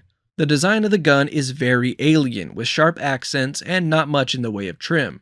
Here we have the breech shotgun from Allied Armaments. This one is named Experiment A7, and it has a rare designation. It has the Exterminator trait, which grants it plus 30% damage against aliens. It has 3 mods installed, including reflex sight, tactical stock, and fletchet rounds, which are bullets with barbs sticking out of them. This is a pretty dangerous gun, and if you want to buy one, it'll cost you, as the value of this one here is 14,965 credits. Although this is a rare version with mods, so we're not sure how much that brings up the value. We don't get a closer look at them, but Hard Target and Microgun are both in the list, which are likely renamed weapons. Back to the action now, we can see the player using the pacifier shotgun to take out some level 14 spacer punk on the planet Altair 2.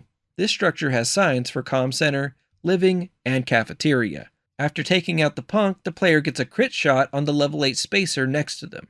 Now on to some of my favorite shots in the Direct. Here we see the player character holding the Negotiator by Allied Armaments, while possibly wearing some Crimson Fleet gear. Not much I want to say here other than marvel at the detail in both the gun and the attire. We then flip the camera angle to the other side, where we get a better look at the drum on the Negotiator, as the player, definitely in Crimson Fleet gear, reloads their weapon. We then get a quick clip of the Negotiator drum spinning before we cut to a heavily modified Laredo tombstone. We can see compared to this tombstone we got a closer look at earlier in the Direct that this piece here is colored differently. This version also has a better scope, muzzle, and bump stock with tally marks etched into the wood.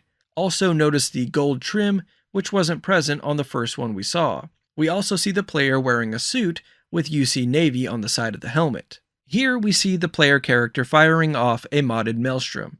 We can also see tally marks on this weapon. The suit the player is wearing is far more interesting, however. First, let's look down here on the chest plate. We see this symbol here, which looks to be a sword with some wings. We see a few sword logos earlier in the Direct on these flags, but neither of these match this directly. We can see a 74 on the helmet, and if I had to guess, this is a suit from the Special Ops section of the United Colonies military, but that's pure speculation. Now we're on the planet Nebus, which looks like Shadow Moses from Metal Gear Solid. We can see that this facility here is a mine, thanks to the marker down on the compass. The player uses a Compotech PKST with a scope that shows thermal body heat to take out this unsuspecting soul. The player gets their sneak attack damage boost and progress for their stealth skill challenge. Now it's time to talk about gravity and boost packs, as we get a good look at how the gravity on Jemison works. The player jumps and gets some solid hang time, then uses the boost pack to get up and over this rock here. We can see that the boost pack drains pretty quickly, so unless we upgrade it, we won't be flying for minutes at a time across the planet. I also want to point out how hazy Jemison looks here compared to what we saw previously. Here, a player uses an unidentified SMG to take out this level 8 spacer from above on the planet Nira. We can tell this is a particle beam weapon as the skill challenge pops up for that on the left, although it could be modified. The player gets 15 XP and turns to a different level 8 spacer, all the while maneuvering around with the boost pack. I can tell that boost packs are going to bring another level of strategy into combat in Starfield. We cut to a player clad in the gold and brown suit we've seen before, doing their best Air Jordan, but instead of a basketball, it's an Ashta tamer firing explosive rounds down on some spacers on Mars. Space Jam, indeed. We then cut to Montera Luna, where the player is showing off their drum beat to this Ecliptic member on an industrial outpost. The player is once again wearing the UC Navy suit we saw just a moment ago.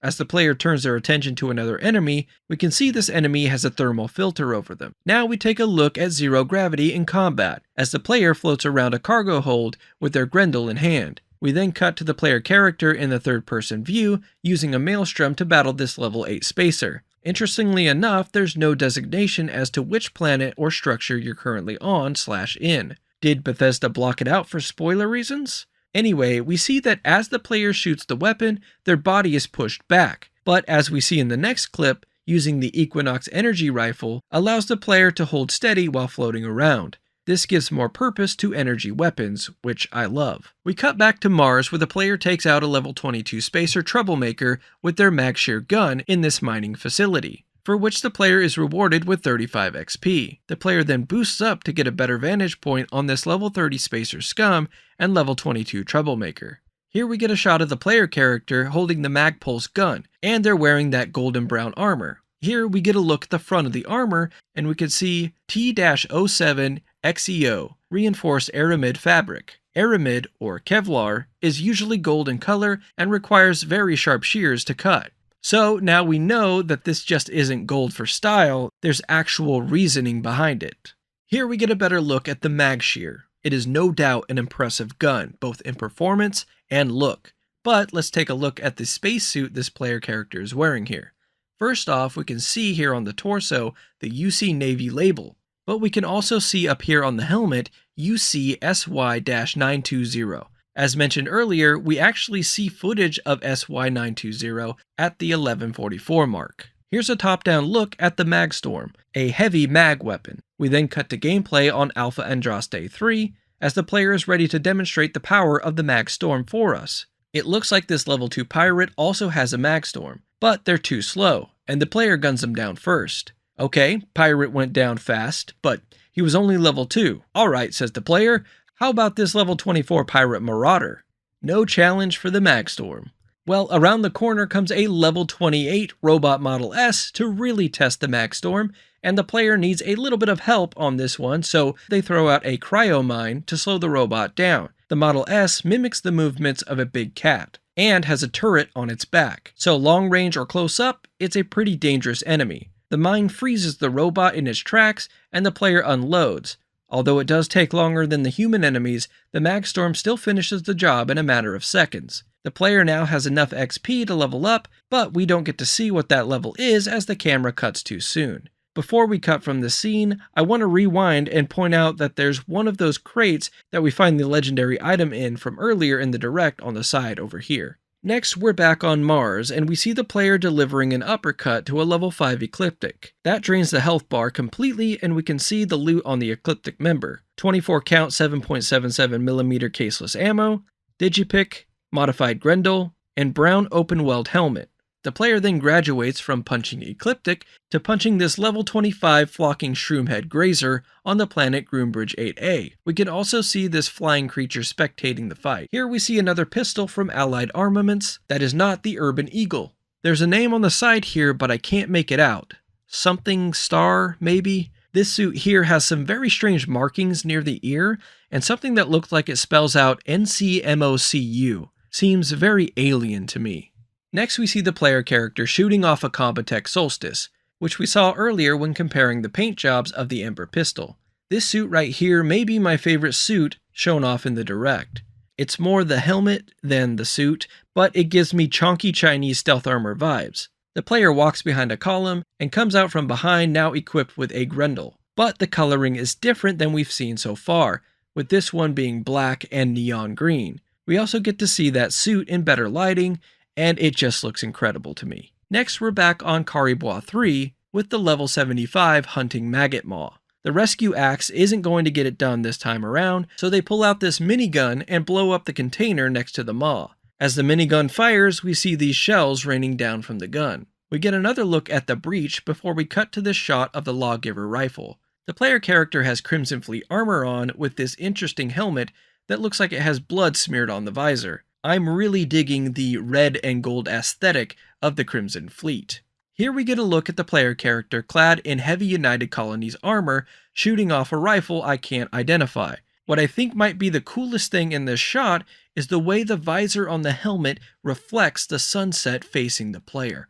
It looks fantastic. Then we cut to the player running through a hallway with a modded Razorback pistol in hand. The pistol has been modded with a few different things, including these white hot rounds. Before the player lines up their shot, there's a boom pop cola machine off to the left here. Now that we've gotten that out of the way, the player goes to town on these level 2 pirates, and if we stop and look at the ammo counter on the screen here, we can see that the Laredo name is here at the bottom. Another level 2 pirate runs out to avenge their pals, but the player greets them with a grenade, which takes a little more than half of their life. The player then brings up the quick menu and selects their modified calibrated pacifier, which we can see uses 15 by 25 CLL shells, and the player has plenty of them. The gun also does 105 physical damage, which is more than enough to finish off this pirate.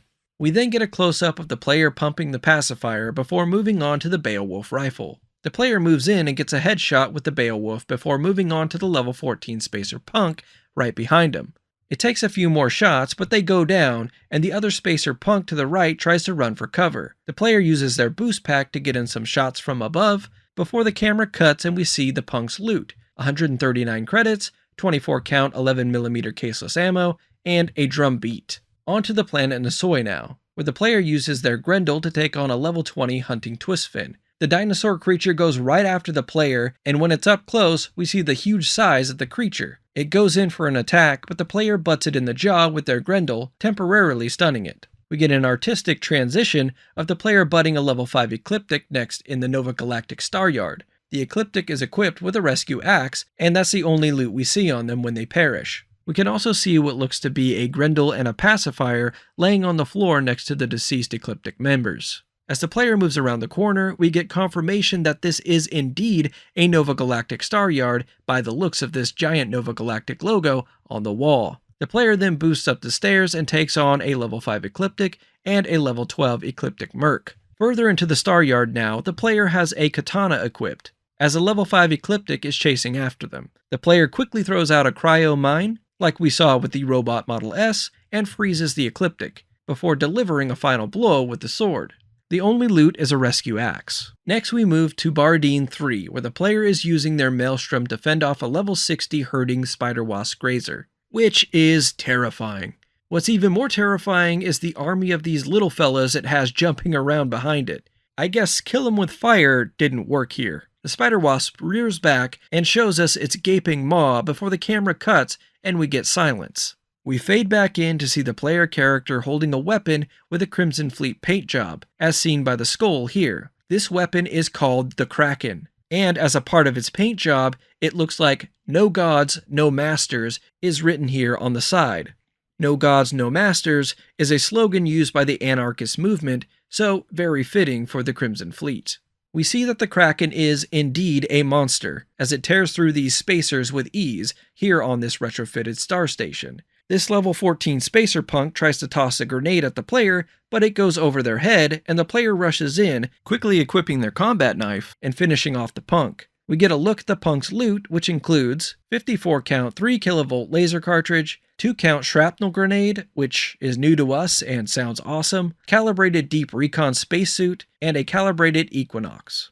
The player then tosses a grenade at some spacers before turning left and taking on a room full of enemies with their Mag Pulse, which has a slower rate of fire, but is obviously quite powerful. We see the player has completed their ballistic skill challenge before we move on to Jemison, as the player fights off these level 6 Varun robot Model A's. On the table to the left here, we can see some scripture for the Great Serpent, the deity of House Varun, and we can also see a Starlocked board game. The player is using a gun I haven't been able to identify, so let me know in the comments if you think you know what it is. Back on Mars, the player uses the Grendel to heat up some spacers and get some progress on their rifle certification. Now to Altair 2, where the player boosts up and gets a good shot with this sniper rifle on these spacers. This weapon has a similar aesthetic to the drum beat, but it's more compact like an SMG. The player uses it to shoot off a single round on this level 10 pirate freebooter, and hits their boost pack, yeeting them across the planet Nisoi, which is such a great visual. The BGS charm is here in full effect. Also, take a look at how many enemies are around the compass. I count at least 15 in this industrial outpost. And now we get the moment that got a lot of people talking as the player character walks slowly through a hallway that looks like it could be the same facility on EO that we saw back at 3854. There are at least 5 enemies shooting at the player, when the player raises their left hand and seemingly manipulates gravity, disabling all the enemies. We even see these little rocks or chunks of ice float upwards along with them, but the player seems to stay grounded the whole time. Could this be a power we inherit from the artifacts? Is this limited to enclosed areas only? Will this power be OP? Unfortunately, that's all we see of it, as Todd appears again to thank us for watching the Direct. As we wind up the Direct, numerous devs talk about their favorite things about Starfield, and we get a few more shots, some of which are definitely worth going over. This shot at 4233 doesn't have much substance, but I just want to point out how good this looks, with the planet so close that we can see the grooves on its surface. But also the shadowing of the light makes most of it disappear in the atmosphere. Speaking of beautiful shots, this shot showing a flying fish of sorts with the moon in the background shows off some of the whimsy of Starfield. Just look at how the moon is lit. We can even see the craters on the surface. This purple haze planet is just wild, with this coral-looking vegetation here, even though they clearly aren't underwater. We can tell by these flying creatures, which look like winged demons. Would you set up an outpost and live on this purple planet? We get another close look at a coral bug, with their head being sort of an emerald green color, and they're surrounded by these jagged crystals with what looks like to be a cave entrance right here. Next, we see Constellation member Vlad being the lone soul inside the Constellation space station LO-868.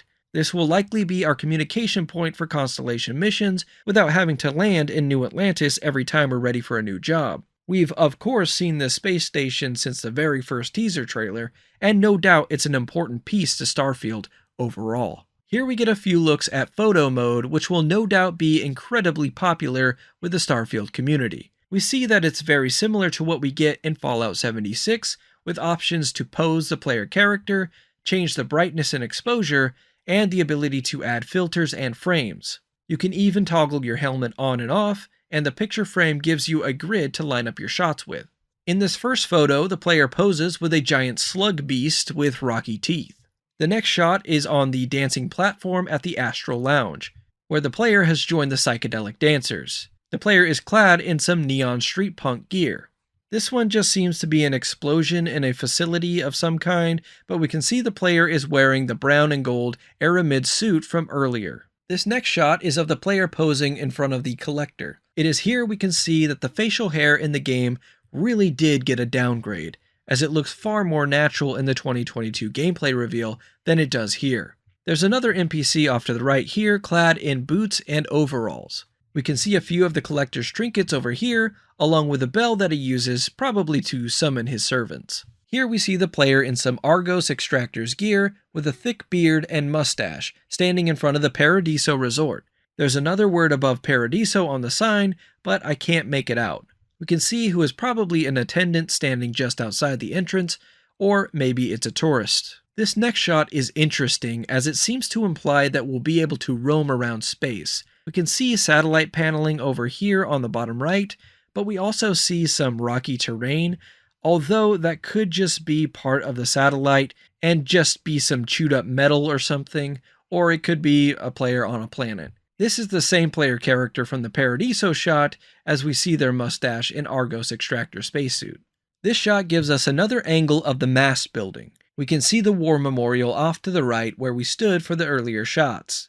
And we can see the security bot over here talking to some NPCs. There's that damn clam hat again, and the player is fully suited up in the launchpad attire. I count at least 22 NPCs in this shot, which shows how lively New Atlantis will feel. I also really like how NPCs will walk together, giving the impression that there are relationships between NPCs. Straight back in the middle, we see a sign for something that says Outland, which seems to be the same business we saw back at 723, just a different sign and location. Back and to the left, we can see a United Colonies building that seems to say distribution, but that's all I can make out. The last thing I want to point out before moving on is just the variety of NPC clothing here. That sort of detail goes a long way in creating good immersion. Back here on Neon, we get another look at the entrance to Enhance, as well as a peek into the Vol 2 hotel. I was going to say this snowy area here looked to be an outpost because of the mining machines, but with this cart here and this tented area to the left, I feel like this is likely a procedurally generated location. Either way, this gives off strong John Carpenter's The Thing vibes. Stopping here at 4255, we can see another outpost. What's interesting about this shot is that it seems we are indeed able to stack habs, as we can see this smaller glass hab sitting on top of this larger glass hab. If Starfield doesn't have ladders, I'm not sure how one would get up to that second hab, as I don't see stairs being involved either. We can also see this standalone hab in the background, complete with airlock, showing that not all your habs have to be connected. I actually like the idea of having a personal room overlooking the rest of my outpost like this. I really can't wait to dig into this outpost feature and uncover everything it has to offer. And we know Bethesda will probably support the game with new items, new parts, and all that good stuff. We get a look inside one of the glass habs now and see lots of decoration, including this Starlock game board on the table and some relics from the old neighborhood, like this basketball encased in glass and these motorcycle models. It looks like there are plenty of decor options to choose from. This next shot is extremely important and shows us how procedural generation works in Starfield. In this first bit, we see the player clad in this mercenary spacesuit overlooking formations of large crystals. When the camera swings behind a rock, we're met with a new shot of the player in the Constellation spacesuit, and instead of crystals, it's now a man-made dome structure. Everything else seems exactly the same: the water, the rock placement, the creatures flying in the sky, even the placement of the structure. It's just the structure itself is different. That means what I find on a planet likely won't be what you find on a planet. And even if we do find the same structure in the same area, there's a great chance that the next structure that you find won't be the same that I find. But we also do know that there are certain structures that are set for every player, like the cities, the Red Mile, the Star Yards, etc. So the game will have a pretty even mix of handcrafted and procedural elements. Here we get our first and only look at the Relodyne Company, or the only one I can identify anyway. They're a ship part manufacturer, and this is their Supernova 2000 engine. In fact, I believe this is the only engine part we see in this menu. So let's go over the info on the left real quick. Listed is class, max power, engine thrust, maneuvering thrust, engine health, hull, and crew capacity. The description reads, every spaceship needs engines. Upgrade to increase speed and acceleration. The mass of your entire ship will affect performance. And there it is, confirmation that the mass of your ship really does affect how it handles and performs, so we'll have to keep an eye on that when digging into the shipbuilder. I wonder what the mass of that mech ship was. We see the value of the part is a pretty hefty sum for one part, being 19,100 credits, and it has a mass of 334. So if you have a sleek fighter ship, you may only want one of these engines on your ship, whereas if you're running a freighter like this ship seems to be, you might have to go for 2 or more. We can also see that this part requires the Starship Design Rank 1 skill. After that, we get a quick look at the Deimos DS-20.3 Phobos cockpit being added to the ship, and this part also needs the Starship Design Rank 1 skill. In the next shot, we can see that it looks like they went with a different cockpit, and the final result is this: the UC Navy Polis, a cargo ship with a whopping 2,700 cargo space.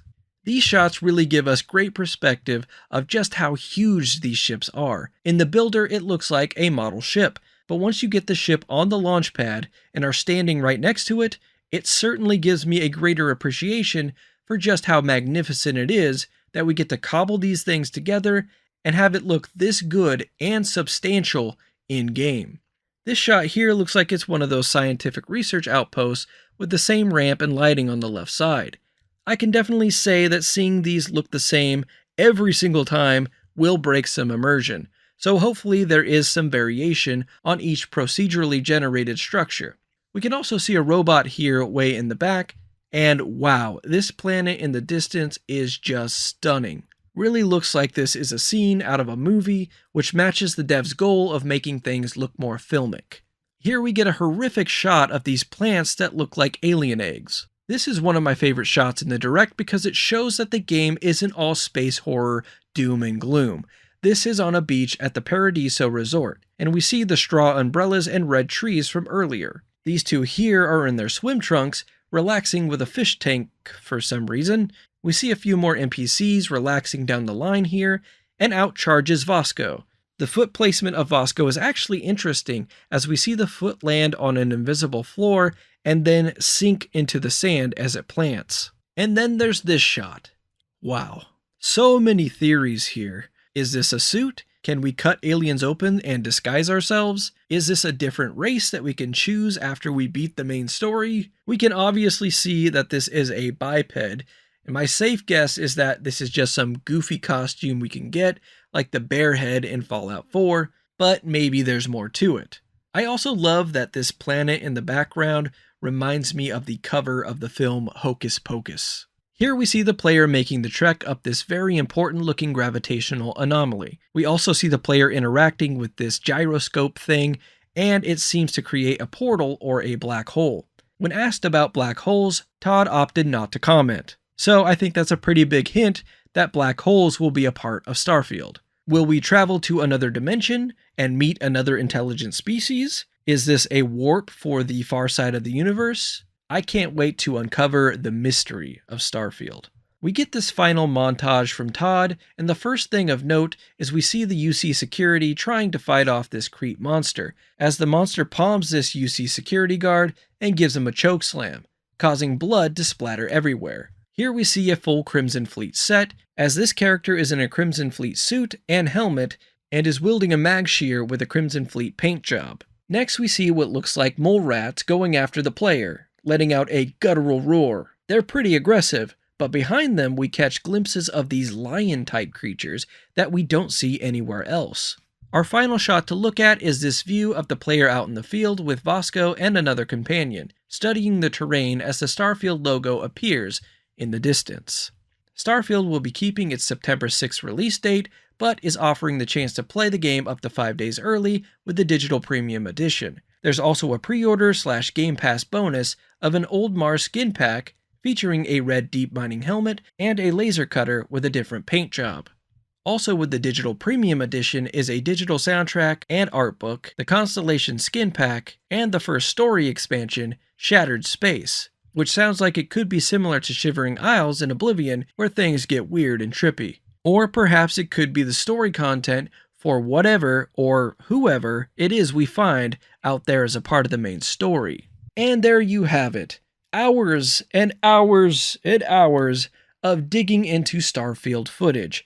When I first watched the Direct, I was stunned at how much there was to Starfield. Now, having taken dozens of hours to dissect the footage, I'm absolutely blown away at how much content appears to be in this game. I don't know what I'm going to do until September, but I do know that when September comes, I'll be glued to Starfield, and I cannot wait for everyone to experience a new Bethesda Game Studio game together. Real quick, I want to thank Gokamo's Starfield Companion Guide and Starfield DB for the reference material. And most importantly, I want to thank you for watching this video, especially if you watched it to the very end. Until next time, this is Lex, signing off.